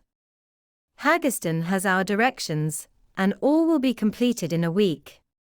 They will then join his regiment, unless they are first invited to Longbourn, and I understand from Mrs. Gardiner that my niece is very desirous of seeing you all before she leaves the south. She is well, and begs to be dutifully remembered to you and your mother, yours, etc., E. Gardiner. Mr. Bennet and his daughters saw all the advantages of Wickham's removal from the shire as clearly as Mr. Gardiner could do. But Mrs. Bennet was not so well pleased with it. Lydia's being settled in the north, just when she had expected most pleasure and pride in her company, for she had by no means given up her plan of their residing in Hertfordshire, was a severe disappointment, and besides, it was such a pity that Lydia should be taken from a regiment where she was acquainted with everybody, and had so many favourites. She is so fond of Mrs. Foster, said she, it will be quite shocking to send her away. And there are several of the young men, too, that she likes very much. The officers may not be so pleasant in General S. Regiment. His daughter's request, for such it might be considered, of being admitted into her family again, before she set off for the north, received at first an absolute negative. But Jane and Elizabeth, who agreed in wishing, for the sake of their sister's feelings and consequence, that she should be noticed on her marriage by her parents, urged him so earnestly yet so rationally and so mildly, to receive her and her husband at Longbourn, as soon as they were married, that he was prevailed on to think as they thought, and act as they wished. And their mother had the satisfaction of knowing that she would be able to show her married daughter in the neighbourhood before she was banished to the north. When Mr. Bennet wrote again to his brother, therefore, he sent his permission for them to come, and it was settled that as soon as the ceremony was over, they should proceed to Longbourn. Elizabeth was surprised, however, that Wickham should consent to such a scheme, and had she consulted only her own inclination, any meeting with him would have been the last object of her wishes. Chapter 51. Their sister's wedding day arrived, and Jane and Elizabeth felt for her probably more than she felt for herself. The carriage was sent to meet them and they were to return in it by dinner time. Their arrival was dreaded by the elder Miss Bennets, and Jane more especially, who gave Lydia the feelings which would have attended herself, had she been the culprit, and was wretched in the thought of what her sister must endure. They came. The family were assembled in the breakfast room to receive them. Smiles decked the face of Mrs. Bennet as the carriage drove up to the door. Her husband looked impenetrably grave, her daughters, alarmed, anxious, uneasy. Lydia's voice was heard in the vestibule, the door was thrown open, and she ran into the room.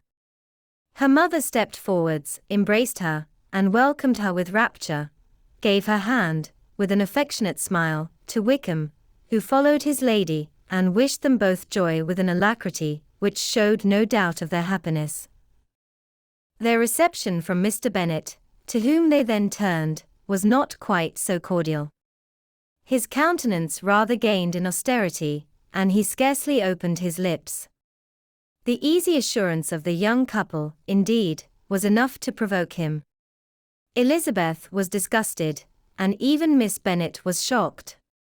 Lydia was Lydia still, untamed, unabashed, wild, noisy, and fearless.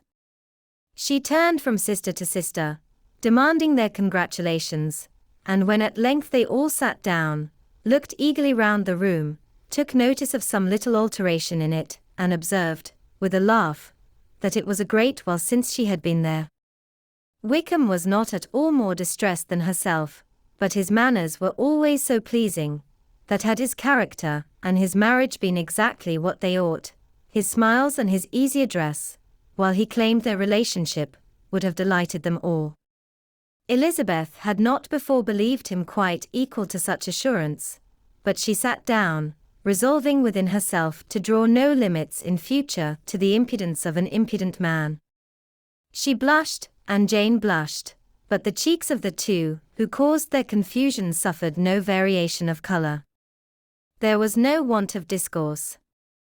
The bride and her mother could neither of them talk fast enough, and Wickham, who happened to sit near Elizabeth, began inquiring after his acquaintance in that neighbourhood, with a good-humoured ease which she felt very unable to equal in her replies. They seemed each of them to have the happiest memories in the world. Nothing of the past was recollected with pain, and Lydia led voluntarily to subjects which her sisters would not have alluded to for the world. "Only think of its being 3 months, she cried, "since I went away. It seems but a fortnight, I declare, and yet there have been things enough happened in the time. Good gracious! When I went away, I am sure I had no more idea of being married till I came back again. Though I thought it would be very good fun if I was." Her father lifted up his eyes. Jane was distressed. Elizabeth looked expressively at Lydia, but she, who never heard nor saw anything of which she chose to be insensible, gaily continued, "Oh, Mamma, do the people hereabouts know I am married today? I was afraid they might not, and we overtook William Goulding in his curricle, so I was determined he should know it, and so I let down the side glass next to him, and took off my glove, and let my hand just rest upon the window frame, so that he might see the ring, and then I bowed and smiled like anything." Elizabeth could bear it no longer. She got up, and ran out of the room, and returned no more, till she heard them passing through the hall to the dining parlour.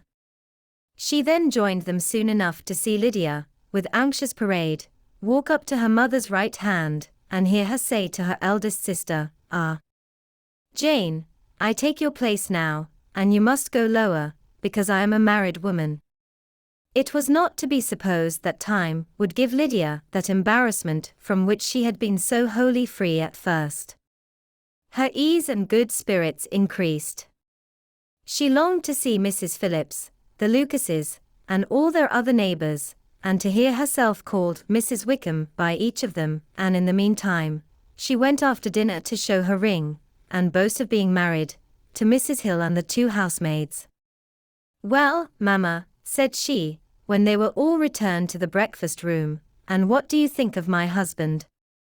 Is not he a charming man? I am sure my sisters must all envy me. I only hope they may have half my good luck. They must all go to Brighton. That is the place to get husbands. What a pity it is, mamma, we did not all go." "Very true, and if I had my will, we should. But my dear Lydia, I don't at all like your going such a way off." "Must it be so?" "Oh, Lord. Yes, there is nothing in that. I shall like it of all things. You and Papa, and my sisters, must come down and see us. We shall be at Newcastle all the winter, and I dare say there will be some balls, and I will take care to get good partners for them all." "I should like it beyond anything," said her mother. "And then when you go away, you may leave one or two of my sisters behind you, and I dare say I shall get husbands for them before the winter is over." "I thank you for my share of the favour," said Elizabeth, "but I do not particularly like your way of getting husbands." Their visitors were not to remain above 10 days with them. Mr. Wickham had received his commission before he left London, and he was to join his regiment at the end of a fortnight. No one but Mrs. Bennet regretted that their stay would be so short, and she made the most of the time by visiting about with her daughter, and having very frequent parties at home. These parties were acceptable to all. To avoid a family circle was even more desirable to such as did think, than such as did not. Wickham's affection for Lydia was just what Elizabeth had expected to find it, not equal to Lydia's for him.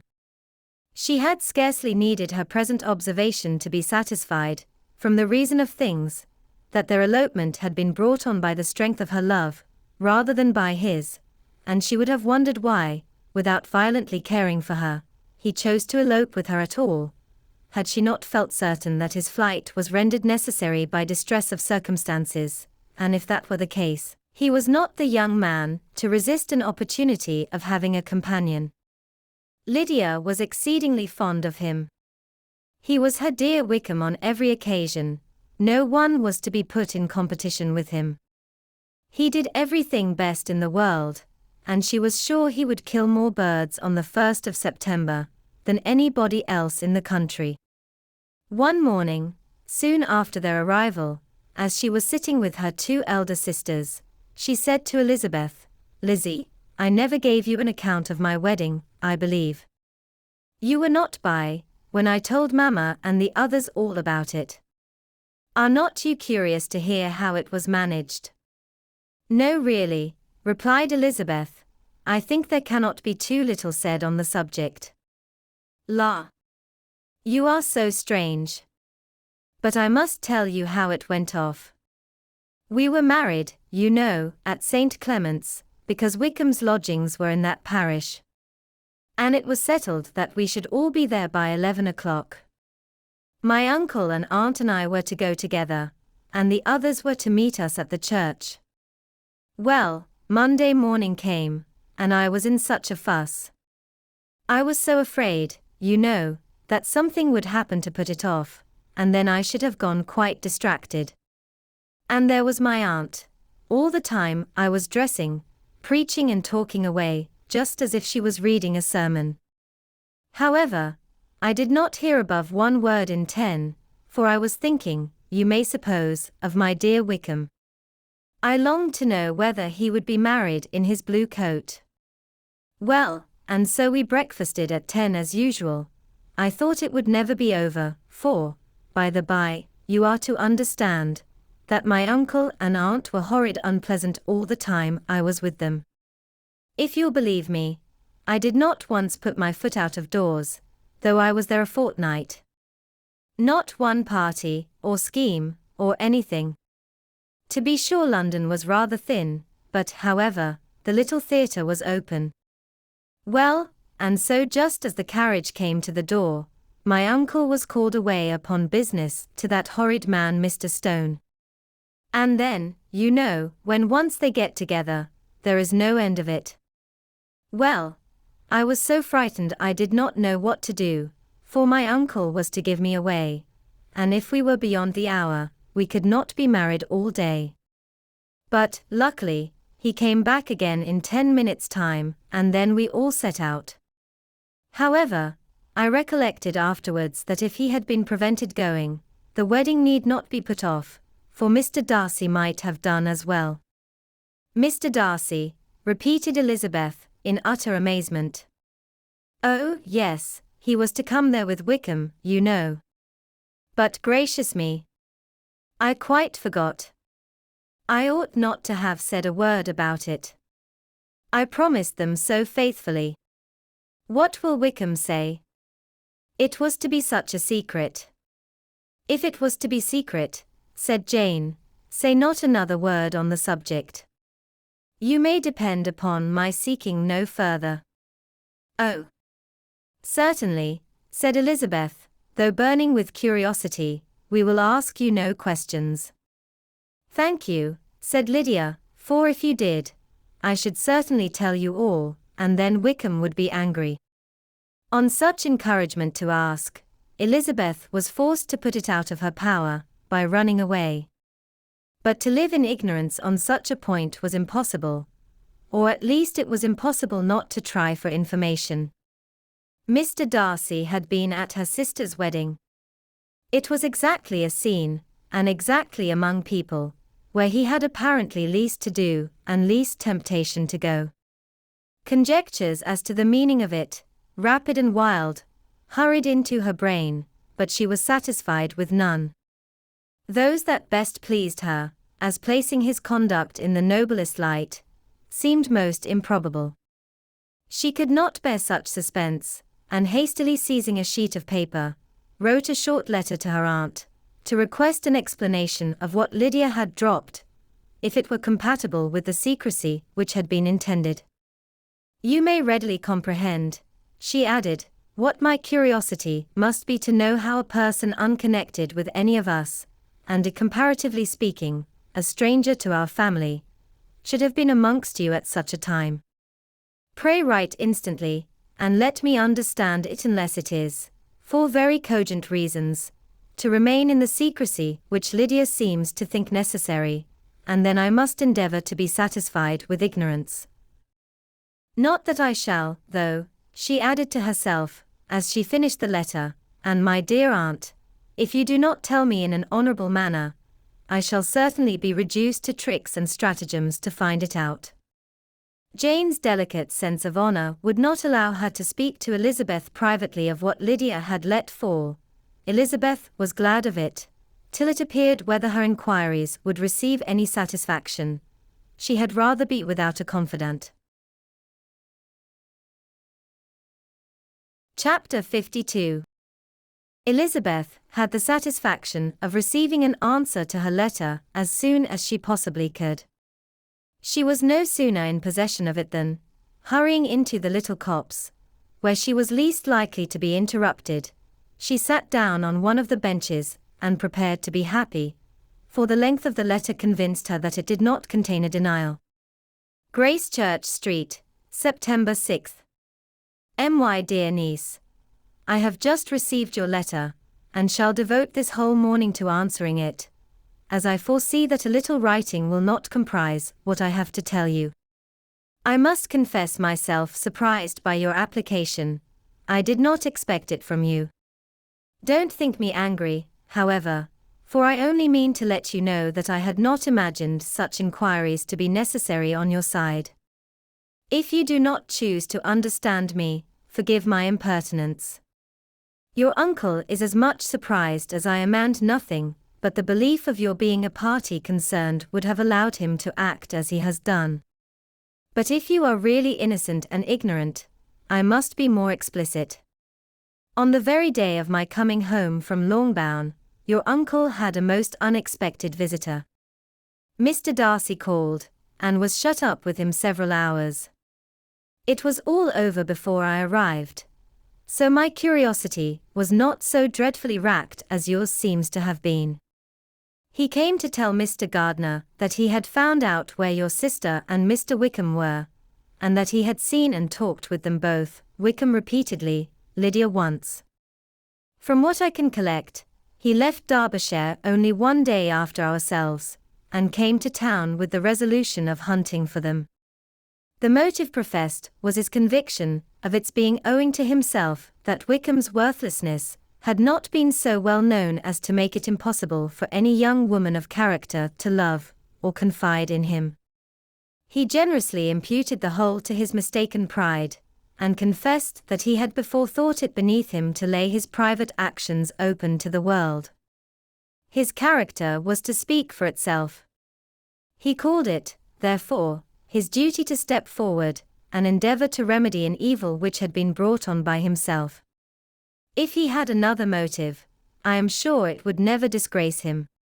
He had been some days in town, before he was able to discover them, but he had something to direct his search, which was more than we had, and the consciousness of this was another reason for his resolving to follow us.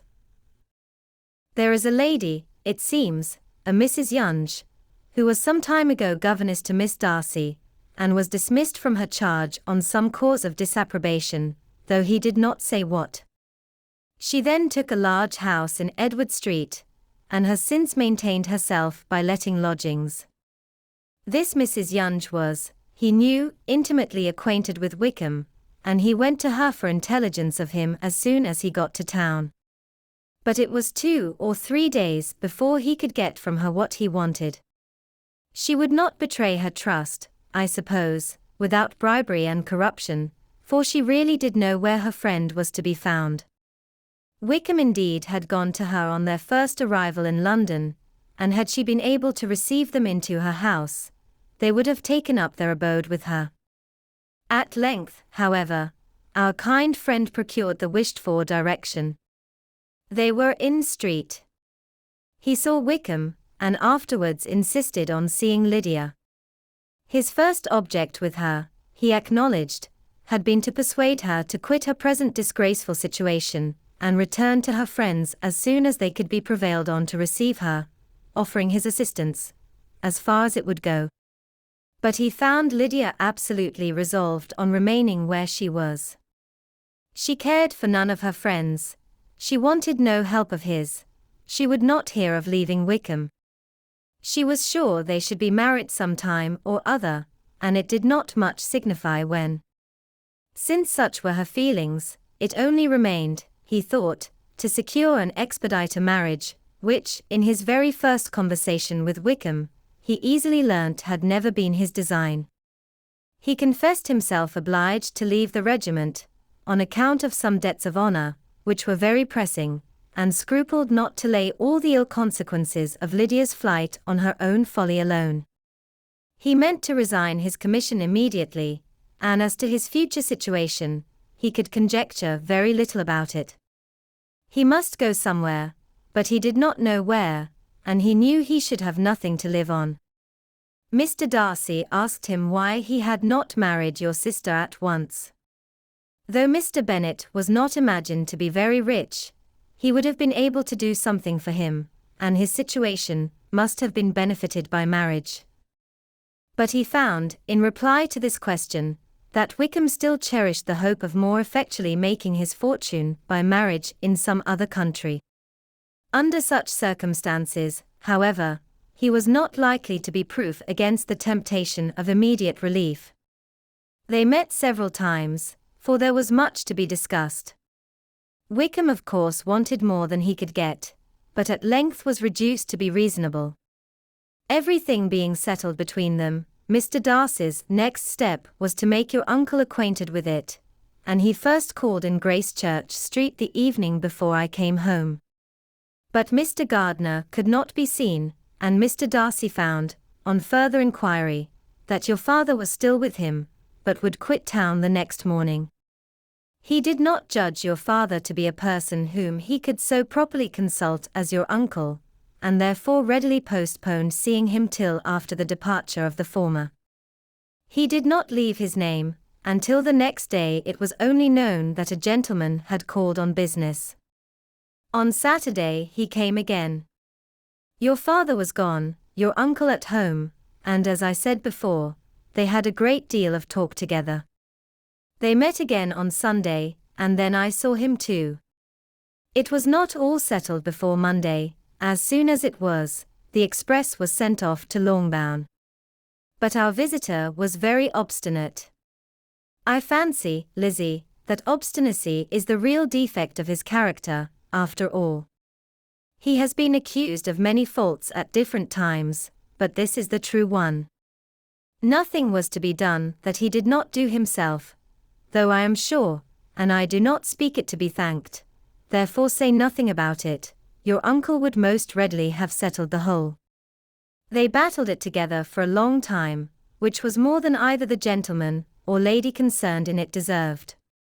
But at last your uncle was forced to yield, and instead of being allowed to be of use to his niece, was forced to put up with only having the probable credit of it, which went sorely against the grain, and I really believe your letter this morning gave him great pleasure, because it required an explanation that would rob him of his borrowed feathers, and give the praise where it was due.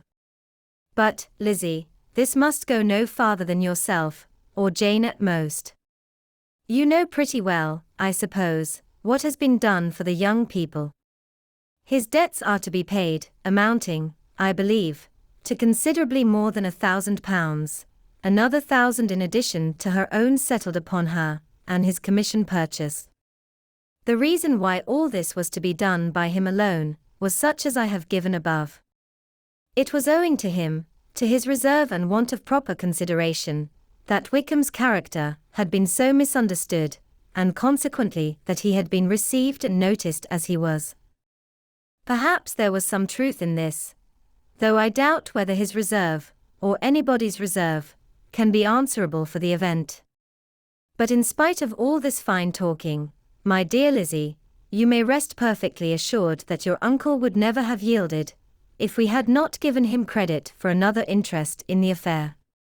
When all this was resolved on, he returned again to his friends, who were still staying at Pemberley, but it was agreed that he should be in London once more when the wedding took place, and all money matters were then to receive the last finish. I believe I have now told you everything. It is a relation which you tell me is to give you great surprise. I hope at least it will not afford you any displeasure. Lydia came to us, and Wickham had constant admission to the house. He was exactly what he had been, when I knew him in Hertfordshire, but I would not tell you how little I was satisfied with her behaviour while she stayed with us, if I had not perceived, by Jane's letter last Wednesday, that her conduct on coming home was exactly of a piece with it, and therefore what I now tell you can give you no fresh pain. I talked to her repeatedly in the most serious manner, representing to her all the wickedness of what she had done, and all the unhappiness she had brought on her family. If she heard me, it was by good luck, for I am sure she did not listen.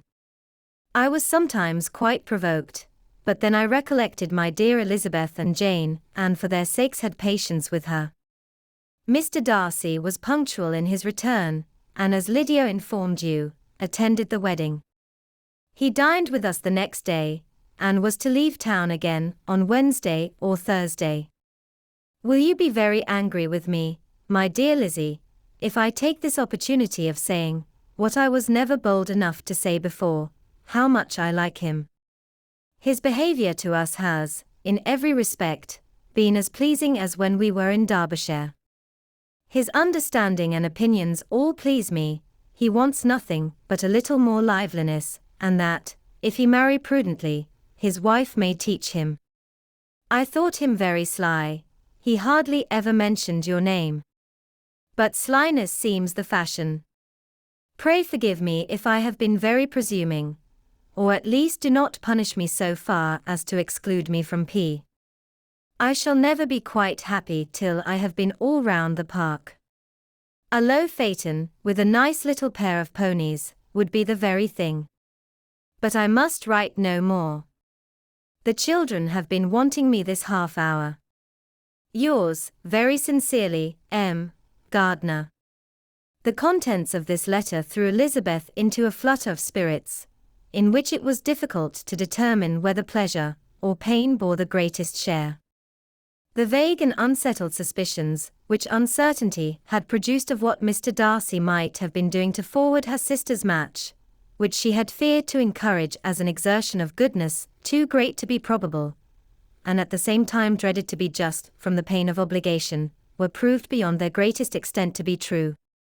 He had followed them purposely to town.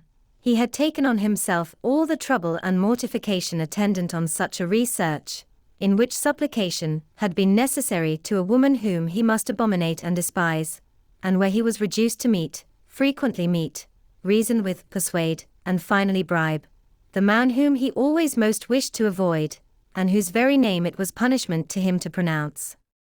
He had done all this for a girl whom he could neither regard nor esteem. Her heart did whisper that he had done it for her.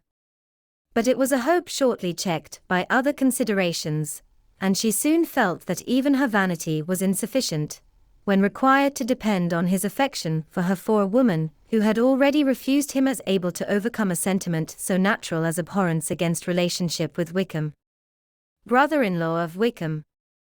Every kind of pride must revolt from the connection. He had, to be sure, done much. She was ashamed to think how much. But he had given a reason for his interference, which asked no extraordinary stretch of belief. It was reasonable that he should feel he had been wrong. He had liberality, and he had the means of exercising it, and though she would not place herself as his principal inducement, she could, perhaps, believe that remaining partiality for her might assist his endeavors in a cause where her peace of mind must be materially concerned. It was painful, exceedingly painful, to know that they were under obligations to a person who could never receive a return. They owed the restoration of Lydia, her character, everything, to him. Oh! How heartily did she grieve over every ungracious sensation she had ever encouraged, every saucy speech she had ever directed towards him. For herself she was humbled, but she was proud of him. Proud that in a cause of compassion and honor, he had been able to get the better of himself. She read over her aunt's commendation of him again and again. It was hardly enough, but it pleased her. She was even sensible of some pleasure, though mixed with regret, on finding how steadfastly both she and her uncle had been persuaded that affection and confidence subsisted between Mr. Darcy and herself. She was roused from her seat, and her reflections, by someone's approach, and before she could strike into another path, she was overtaken by Wickham. "I am afraid I interrupt your solitary ramble, my dear sister," said he, as he joined her. "You certainly do," she replied with a smile, "but it does not follow that the interruption must be unwelcome. I should be sorry indeed, if it were. We were always good friends, and now we are better." "True. Are the others coming out?" "I do not know. Mrs. Bennet and Lydia are going in the carriage to Meryton. And so, my dear sister, I find, from our uncle and aunt, that you have actually seen Pemberley." She replied in the affirmative. "I almost envy you the pleasure, and yet I believe it would be too much for me, or else I could take it in my way to Newcastle." "And you saw the old housekeeper, I suppose?" "Poor Reynolds, she was always very fond of me. But of course she did not mention my name to you." Yes, she did. And what did she say? That you were gone into the army, and she was afraid had not turned out well. At such a distance as that, you know, things are strangely misrepresented. Certainly, he replied, biting his lips. Elizabeth hoped she had silenced him, but he soon afterwards said, I was surprised to see Darcy in town last month. We passed each other several times. I wonder what he can be doing there. Perhaps preparing for his marriage with Mr. Burf, said Elizabeth. It must be something particular, to take him there at this time of year. Undoubtedly. Did you see him while you were at Lambton? I thought I understood from the gardeners that you had. Yes, he introduced us to his sister. And do you like her? Very much.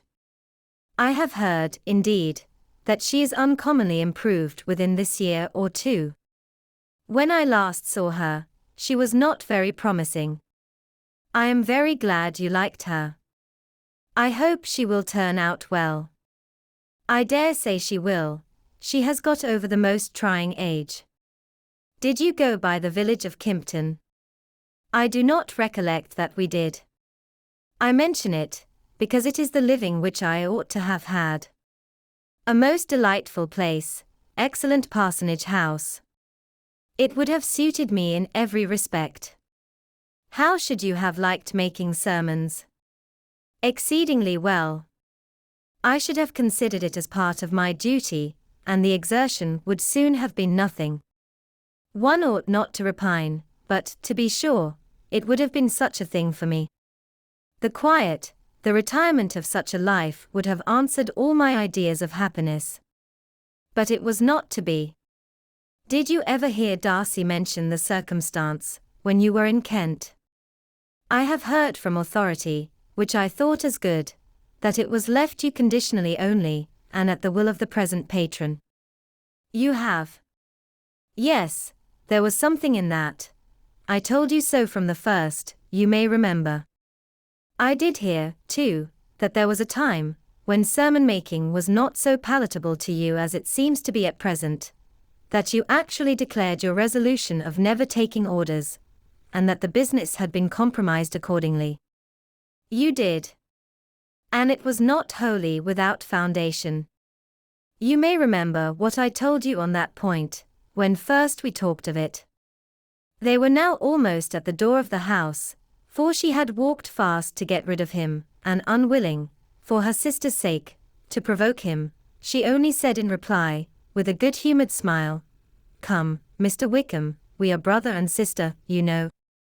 Do not let us quarrel about the past. In future, I hope we shall be always of one mind. She held out her hand, he kissed it with affectionate gallantry, though he hardly knew how to look, and they entered the house. Chapter 53. Mr. Wickham was so perfectly satisfied with this conversation that he never again distressed himself, or provoked his dear sister Elizabeth, by introducing the subject of it, and she was pleased to find that she had said enough to keep him quiet. The day of his and Lydia's departure soon came, and Mrs. Bennet was forced to submit to a separation, which, as her husband by no means entered into her scheme of their all going to Newcastle, was likely to continue at least a 12-month. Oh, my dear Lydia, she cried, when shall we meet again? Oh, Lord! I don't know. Not these 2 or 3 years, perhaps. Write to me very often, my dear. As often as I can. But you know married women have never much time for writing. My sisters may write to me. They will have nothing else to do. Mr. Wickham's adieus were much more affectionate than his wife's. He smiled, looked handsome, and said many pretty things. He is as fine a fellow, said Mr. Bennet, as soon as they were out of the house, as ever I saw. He simpers and smirks, and makes love to us all.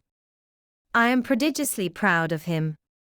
I defy even Sir William Lucas himself to produce a more valuable son-in-law. The loss of her daughter made Mrs. Bennet very dull for several days.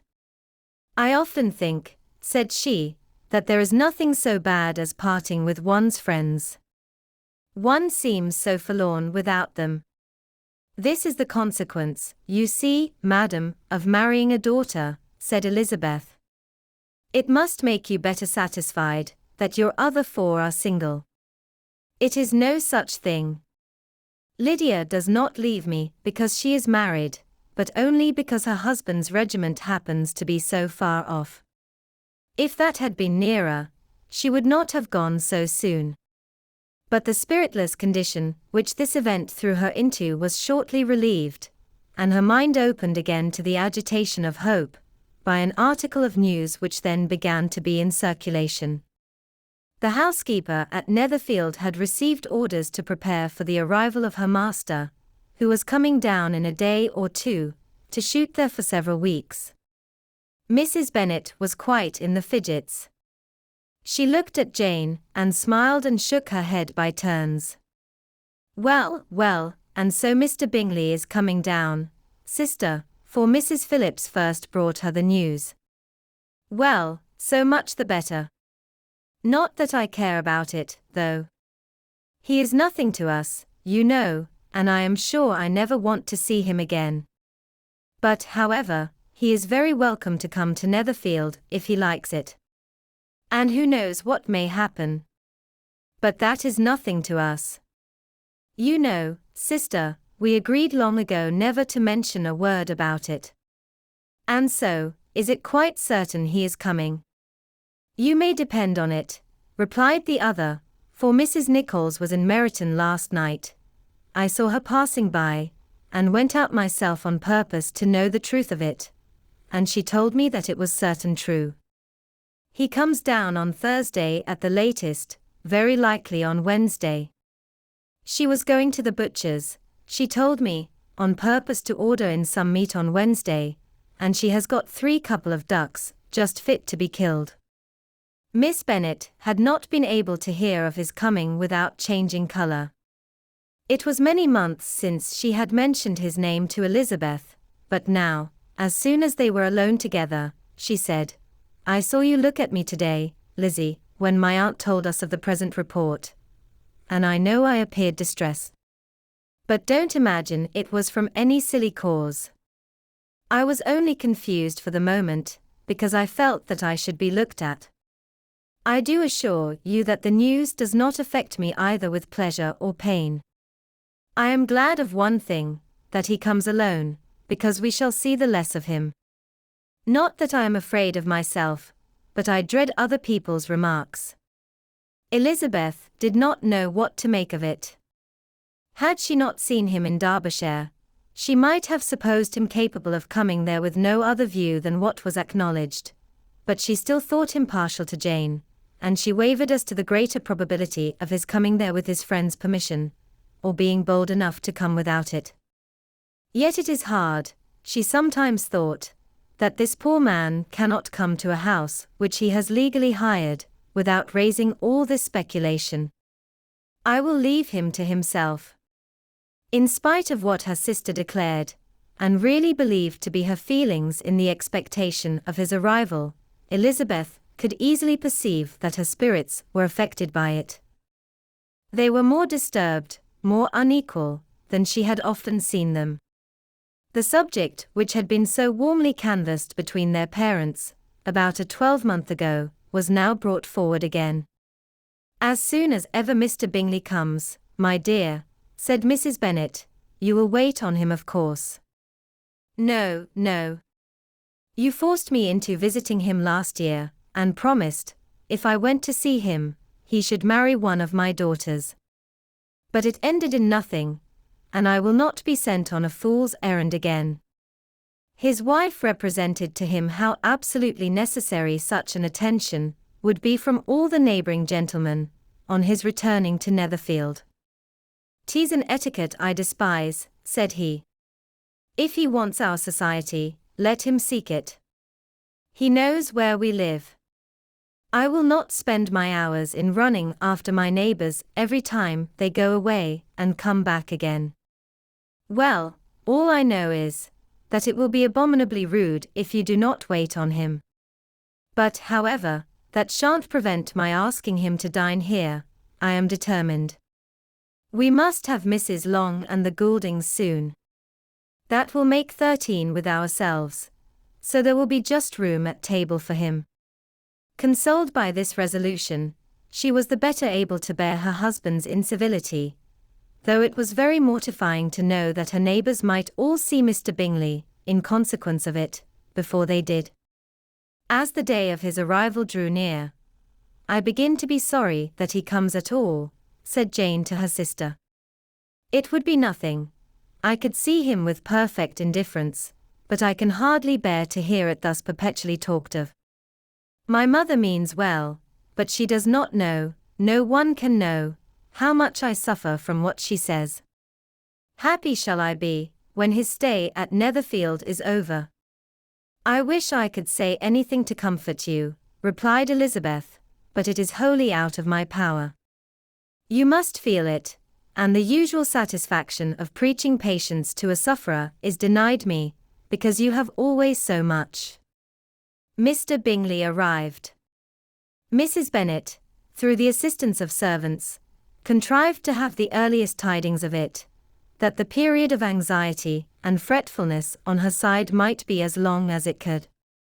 She counted the days that must intervene before their invitation could be sent, hopeless of seeing him before.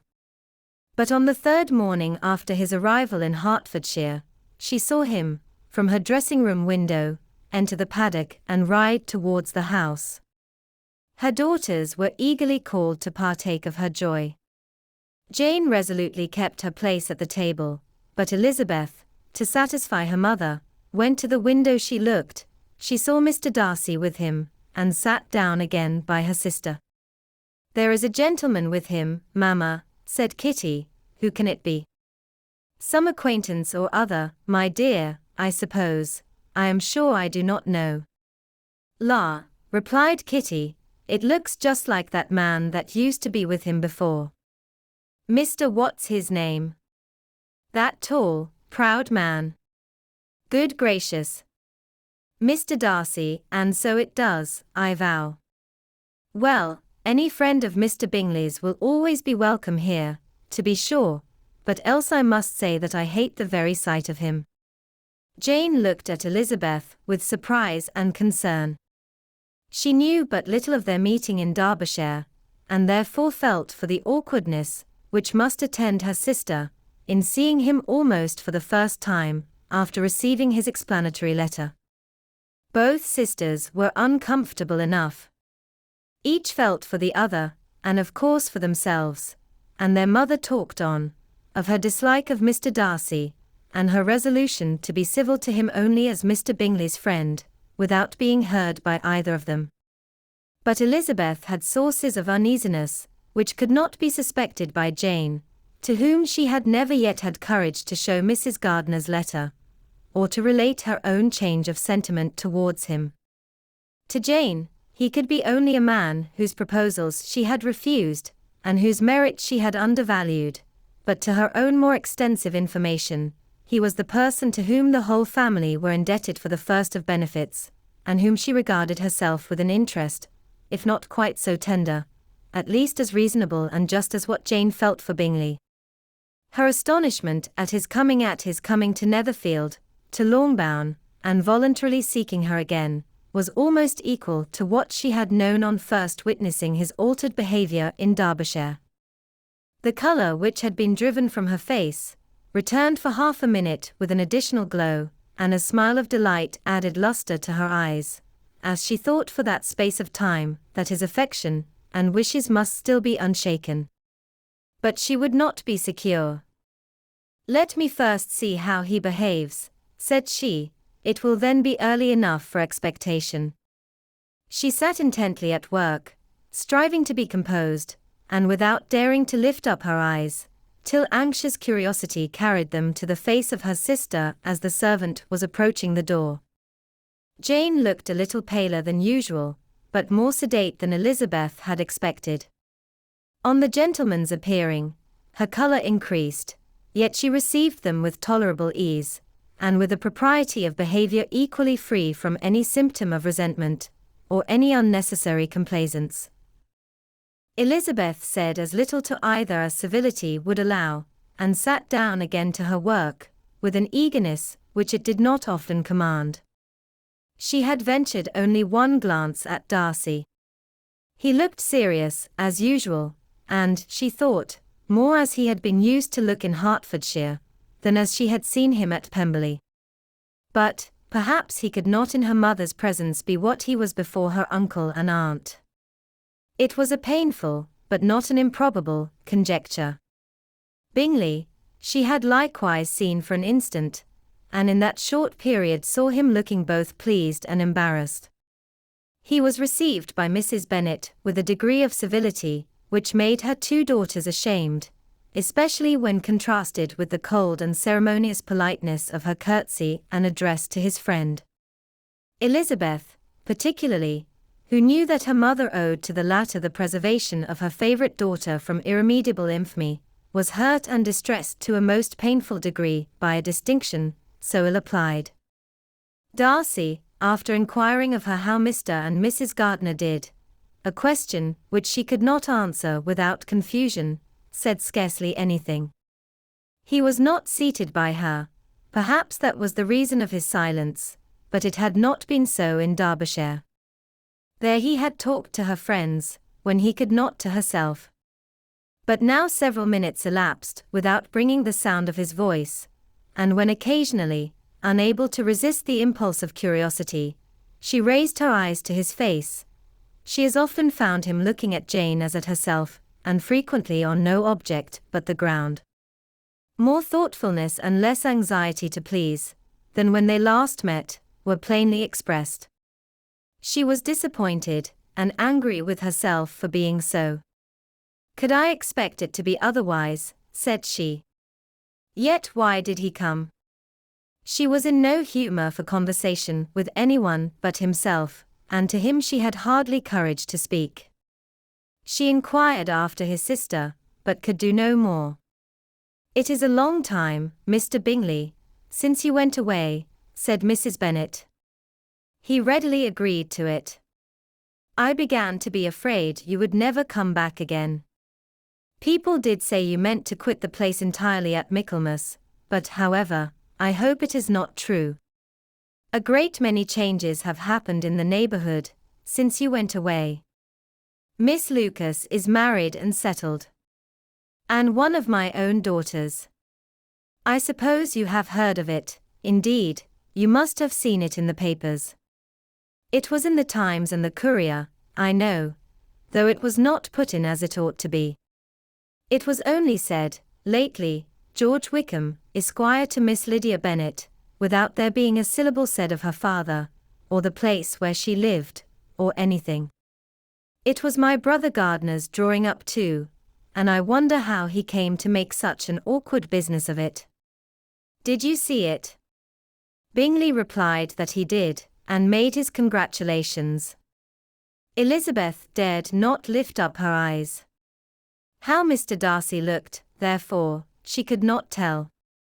"It is a delightful thing, to be sure, to have a daughter well married," continued her mother, "but at the same time, Mr. Bingley, it is very hard to have her taken such away from me.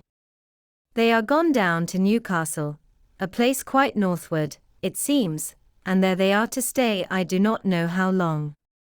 His regiment is there, for I suppose you have heard of his leaving the shire, and of his being gone into the regulars. Thank heaven! He has some friends, though perhaps not so many as he deserves." Elizabeth, who knew this to be levelled at Mr. Darcy, was in such misery of shame, that she could hardly keep her seat. It drew from her, however, the exertion of speaking, which nothing else had so effectually done before, and she asked Bingley whether he meant to make any stay in the country at present. "A few weeks, he believed." "When you have killed all your own birds, Mr. Bingley," said her mother, "I beg you will come here, and shoot as many as you please on Mr. Bennet's manor. I am sure he will be vastly happy to oblige you, and will save all the best of the coveys for you." Elizabeth's misery increased, at such unnecessary, such officious attention.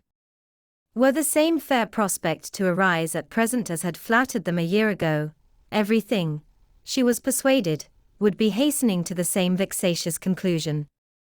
At that instant, she felt that years of happiness could not make Jane or herself amends for moments of such painful confusion.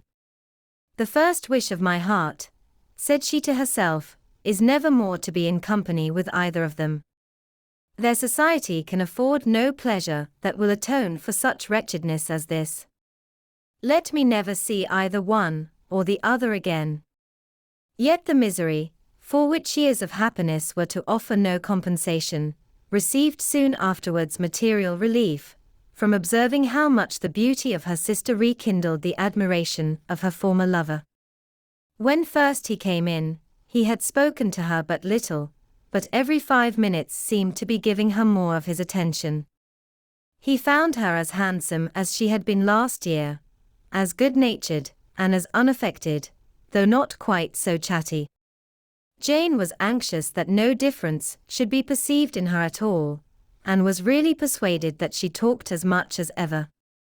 But her mind was so busily engaged, that she did not always know when she was silent. When the gentleman rose to go away, Mrs. Bennet was mindful of her intended civility, and they were invited and engaged to dine at Longbourn in a few days' time. "You are quite a visit in my debt, Mr. Bingley," she added, "for when you went to town last winter, you promised to take a family dinner with us as soon as you returned. I have not forgot, you see, and I assure you, I was very much disappointed that you did not come back and keep your engagement." Bingley looked a little silly at this reflection, and said something of his concern at having been prevented by business. They then went away. Mrs. Bennet had been strongly inclined to ask them to stay and dine there that day, but, though she always kept a very good table, she did not think anything less than 2 courses could be good enough for a man on whom she had such anxious designs, or satisfy the appetite and pride of one who had 10,000 a year. Chapter 54.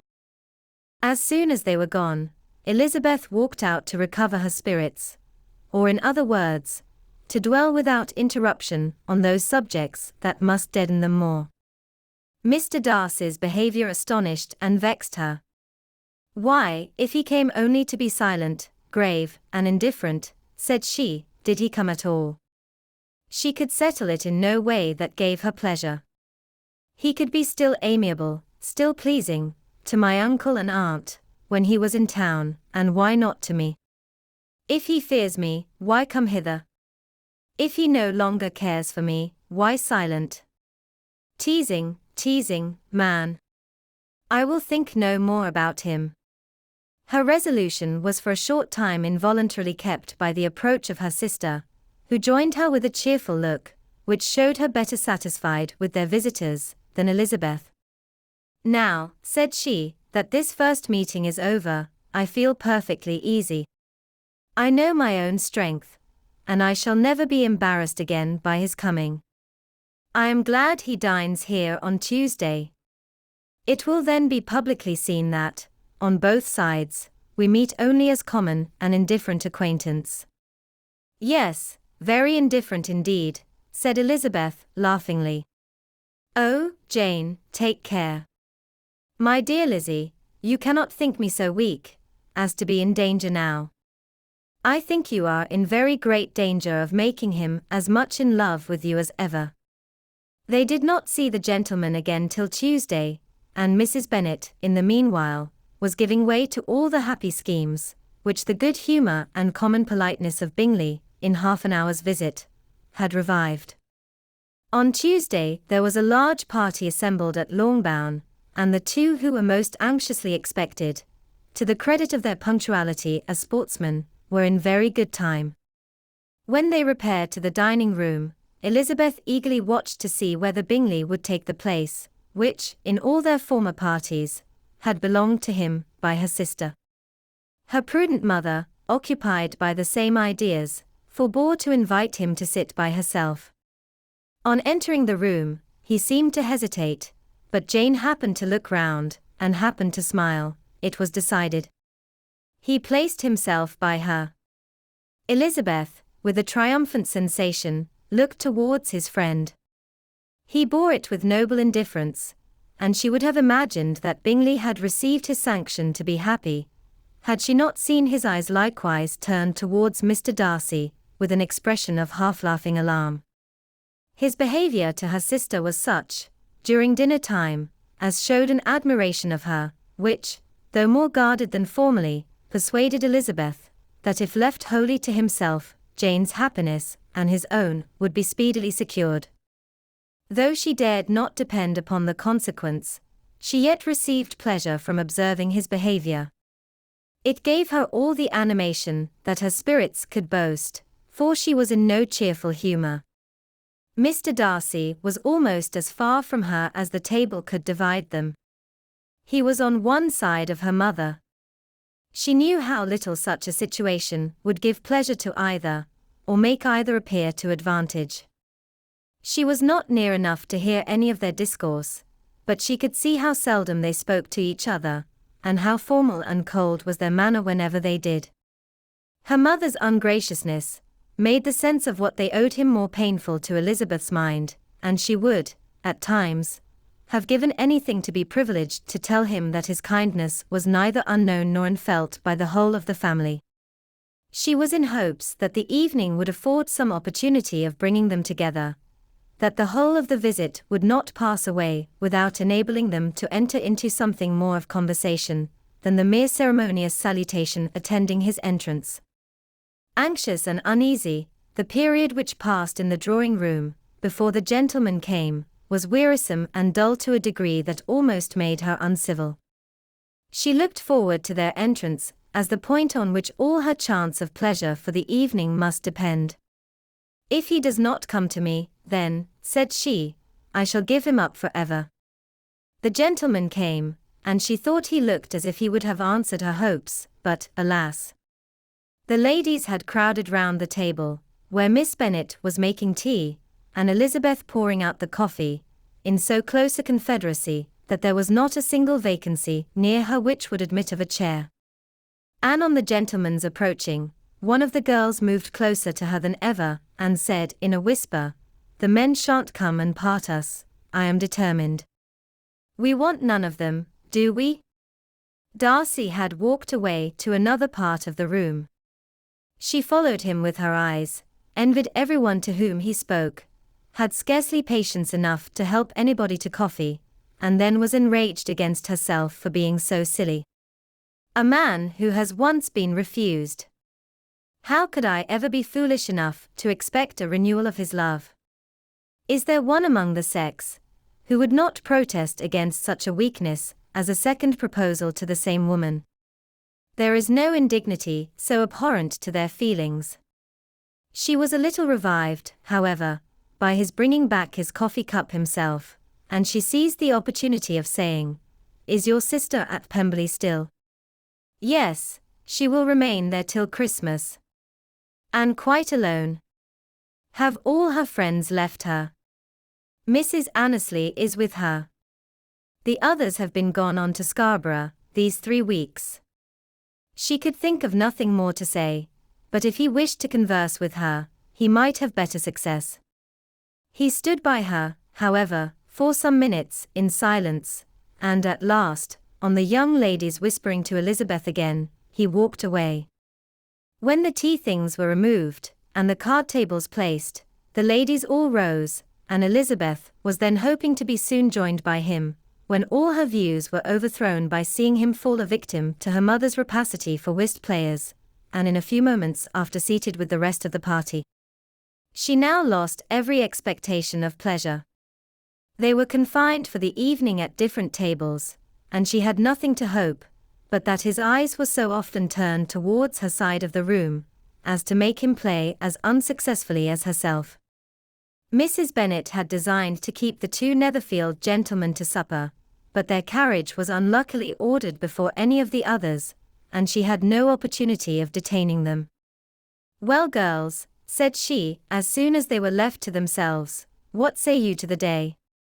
I think everything has passed off uncommonly well, I assure you.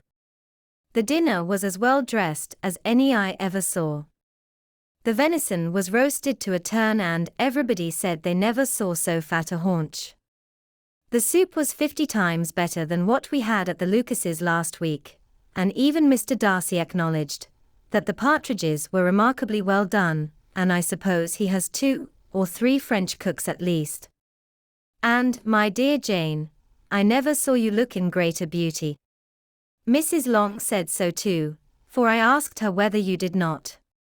And what do you think she said besides? Ah? Mrs. Bennet, we shall have her at Netherfield at last. She did indeed.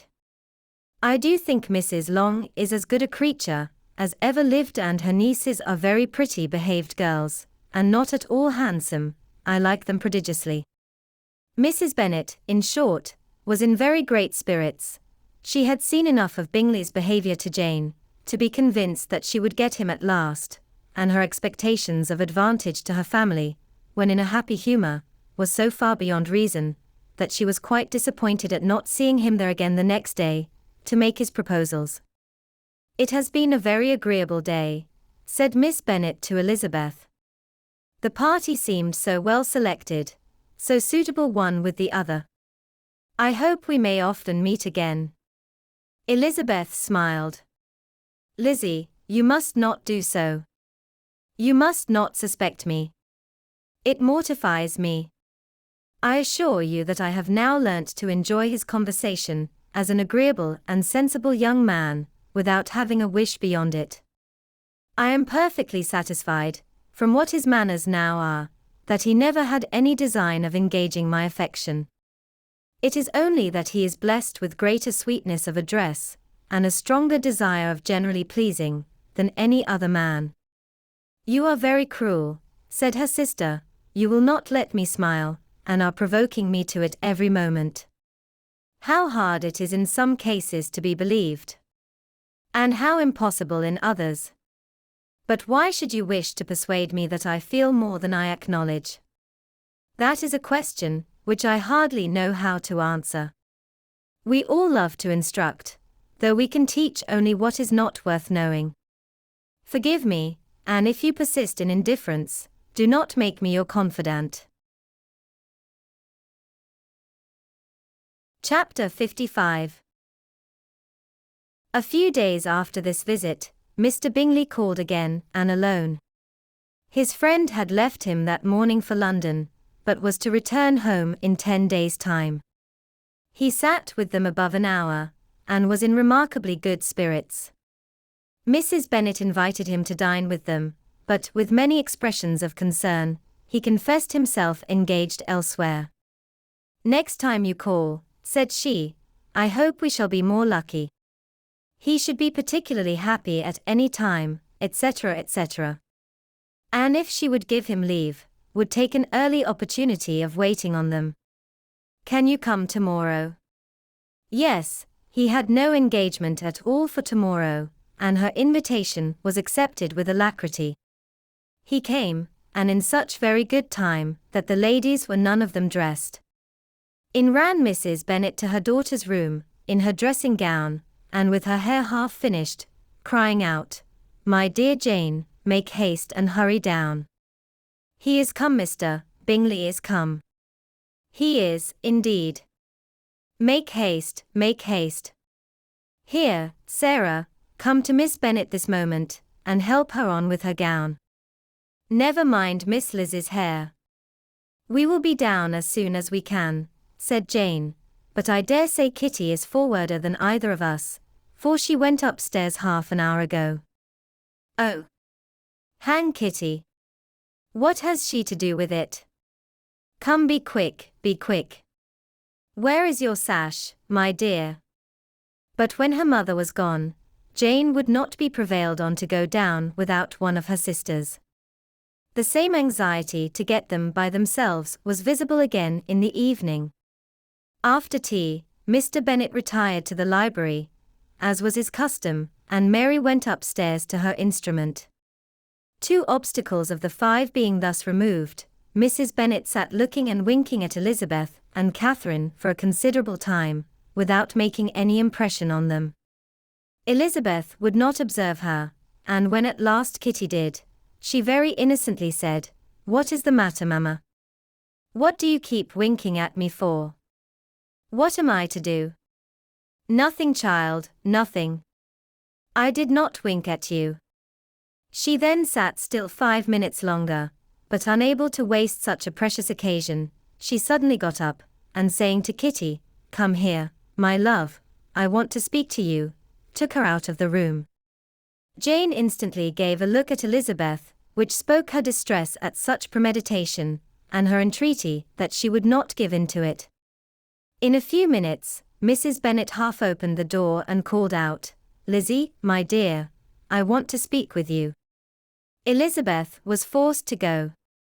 "We may as well leave them by themselves, you know," said her mother, as soon as she was in the hall.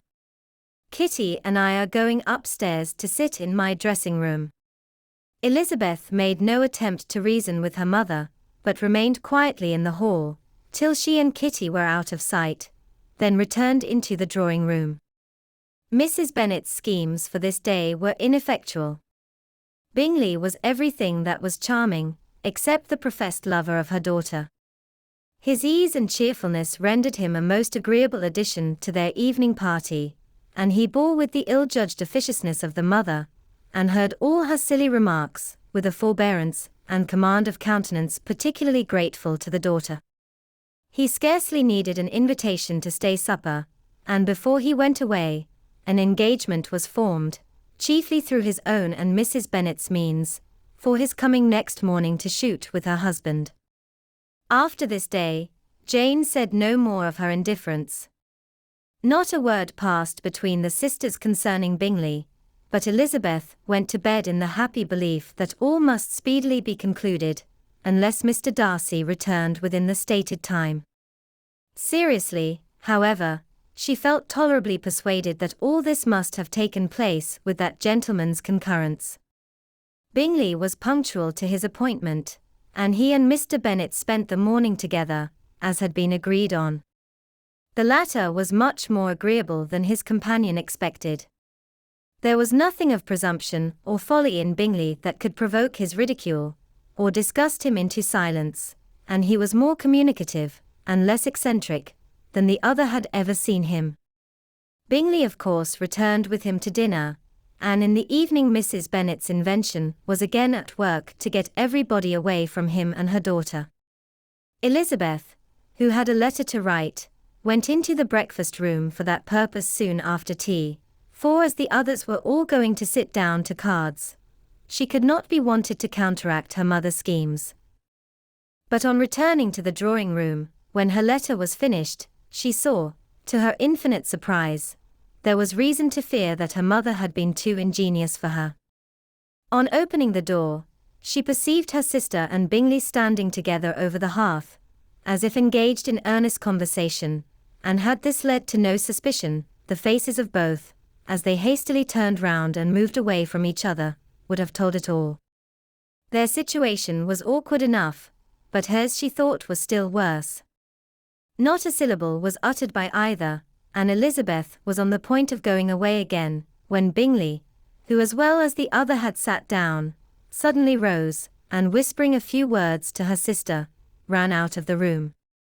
Jane could have no reserves from Elizabeth, where confidence would give pleasure, and instantly embracing her, acknowledged, with the liveliest emotion, that she was the happiest creature in the world. "'Tis too much," she added, "by far too much. I do not deserve it. Oh! Why is not everybody as happy?" Elizabeth's congratulations were given with a sincerity, a warmth, a delight, which words could but poorly express. Every sentence of kindness was a fresh source of happiness to Jane. But she would not allow herself to stay with her sister, or say half that remained to be said for the present.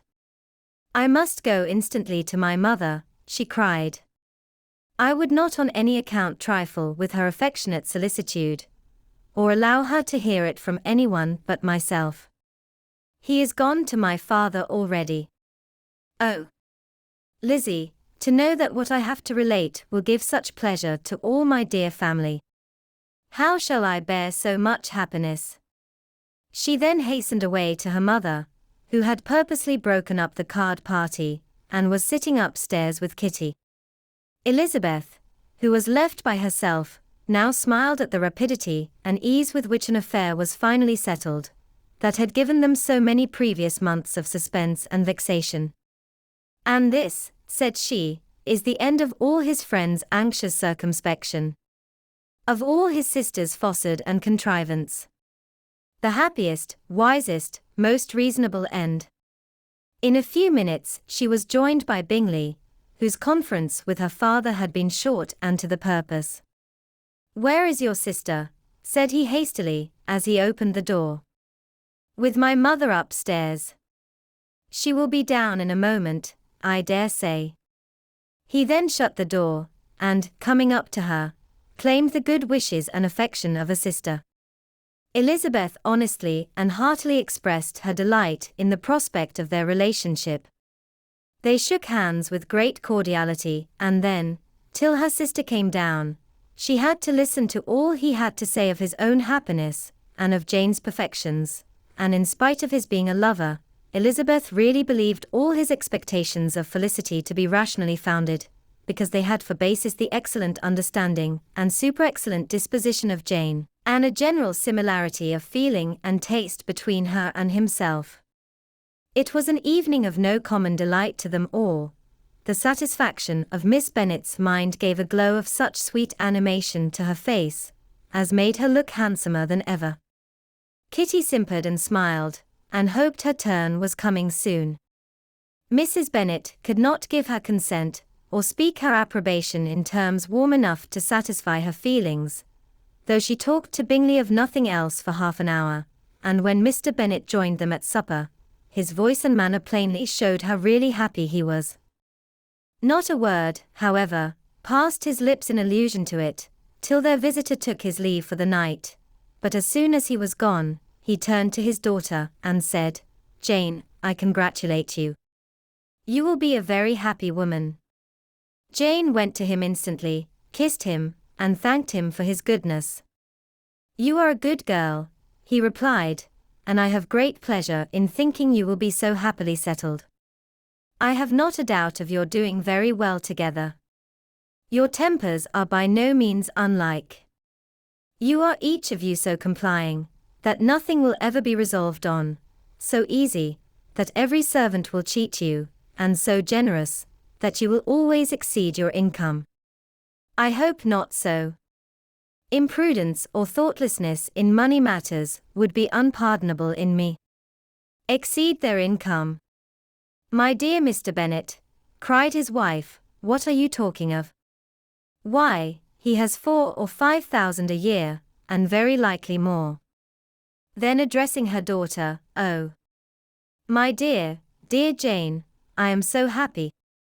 I am sure I shan't get a wink of sleep all night. I knew how it would be. I always said it must be so, at last.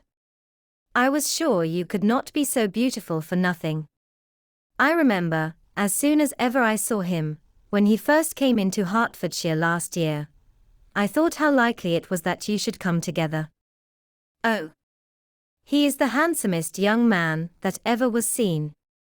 Wickham, Lydia, were all forgotten. Jane was beyond competition her favourite child. At that moment, she cared for no other. Her younger sisters soon began to make interest with her for objects of happiness, which she might in future be able to dispense. Mary petitioned for the use of the library at Netherfield, and Kitty begged very hard for a few balls there every winter. Bingley, from this time, was of course a daily visitor at Longbourn, coming frequently before breakfast, and always remaining till after supper, unless when some barbarous neighbour, who could not be enough detested, had given him an invitation to dinner which he thought himself obliged to accept. Elizabeth had now but little time for conversation with her sister, for while he was present, Jane had no attention to bestow on anyone else, but she found herself considerably useful to both of them in those hours of separation that must sometimes occur. In the absence of Jane, he always attached himself to Elizabeth, for the pleasure of talking of her, and when Bingley was gone, Jane constantly sought the same means of relief. "He has made me so happy," said she, one evening, by telling me that he was totally ignorant of my being in town last spring. "I had not believed it possible." "I suspected as much," replied Elizabeth. "But how did he account for it?" "It must have been his sister's doing. They were certainly no friends to his acquaintance with me, which I cannot wonder at, since he might have chosen so much more advantageously in many respects. But when they see, as I trust they will, that their brother is happy with me, they will learn to be contented, and we shall be on good terms again, though we can never be what we once were to each other." "That is the most unforgiving speech," said Elizabeth, "that I ever heard you utter. Good girl. It would vex me, indeed, to see you again the dupe of Miss Bingley's pretended regard. Would you believe it, Lizzie, that when he went to town last November, he really loved me, and nothing but a persuasion of my being indifferent would have prevented his coming down again. He made a little mistake to be sure, but it is to the credit of his modesty." This naturally introduced a panegyric from Jane on his diffidence, and the little value he put on his own good qualities. Elizabeth was pleased to find that he had not betrayed the interference of his friend, for, though Jane had the most generous and forgiving heart in the world, she knew it was a circumstance which must prejudice her against him. "I am certainly the most fortunate creature that ever existed," cried Jane. "Oh, Lizzie, why am I thus singled from my family, and blessed above them all? If I could but see you as happy. If there were but such another man for you. If you were to give me 40 such men, I never could be so happy as you. Till I have your disposition, your goodness, I never can have your happiness. No, no, let me shift for myself, and perhaps, if I have very good luck, I may meet with another Mr. Collins in time." The situation of affairs in the Longbourn family could not be long a secret. Mrs. Bennet was privileged to whisper it to Mrs. Phillips, and she ventured, without any permission, to do the same by all her neighbours in Meryton. The Bennets were speedily pronounced to be the luckiest family in the world, though only a few weeks before, when Lydia had first run away, they had been generally proved to be marked out for misfortune. Chapter 56. One morning, about a week after Bingley's engagement with Jane had been formed, as he and the females of the family were sitting together in the dining room, their attention was suddenly drawn to the window by the sound of a carriage, and they perceived a chaise and four driving up the lawn. It was too early in the morning for visitors, and besides, the equipage did not answer to that of any of their neighbours. The horses were post, and neither the carriage, nor the livery of the servant who preceded it, were familiar to them. As it was certain, however, that somebody was coming, Bingley instantly prevailed on Miss Bennet to avoid the confinement of such an intrusion, and walk away with him into the shrubbery. They both set off, and the conjectures of the remaining three continued, though with little satisfaction, till the door was thrown open and their visitor entered. It was Lady Catherine de Bourgh. They were of course all intending to be surprised, but their astonishment was beyond their expectation, and on the part of Mrs. Bennet and Kitty, though she was perfectly unknown to them, even inferior to what Elizabeth felt. She entered the room with an air more than usually ungracious, made no other reply to Elizabeth's salutation than a slight inclination of the head, and sat down without saying a word. Elizabeth had mentioned her name to her mother on her ladyship's entrance, though no request of introduction had been made. Mrs. Bennet, all amazement, though flattered by having a guest of such high importance, received her with the utmost politeness. After sitting for a moment in silence, she said very stiffly to Elizabeth, "I hope you are well, Miss Bennet. That lady, I suppose, is your mother?" Elizabeth replied very concisely that she was. "And that, I suppose, is one of your sisters?" "Yes, madam," said Mrs. Bennet, delighted to speak to Lady Catherine. "She is my youngest girl, but one. My youngest of all is lately married, and my eldest is somewhere about the grounds, walking with a young man who, I believe, will soon become a part of the family." "You have a very small park here," returned Lady Catherine, after a short silence. "It is nothing in comparison of Rosings, my lady, I dare say, but I assure you it is much larger than Sir William Lucas's. This must be a most inconvenient sitting room for the evening. In summer, the windows are full west." Mrs. Bennet assured her that they never sat there after dinner, and then added, "May I take the liberty of asking your ladyship whether you left Mr. and Mrs. Collins well?" "Yes, very well. I saw them the night before last." Elizabeth now expected that she would produce a letter for her from Charlotte, as it seemed the only probable motive for her calling. But no letter appeared, and she was completely puzzled. Mrs. Bennet, with great civility, begged her ladyship to take some refreshment, but Lady Catherine very resolutely, and not very politely, declined eating anything, and then, rising up, said to Elizabeth, "Miss Bennet, there seemed to be a prettyish kind of a little wilderness on one side of your lawn.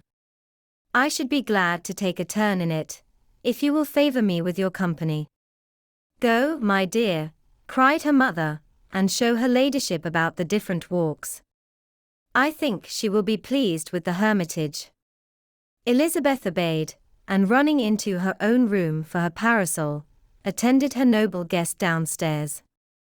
As they passed through the hall, Lady Catherine opened the doors into the dining parlour and drawing room, and pronouncing them, after a short survey, to be decent-looking rooms, walked on.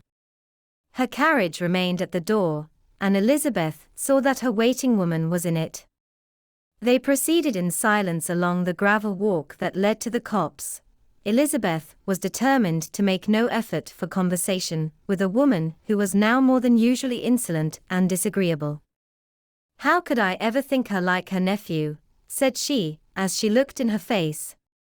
As soon as they entered the copse, Lady Catherine began in the following manner: "You can be at no loss, Miss Bennet, to understand the reason of my journey hither.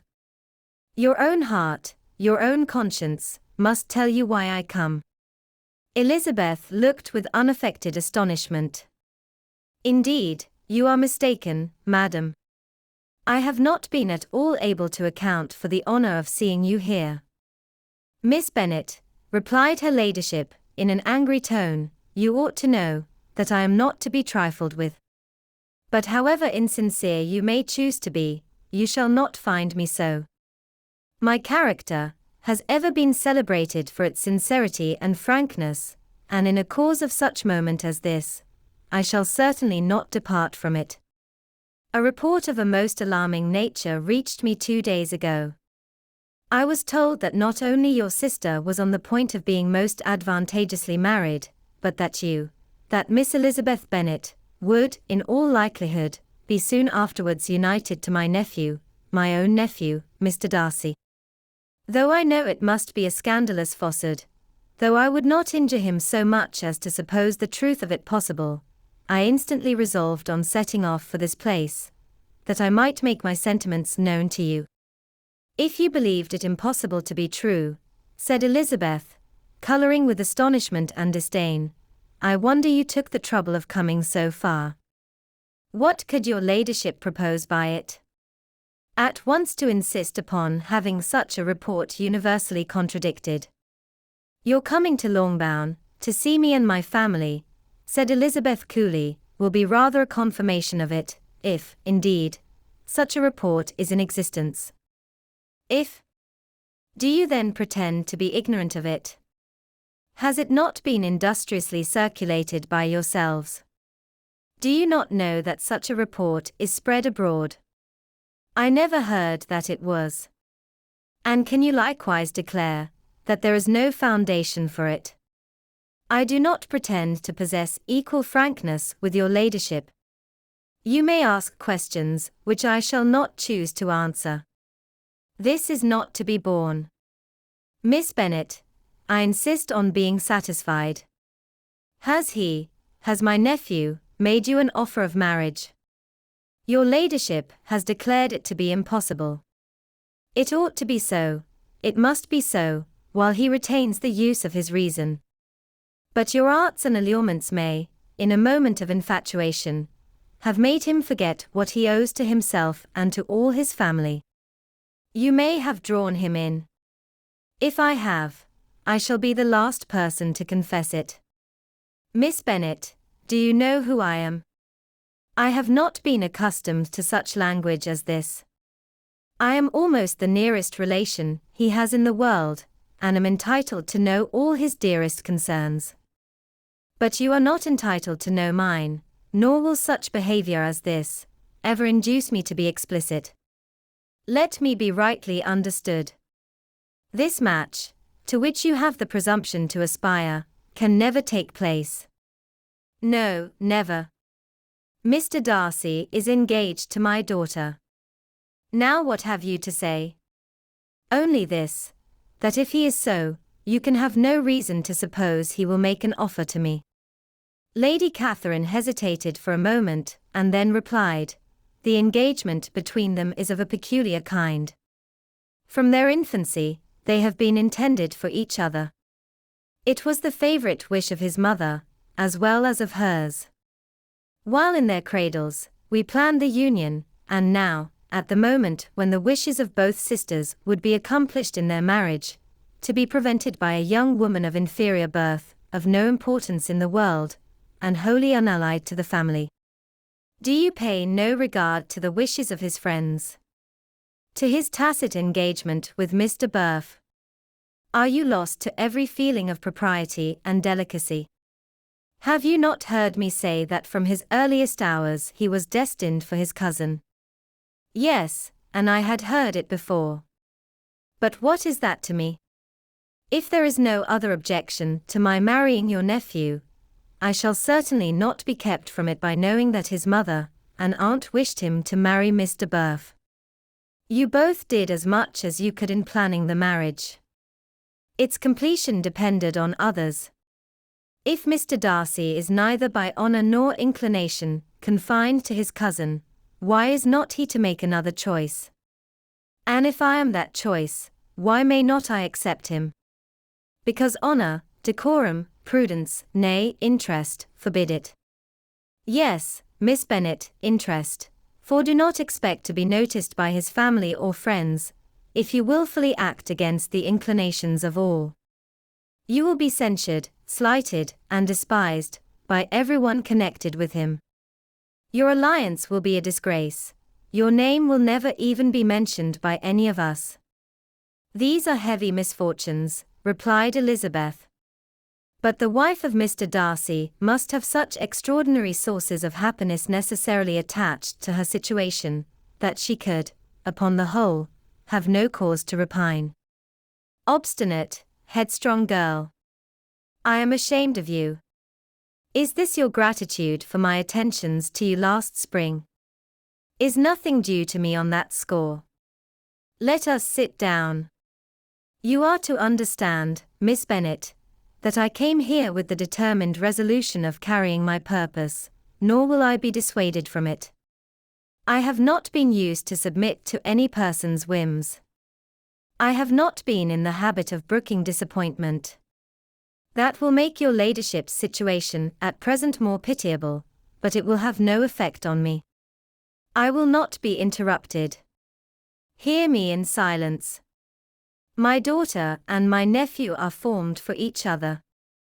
They are descended, on the maternal side, from the same noble line, and on the father's, from respectable, honourable, and ancient though untitled families.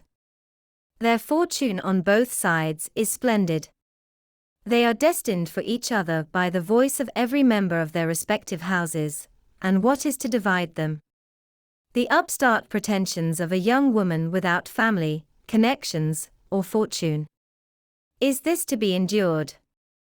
But it must not, shall not be. If you were sensible of your own good, you would not wish to quit the sphere in which you have been brought up. In marrying your nephew, I should not consider myself as quitting that sphere. He is a gentleman, I am a gentleman's daughter, so far we are equal. True. You are a gentleman's daughter. But who was your mother? Who are your uncles and aunts? Do not imagine me ignorant of their condition. Whatever my connections may be, said Elizabeth, if your nephew does not object to them, they can be nothing to you. Tell me once for all, are you engaged to him? Though Elizabeth would not, for the mere purpose of obliging Lady Catherine, have answered this question, she could not but say, after a moment's deliberation, I am not. Lady Catherine seemed pleased. And will you promise me, never to enter into such an engagement? I will make no promise of the kind. Miss Bennet, I am shocked and astonished. I expected to find a more reasonable young woman. But do not deceive yourself into a belief that I will ever recede. I shall not go away till you have given me the assurance I require. And I certainly never shall give it.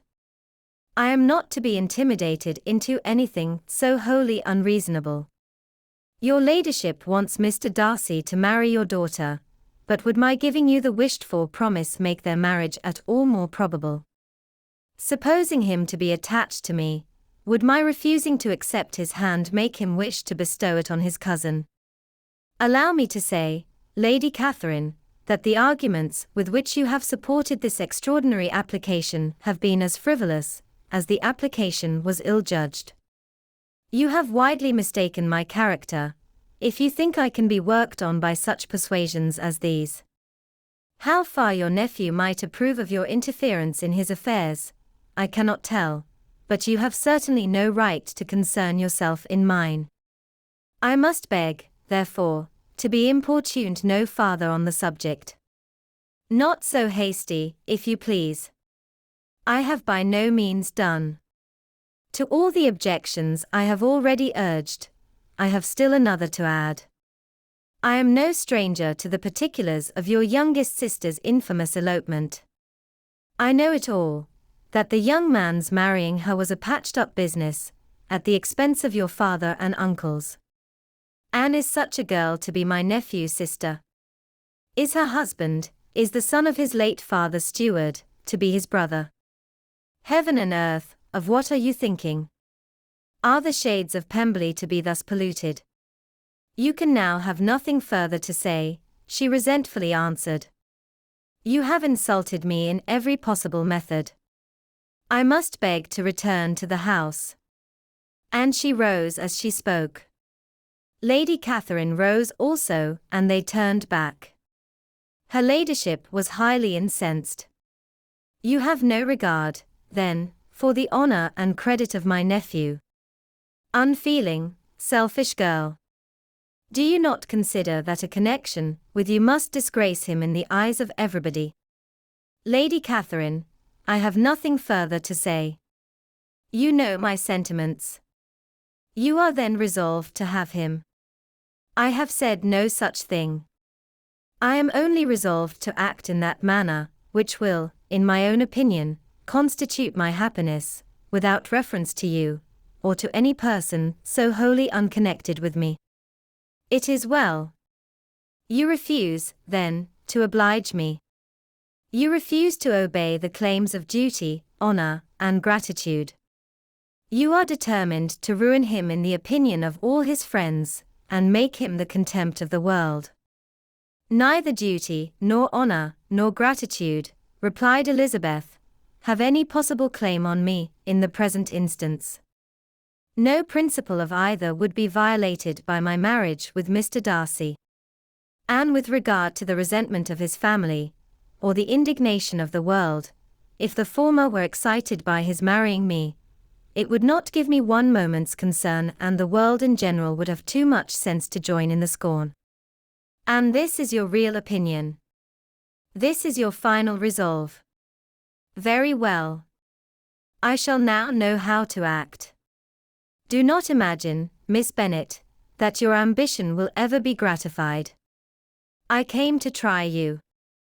I hoped to find you reasonable, but, depend upon it, I will carry my point. In this manner Lady Catherine talked on, till they were at the door of the carriage, when, turning hastily round, she added, I take no leave of you, Miss Bennet. I send no compliments to your mother. You deserve no such attention. I am most seriously displeased. Elizabeth made no answer, and without attempting to persuade her ladyship to return into the house, walked quietly into it herself. She heard the carriage drive away, as she proceeded upstairs. Her mother impatiently met her at the door of the dressing-room, to ask why Lady Catherine would not come in again and rest herself. She did not choose it, said her daughter, she would go. She is a very fine-looking woman. And her calling here was prodigiously civil.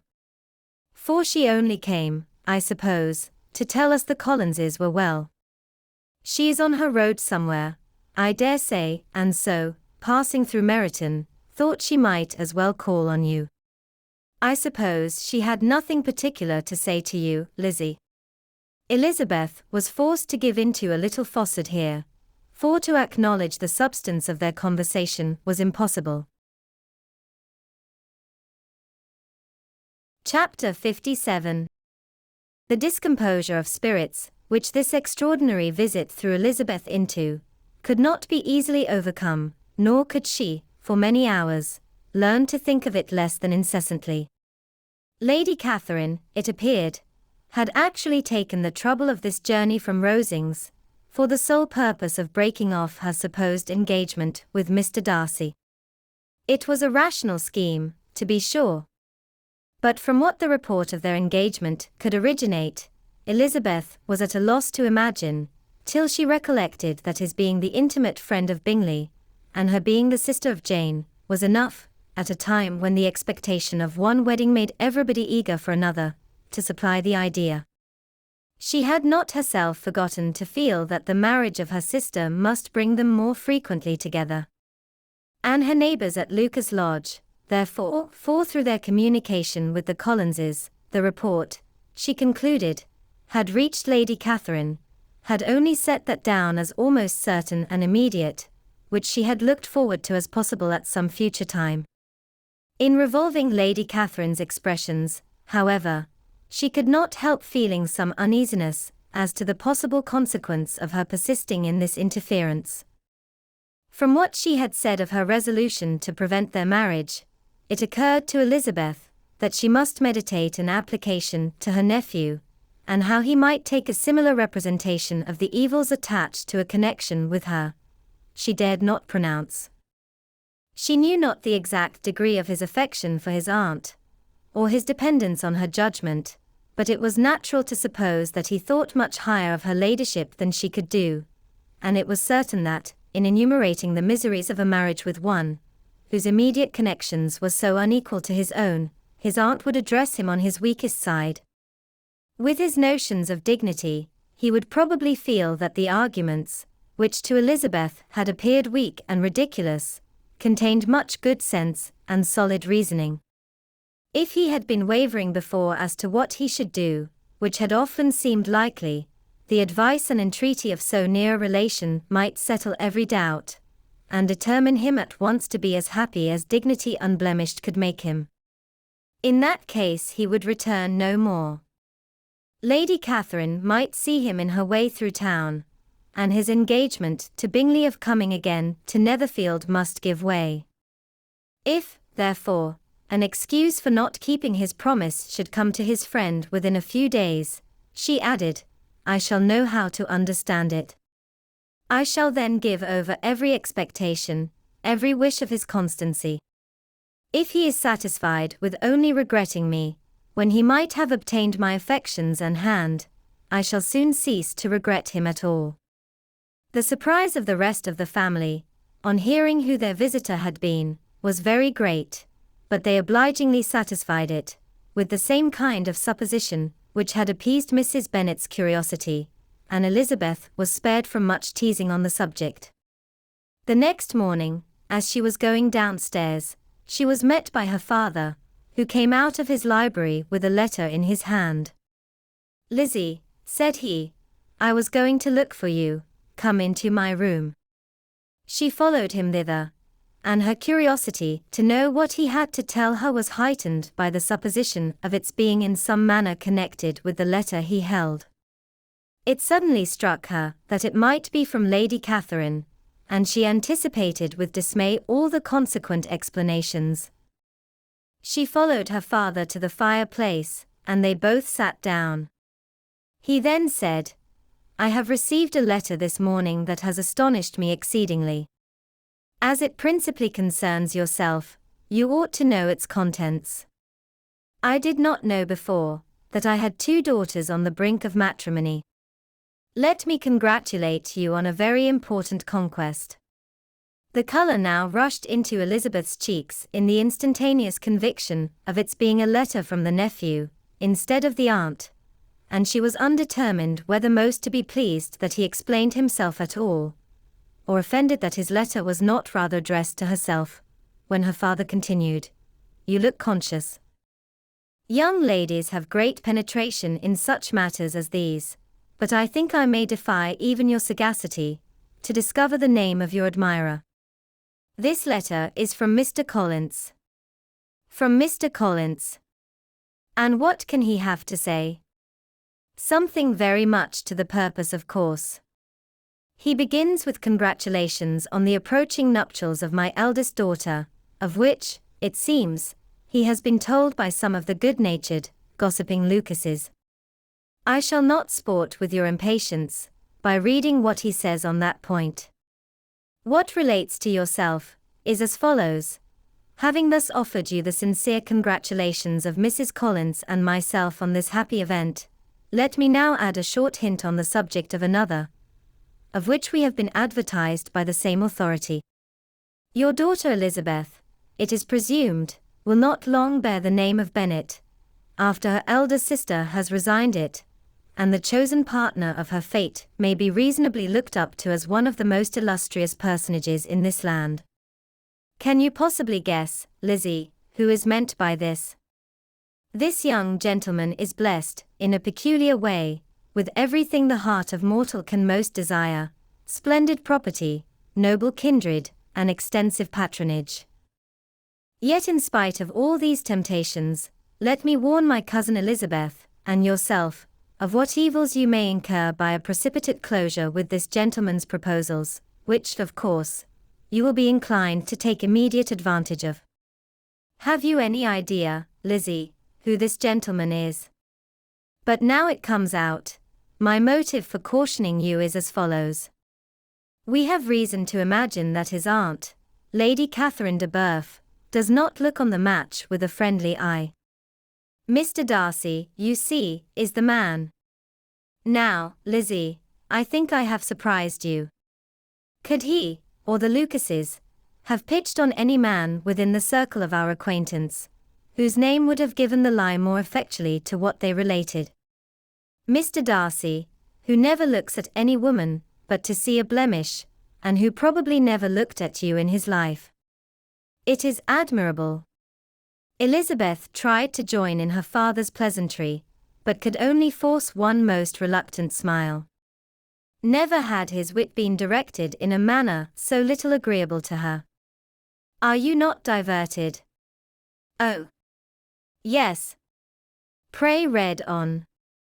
After mentioning the likelihood of this marriage to her ladyship last night, she immediately, with her usual condescension, expressed what she felt on the occasion, when it became apparent that on the score of some family objections on the part of my cousin, she would never give her consent to what she termed so disgraceful a match. I thought it my duty to give the speediest intelligence of this to my cousin, that she and her noble admirer may be aware of what they are about, and not run hastily into a marriage which has not been properly sanctioned.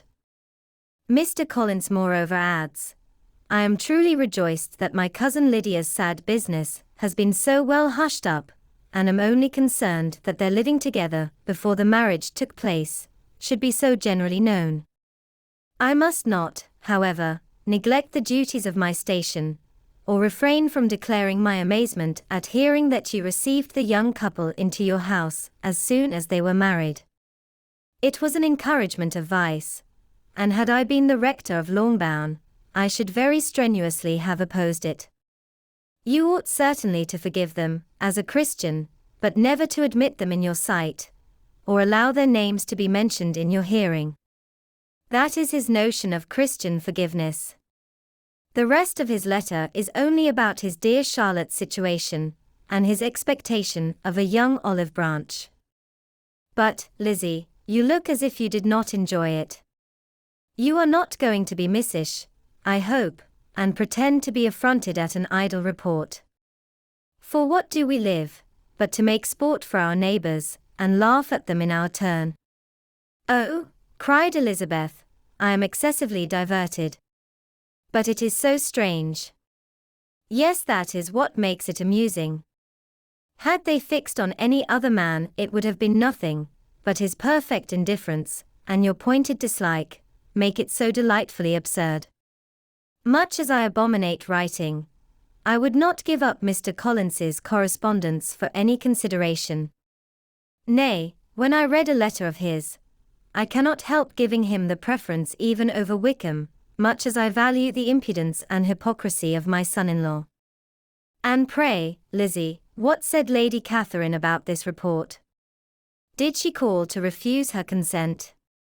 To this question his daughter replied only with a laugh, and as it had been asked without the least suspicion, she was not distressed by his repeating it. Elizabeth had never been more at a loss to make her feelings appear what they were not. It was necessary to laugh, when she would rather have cried. Her father had most cruelly mortified her, by what he said of Mr. Darcy's indifference, and she could do nothing but wonder at such a want of penetration, or fear that perhaps, instead of his seeing too little, she might have fancied too much. Chapter 58.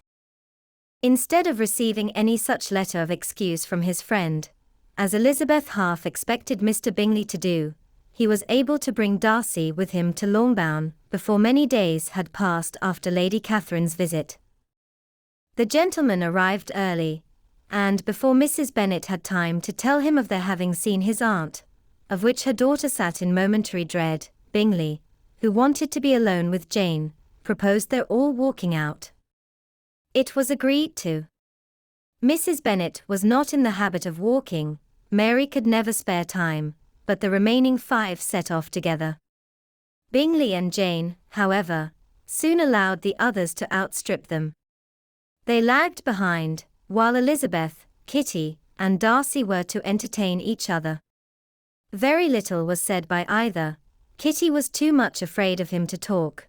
Elizabeth was secretly forming a desperate resolution, and perhaps he might be doing the same. They walked towards the Lucases, because Kitty wished to call upon Maria, and as Elizabeth saw no occasion for making it a general concern, when Kitty left them she went boldly on with him alone. Now was the moment for her resolution to be executed, and while her courage was high, she immediately said, Mr. Darcy, I am a very selfish creature, and for the sake of giving relief to my own feelings, care not how much I may be wounding yours. I can no longer help thanking you for your unexampled kindness to my poor sister. Ever since I have known it, I have been most anxious to acknowledge to you how gratefully I feel it.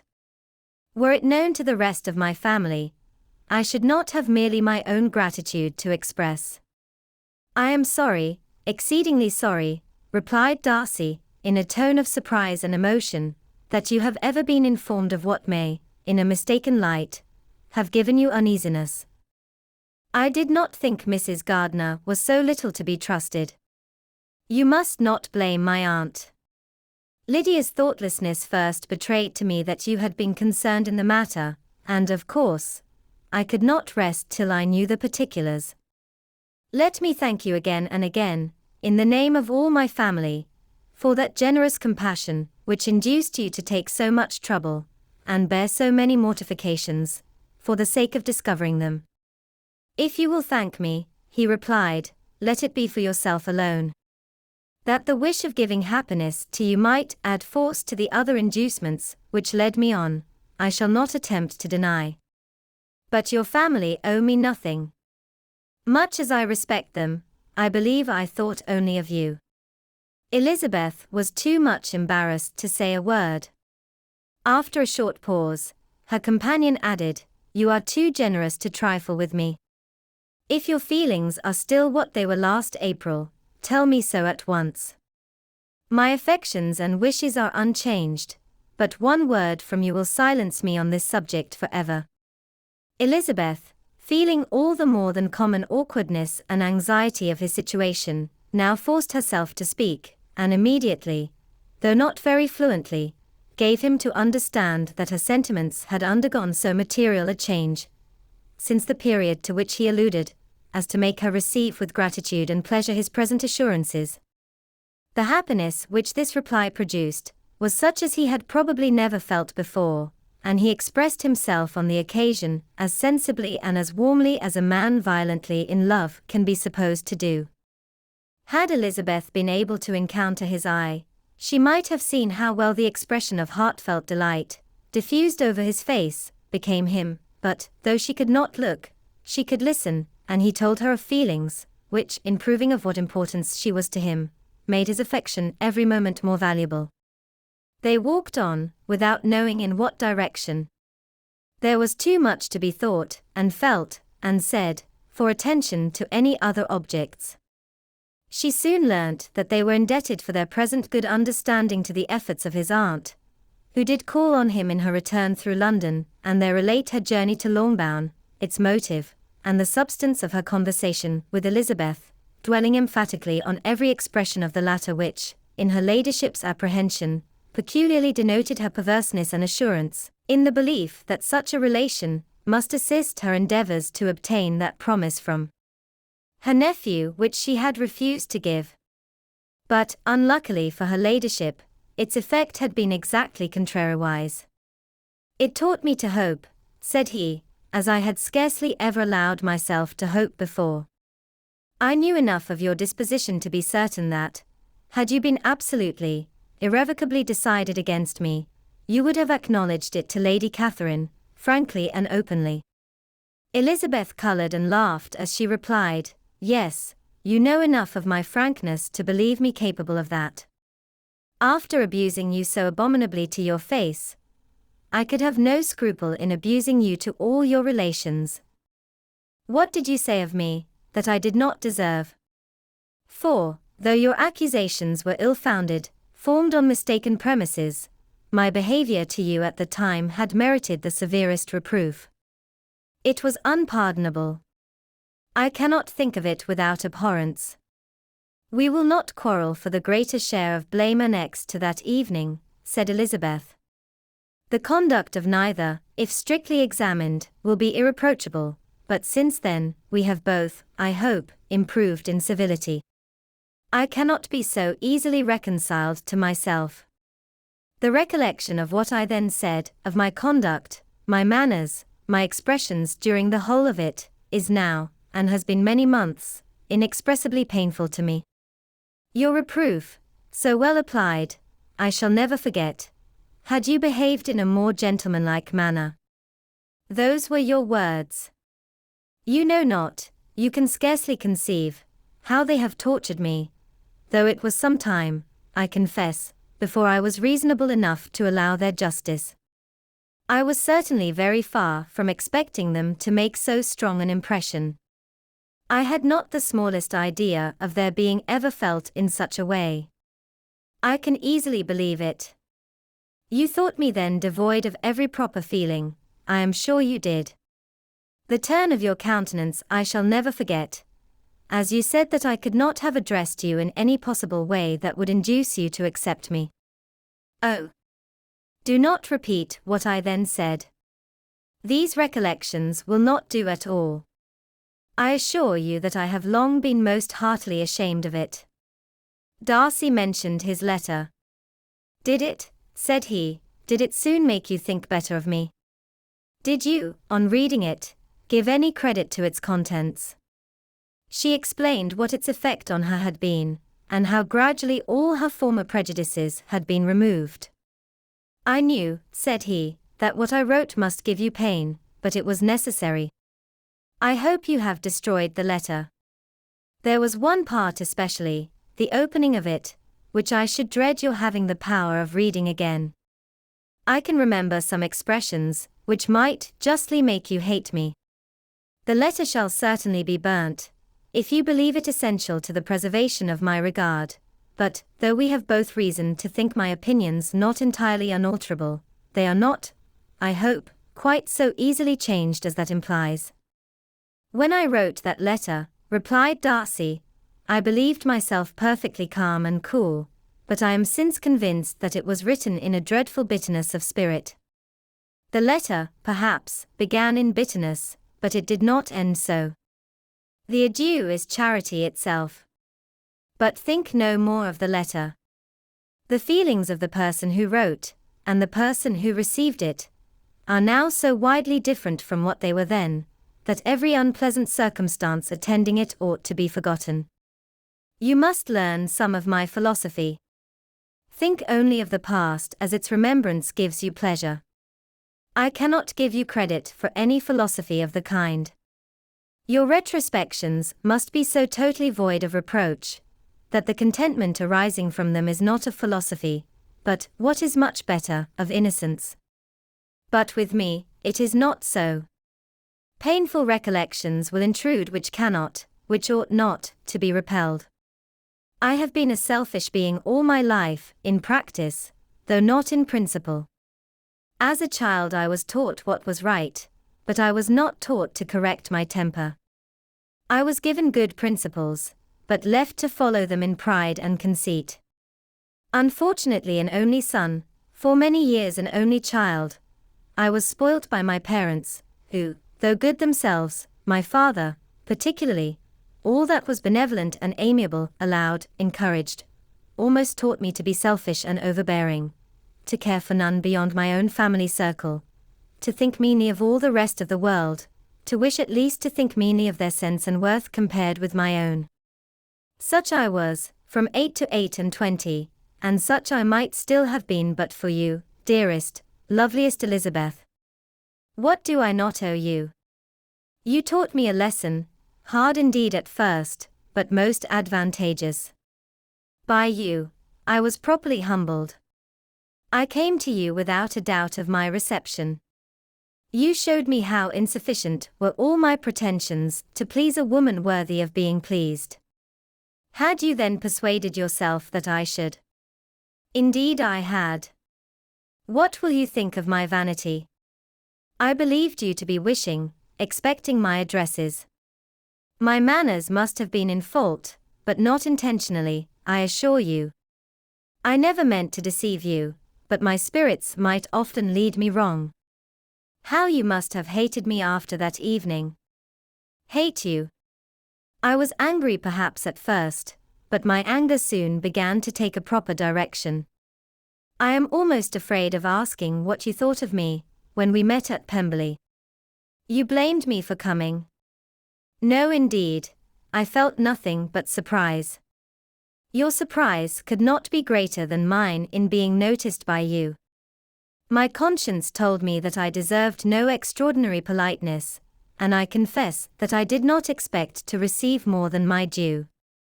My object then, replied Darcy, was to show you, by every civility in my power, that I was not so mean as to resent the past, and I hope to obtain your forgiveness, to lessen your ill opinion, by letting you see that your reproofs had been attended to. How soon any other wishes introduced themselves I can hardly tell, but I believe in about half an hour after I had seen you. He then told her of Georgiana's delight in her acquaintance, and of her disappointment at its sudden interruption, which naturally leading to the cause of that interruption, she soon learnt that his resolution of following her from Derbyshire in quest of her sister had been formed before he quitted the inn, and that his gravity and thoughtfulness there had arisen from no other struggles than what such a purpose must comprehend. She expressed her gratitude again, but it was too painful a subject to each to be dwelt on farther. After walking several miles in a leisurely manner, and too busy to know anything about it, they found at last, on examining their watches, that it was time to be at home. What could become of Mr. Bingley and Jane was a wonder which introduced the discussion of their affairs. Darcy was delighted with their engagement.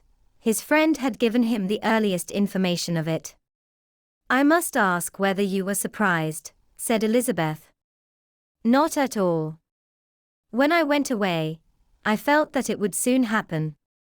That is to say, you had given your permission. I guessed as much." And though he exclaimed at the term, she found that it had been pretty much the case. "On the evening before my going to London," said he, "I made a confession to him, which I believe I ought to have made long ago. I told him of all that had occurred to make my former interference in his affairs absurd and impertinent. His surprise was great. He had never had the slightest suspicion. I told him, moreover, that I believed myself mistaken in supposing, as I had done, that your sister was indifferent to him, and as I could easily perceive that his attachment to her was unabated, I felt no doubt of their happiness together." Elizabeth could not help smiling at his easy manner of directing his friend. "Did you speak from your own observation," said she, "when you told him that my sister loved him, or merely from my information last spring?" "From the former. I had narrowly observed her during the 2 visits which I had lately made here, and I was convinced of her affection." "And your assurance of it, I suppose, carried immediate conviction to him?" "It did. Bingley is most unaffectedly modest. His diffidence had prevented his depending on his own judgment in so anxious a case, but his reliance on mine made everything easy. I was obliged to confess one thing, which for a time, and not unjustly, offended him. I could not allow myself to conceal that your sister had been in town 3 months last winter, that I had known it, and purposely kept it from him. He was angry. But his anger, I am persuaded, lasted no longer than he remained in any doubt of your sister's sentiments. He has heartily forgiven me now." Elizabeth longed to observe that Mr. Bingley had been a most delightful friend, so easily guided that his worth was invaluable, but she checked herself. She remembered that he had yet to learn to be laughed at, and it was rather too early to begin. In anticipating the happiness of Bingley, which of course was to be inferior only to his own, he continued the conversation till they reached the house. In the hall they parted. Chapter 59. "My dear Lizzie, where can you have been walking to?" was a question which Elizabeth received from Jane as soon as she entered their room, and from all the others when they sat down to table. She had only to say in reply, that they had wandered about, till she was beyond her own knowledge. She colored as she spoke, but neither that, nor anything else, awakened a suspicion of the truth. The evening passed quietly, unmarked by anything extraordinary. The acknowledged lovers talked and laughed, the unacknowledged were silent. Darcy was not of a disposition in which happiness overflows in mirth, and Elizabeth, agitated and confused, rather knew that she was happy than felt herself to be so, for, besides the immediate embarrassment, there were other evils before her. She anticipated what would be felt in the family when her situation became known. She was aware that no one liked him but Jane, and even feared that with the others it was a dislike which not all his fortune and consequence might do away. At night she opened her heart to Jane. Though suspicion was very far from Miss Bennet's general habits, she was absolutely incredulous here. "You are joking, Lizzie. This cannot be, engaged to Mr. Darcy." No, no, you shall not deceive me. I know it to be impossible. This is a wretched beginning indeed. My sole dependence was on you, and I am sure nobody else will believe me, if you do not. Yet, indeed, I am in earnest. I speak nothing but the truth. He still loves me, and we are engaged. Jane looked at her doubtingly. Oh, Lizzie. It cannot be. I know how much you dislike him. You know nothing of the matter. That is all to be forgot. Perhaps I did not always love him so well as I do now. But in such cases as these, a good memory is unpardonable. This is the last time I shall ever remember it myself.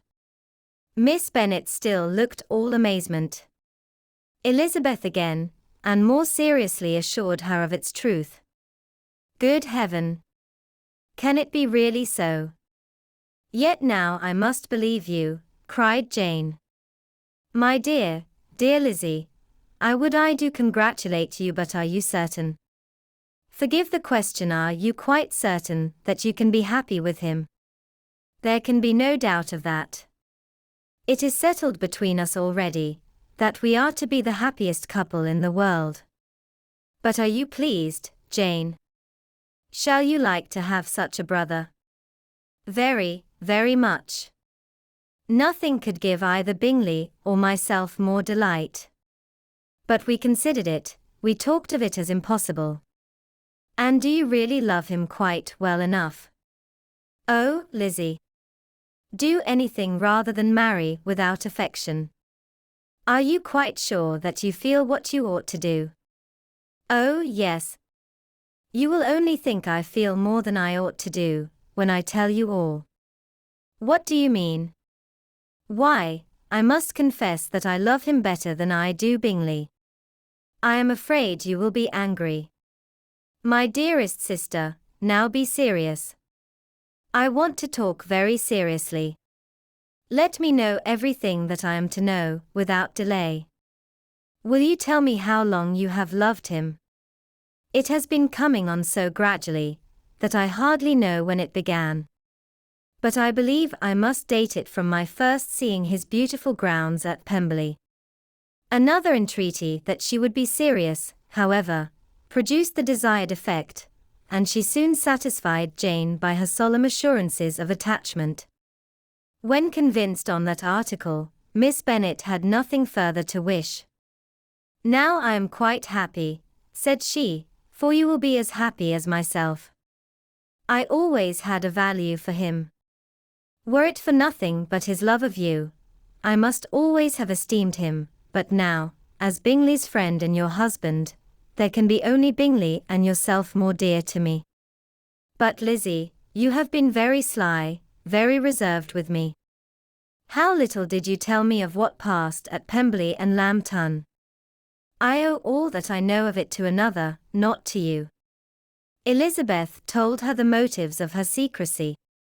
She had been unwilling to mention Bingley, and the unsettled state of her own feelings had made her equally avoid the name of his friend. But now she would no longer conceal from her his share in Lydia's marriage. All was acknowledged, and half the night spent in conversation. Good gracious! Cried Mrs. Bennet, as she stood at a window the next morning, if that disagreeable Mr. Darcy is not coming here again with our dear Bingley. What can he mean by being so tiresome as to be always coming here? I had no notion but he would go a-shooting, or something or other, and not disturb us with his company. What shall we do with him?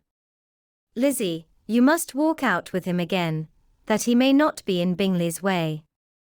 Elizabeth could hardly help laughing at so convenient a proposal, yet was really vexed that her mother should be always giving him such an epithet.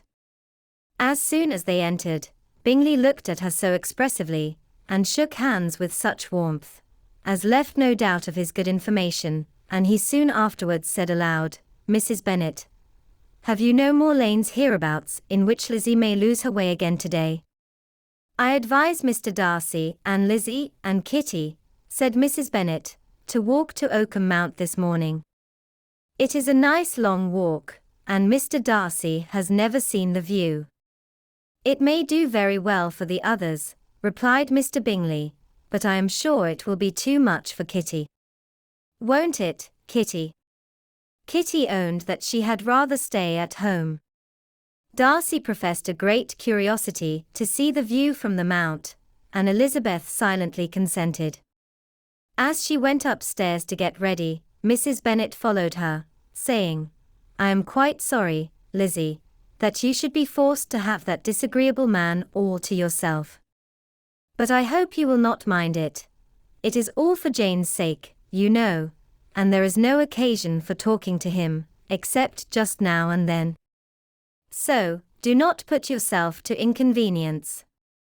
During their walk, it was resolved that Mr. Bennet's consent should be asked in the course of the evening. Elizabeth reserved to herself the application for her mother's. She could not determine how her mother would take it, sometimes doubting whether all his wealth and grandeur would be enough to overcome her abhorrence of the man. But whether she were violently set against the match, or violently delighted with it, it was certain that her manner would be equally ill adapted to do credit to her sense, and she could no more bear that Mr. Darcy should hear the first raptures of her joy, than the first vehemence of her disapprobation. In the evening, soon after Mr. Bennet withdrew to the library, she saw Mr. Darcy rise also and follow him, and her agitation on seeing it was extreme. She did not fear her father's opposition, but he was going to be made unhappy, and that it should be through her means that she, his favourite child, should be distressing him by her choice, should be filling him with fears and regrets in disposing of her was a wretched reflection, and she sat in misery till Mr. Darcy appeared again, when, looking at him, she was a little relieved by his smile. In a few minutes he approached the table where she was sitting with Kitty, and while pretending to admire her work said in a whisper, Go to your father, he wants you in the library. She was gone directly. Her father was walking about the room, looking grave and anxious. Lizzie, said he, what are you doing? Are you out of your senses, to be accepting this man? Have not you always hated him? How earnestly did she then wish that her former opinions had been more reasonable, her expressions more moderate.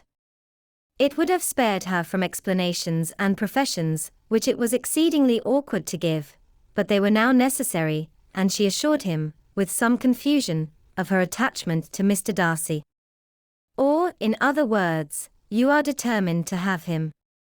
He is rich, to be sure, and you may have more fine clothes and fine carriages than Jane. But will they make you happy? Have you any other objection, said Elizabeth, than your belief of my indifference? None at all. We all know him to be a proud, unpleasant sort of man, but this would be nothing if you really liked him. I do like him, she replied, with tears in her eyes, I love him. Indeed, he has no improper pride. He is perfectly amiable. You do not know what he really is. Then pray do not pain me by speaking of him in such terms. Lizzie, said her father, I have given him my consent.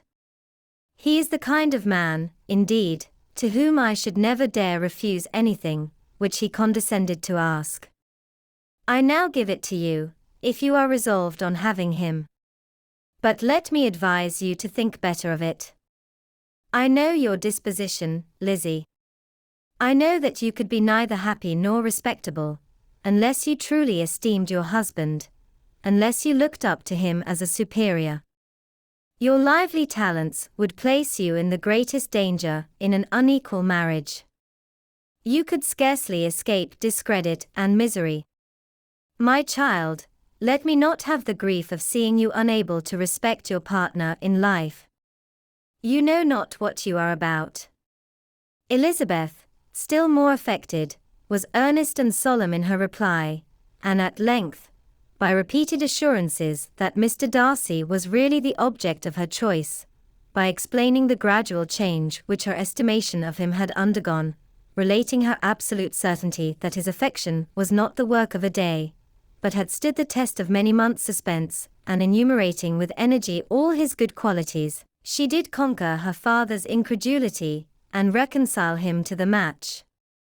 "Well, my dear," said he, when she ceased speaking, "I have no more to say. If this be the case, he deserves you. I could not have parted with you, my Lizzie, to anyone less worthy." To complete the favourable impression, she then told him what Mr. Darcy had voluntarily done for Lydia. He heard her with astonishment.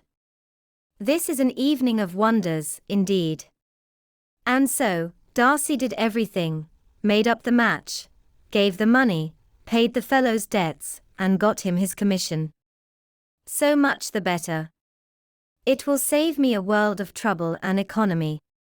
Had it been your uncle's doing, I must and would have paid him, but these violent young lovers carry everything their own way. I shall offer to pay him tomorrow. He will rant and storm about his love for you, and there will be an end of the matter.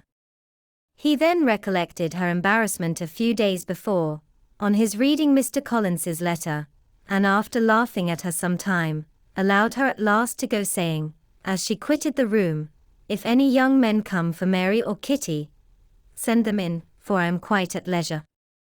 Elizabeth's mind was now relieved from a very heavy weight, and after half an hour's quiet reflection in her own room, she was able to join the others with tolerable composure. Everything was too recent for gaiety, but the evening passed tranquilly away. There was no longer anything material to be dreaded, and the comfort of ease and familiarity would come in time. When her mother went up to her dressing room at night, she followed her, and made the important communication. Its effect was most extraordinary, for on first hearing it, Mrs. Bennet sat quite still, and unable to utter a syllable. Nor was it under many minutes that she could comprehend what she heard, though not in general backward to credit what was for the advantage of her family, or that came in the shape of a lover to any of them. She began at length to recover, to fidget about in her chair, get up, sit down again, wonder and bless herself. Good gracious! Lord bless me! Only think! Dear me! Mr. Darcy! Who would have thought it? Anne, is it really true? Oh! My sweetest Lizzie! How rich and how great you will be! What pin money, what jewels, what carriages you will have! Jane's is nothing to it, nothing at all. I am so pleased, so happy. Such a charming man, so handsome, so tall. Oh, my dear Lizzie! Pray apologize for my having disliked him so much before. I hope he will overlook it. Dear, dear Lizzie! A house in town. Everything that is charming. 3 daughters married. 10,000 a year. Oh, Lord! What will become of me? I shall go distracted. This was enough to prove that her approbation need not be doubted, and Elizabeth, rejoicing that such an effusion was heard only by herself, soon went away. But before she had been 3 minutes in her own room, her mother followed her. "My dearest child," she cried, "I can think of nothing else. 10,000 a year, and very likely more. 'Tis as good as a lord. And a special license. You must and shall be married by a special license. But my dearest love, tell me what dish Mr. Darcy is particularly fond of, that I may have it tomorrow."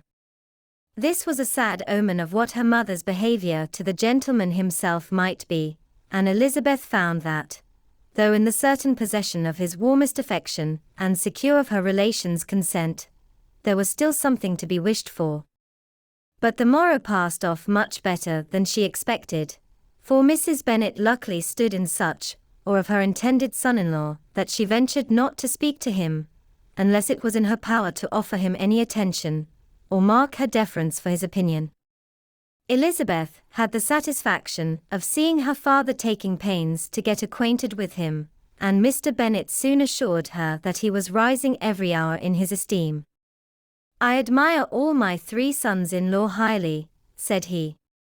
"Wickham, perhaps, is my favourite, but I think I shall like your husband quite as well as Jane's." Chapter 60. Elizabeth's spirits soon rising to playfulness again, she wanted Mr. Darcy to account for his having ever fallen in love with her. "How could you begin?" said she. "I can comprehend your going on charmingly, when you had once made a beginning, but what could set you off in the first place? I cannot fix on the hour, or the spot, or the look, or the words, which laid the foundation. It is too long ago. I was in the middle before I knew that I had begun. My beauty you had early withstood, and as for my manners, my behavior to you was at least always bordering on the uncivil, and I never spoke to you without rather wishing to give you pain than not. Now be sincere, did you admire me for my impertinence? For the liveliness of your mind, I did. You may as well call it impertinence at once. It was very little less. The fact is, that you were sick of civility, of deference, of officious attention. You were disgusted with the women who were always speaking, and looking, and thinking for your approbation alone. I roused and interested you, because I was so unlike them. Had you not been really amiable, you would have hated me for it, but in spite of the pains you took to disguise yourself, your feelings were always noble and just, and in your heart, you thoroughly despised the persons who so assiduously courted you. There I have saved you the trouble of accounting for it, and really, all things considered, I begin to think it perfectly reasonable. To be sure, you knew no actual good of me, but nobody thinks of that when they fall in love. Was there no good in your affectionate behavior to Jane while she was ill at Netherfield? Dearest Jane! Who could have done less for her? But make a virtue of it by all means. My good qualities are under your protection, and you are to exaggerate them as much as possible, and in return, it belongs to me to find occasions for teasing and quarreling with you as often as may be. And I shall begin directly by asking you what made you so unwilling to come to the point at last. What made you so shy of me, when you first called, and afterwards dined here? Why, especially, when you called, did you look as if you did not care about me? Because you were grave and silent, and gave me no encouragement. But I was embarrassed. And so was I. You might have talked to me more when you came to dinner. A man who had felt less, might. How unlucky that you should have a reasonable answer to give, and that I should be so reasonable as to admit it. But I wonder how long you would have gone on, if you had been left to yourself. I wonder when you would have spoken, if I had not asked you. My resolution of thanking you for your kindness to Lydia had certainly great effect. Too much, I am afraid, for what becomes of the moral, if our comfort springs from a breach of promise? For I ought not to have mentioned the subject. This will never do. You need not distress yourself. The moral will be perfectly fair. Lady Catherine's unjustifiable endeavours to separate us were the means of removing all my doubts.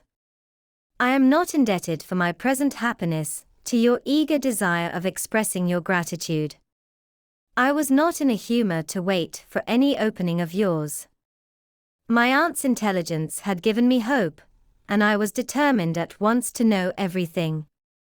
Lady Catherine has been of infinite use, which ought to make her happy, for she loves to be of use. But tell me, what did you come down to Netherfield for? Was it merely to ride to Longbourn and be embarrassed? Or had you intended any more serious consequence? My real purpose was to see you, and to judge, if I could, whether I might ever hope to make you love me. My avowed one, or what I avowed to myself, was to see whether your sister was still partial to Bingley, and if she were, to make the confession to him which I have since made. Shall you ever have courage to announce to Lady Catherine what is to befall her? I am more likely to want more time than courage, Elizabeth. But it ought to be done, and if you will give me a sheet of paper, it shall be done directly. And if I had not a letter to write myself, I might sit by you and admire the evenness of your writing, as another young lady once did. But I have an aunt, too, who must not be longer neglected. From an unwillingness to confess how much her intimacy with Mr. Darcy had been overrated, Elizabeth had never yet answered Mrs. Gardiner's long letter, but now, having that to communicate, which she knew would be most welcome, she was almost ashamed to find that her uncle and aunt had already lost 3 days of happiness, and immediately wrote as follows: I would have thanked you before, my dear aunt, as I ought to have done, for your long, kind, satisfactory detail of particulars, but to say the truth, I was too cross to write. You supposed more than really existed. But now suppose as much as you choose. Give a loose rein to your fancy, indulge your imagination in every possible flight which the subject will afford, and unless you believe me actually married, you cannot greatly err. You must write again very soon, and praise him a great deal more than you did in your last. I thank you, again and again, for not going to the Lakes. How could I be so silly as to wish it? Your idea of the ponies is delightful. We will go round the park every day. I am the happiest creature in the world. Perhaps other people have said so before, but not one with such justice. I am happier even than Jane. She only smiles, I laugh. Mr. Darcy sends you all the love in the world that he can spare from me. You are all to come to Pemberley at Christmas. Yours, etc. Mr. Darcy's letter to Lady Catherine was in a different style, and still different from either was what Mr. Bennet sent to Mr. Collins, in reply to his last. Dear Sir, I must trouble you once more for congratulations. Elizabeth will soon be the wife of Mr. Darcy. Console Lady Catherine as well as you can. But, if I were you, I would stand by the nephew. He has more to give. Yours sincerely, etc. Miss Bingley's congratulations to her brother, on his approaching marriage, were all that was affectionate and insincere. She wrote even to Jane on the occasion, to express her delight, and repeat all her former professions of regard. Jane was not deceived, but she was affected, and though feeling no reliance on her, could not help writing her a much kinder answer than she knew was deserved. The joy which Miss Darcy expressed on receiving similar information was as sincere as her brother's in sending it. 4 sides of paper were insufficient to contain all her delight, and all her earnest desire of being loved by her sister. Before any answer could arrive from Mr. Collins, or any congratulations to Elizabeth from his wife, the Longbourn family heard that the Collinses were come themselves to Lucas Lodge. The reason of this sudden removal was soon evident. Lady Catherine had been rendered so exceedingly angry by the contents of her nephew's letter, that Charlotte, really rejoicing in the match, was anxious to get away till the storm was blown over. At such a moment, the arrival of her friend was a sincere pleasure to Elizabeth, though in the course of their meetings she must sometimes think the pleasure dearly bought, when she saw Mr. Darcy exposed to all the parading and obsequious civility of her husband.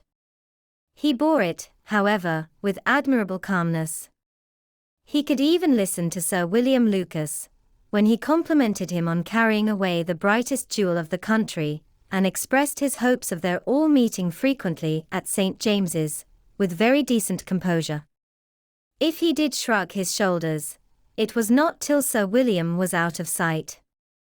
Mrs. Phillips's vulgarity was another, and perhaps a greater, tax on his forbearance, and though Mrs. Phillips, as well as her sister, stood in too much, or of him to speak with the familiarity which Bingley's good humour encouraged, yet, whenever she did speak, she must be vulgar. Nor was her respect for him, though it made her more quiet, at all likely to make her more elegant. Elizabeth did all she could to shield him from the frequent notice of either, and was ever anxious to keep him to herself, and to those of her family with whom he might converse without mortification, and though the uncomfortable feelings arising from all this took from the season of courtship much of its pleasure, it added to the hope of the future, and she looked forward with delight to the time when they should be removed from society so little pleasing to either, to all the comfort and elegance of their family party at Pemberley. Chapter 61. Happy for all her maternal feelings was the day on which Mrs. Bennet got rid of her two most deserving daughters. With what delighted pride she afterwards visited Mrs. Bingley, and talked of Mrs. Darcy, may be guessed. I wish I could say, for the sake of her family, that the accomplishment of her earnest desire in the establishment of so many of her children produced so happy an effect as to make her a sensible, amiable, well-informed woman for the rest of her life. Though perhaps it was lucky for her husband, who might not have relished domestic felicity in so unusual a form, that she still was occasionally nervous and invariably silly. Mr. Bennet missed his second daughter exceedingly. His affection for her drew him oftener from home than anything else could do. He delighted in going to Pemberley, especially when he was least expected. Mr. Bingley and Jane remained at Netherfield only a 12-month. So near a vicinity to her mother and Meryton relations was not desirable even to his easy temper, or her affectionate heart. The darling wish of his sisters was then gratified. He bought an estate in a neighbouring county to Derbyshire, and Jane and Elizabeth, in addition to every other source of happiness, were within 30 miles of each other. Kitty, to her very material advantage, spent the chief of her time with her two elder sisters. In society so superior to what she had generally known, her improvement was great. She was not of so ungovernable a temper as Lydia, and, removed from the influence of Lydia's example, she became, by proper attention and management, less irritable, less ignorant, and less insipid.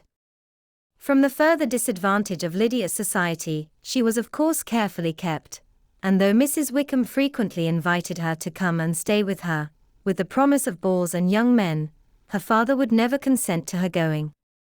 Mary was the only daughter who remained at home, and she was necessarily drawn from the pursuit of accomplishments by Mrs. Bennet's being quite unable to sit alone. Mary was obliged to mix more with the world, but she could still moralize over every morning visit, and as she was no longer mortified by comparisons between her sister's beauty and her own, it was suspected by her father that she submitted to the change without much reluctance. As for Wickham and Lydia, their characters suffered no revolution from the marriage of her sisters. He bore with philosophy the conviction that Elizabeth must now become acquainted with whatever of his ingratitude and falsehood had before been unknown to her, and in spite of everything, was not wholly without hope that Darcy might yet be prevailed on to make his fortune. The congratulatory letter which Elizabeth received from Lydia on her marriage, explained to her that, by his wife at least, if not by himself, such a hope was cherished. The letter was to this effect: "My dear Lizzie, I wish you joy. If you love Mr. Darcy half, as well as I do my dear Wickham, you must be very happy. It is a great comfort to have you so rich, and when you have nothing else to do, I hope you will think of us. I am sure Wickham would like a place at court very much, and I do not think we shall have quite money enough to live upon without some help. Any place would do, of about 300 or 400 a year, but however, do not speak to Mr. Darcy about it, if you had rather not. Yours, etc." As it happened that Elizabeth had much rather not, she endeavoured in her answer to put an end to every entreaty and expectation of the kind. Such relief, however, as it was in her power to afford, by the practice of what might be called economy in her own private expenses, she frequently sent them. It had always been evident to her that such an income as theirs, under the direction of two persons so extravagant in their wants, and heedless of the future, must be very insufficient to their support. And whenever they changed their quarters, either Jane or herself were sure of being applied to for some little assistance towards discharging their bills. Their manner of living, even when the restoration of peace dismissed them to a home, was unsettled in the extreme. They were always moving from place to place in quest of a cheap situation, and always spending more than they ought. His affection for her soon sunk into indifference. Hers lasted a little longer, and in spite of her youth and her manners, she retained all the claims to reputation which her marriage had given her. Though Darcy could never receive him at Pemberley, yet, for Elizabeth's sake, he assisted him further in his profession. Lydia was occasionally a visitor there, when her husband was gone to enjoy himself in London or Bath, and with the Bingleys they both of them frequently stayed so long, that even Bingley's good humour was overcome, and he proceeded so far as to talk of giving them a hint to be gone. Miss Bingley was very deeply mortified by Darcy's marriage, but as she thought it advisable to retain the right of visiting at Pemberley, she dropped all her resentment, was fonder than ever of Georgiana, almost as attentive to Darcy as heretofore, and paid off every arrear of civility to Elizabeth. Pemberley was now Georgiana's home, and the attachment of the sisters was exactly what Darcy had hoped to see. They were able to love each other even as well as they intended. Georgiana had the highest opinion in the world of Elizabeth, though at first she often listened with an astonishment bordering on alarm at her lively, sportive manner of talking to her brother. He, who had always inspired in herself a respect which almost overcame her affection, she now saw the object of open pleasantry. Her mind received knowledge which had never before fallen in her way. By Elizabeth's instructions, she began to comprehend that a woman may take liberties with her husband which a brother will not always allow in a sister more than 10 years younger than himself.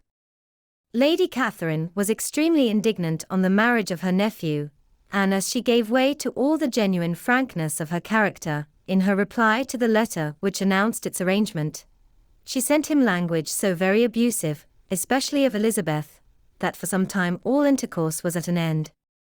But at length, by Elizabeth's persuasion, he was prevailed on to overlook the offence, and seek a reconciliation, and after a little further resistance on the part of his aunt, her resentment gave way, either to her affection for him, or her curiosity to see how his wife conducted herself, and she condescended to wait on them at Pemberley, in spite of that pollution which its woods had received, not merely from the presence of such a mistress, but the visits of her uncle and aunt from the city. With the Gardiners, they were always on the most intimate terms. Darcy, as well as Elizabeth, really loved them, and they were both ever sensible of the warmest gratitude towards the persons who, by bringing her into Derbyshire, had been the means of uniting them. Closing credits. The end. This concludes the audiobook of Pride and Prejudice. Written by Jane Austen. Narrated by Rowena, UK. The original text of this work is in the public domain. This audio production, sound engineering, and digital master is copyright 2026 by Tranquil Study. All rights reserved. Thank you for listening. Cheerio.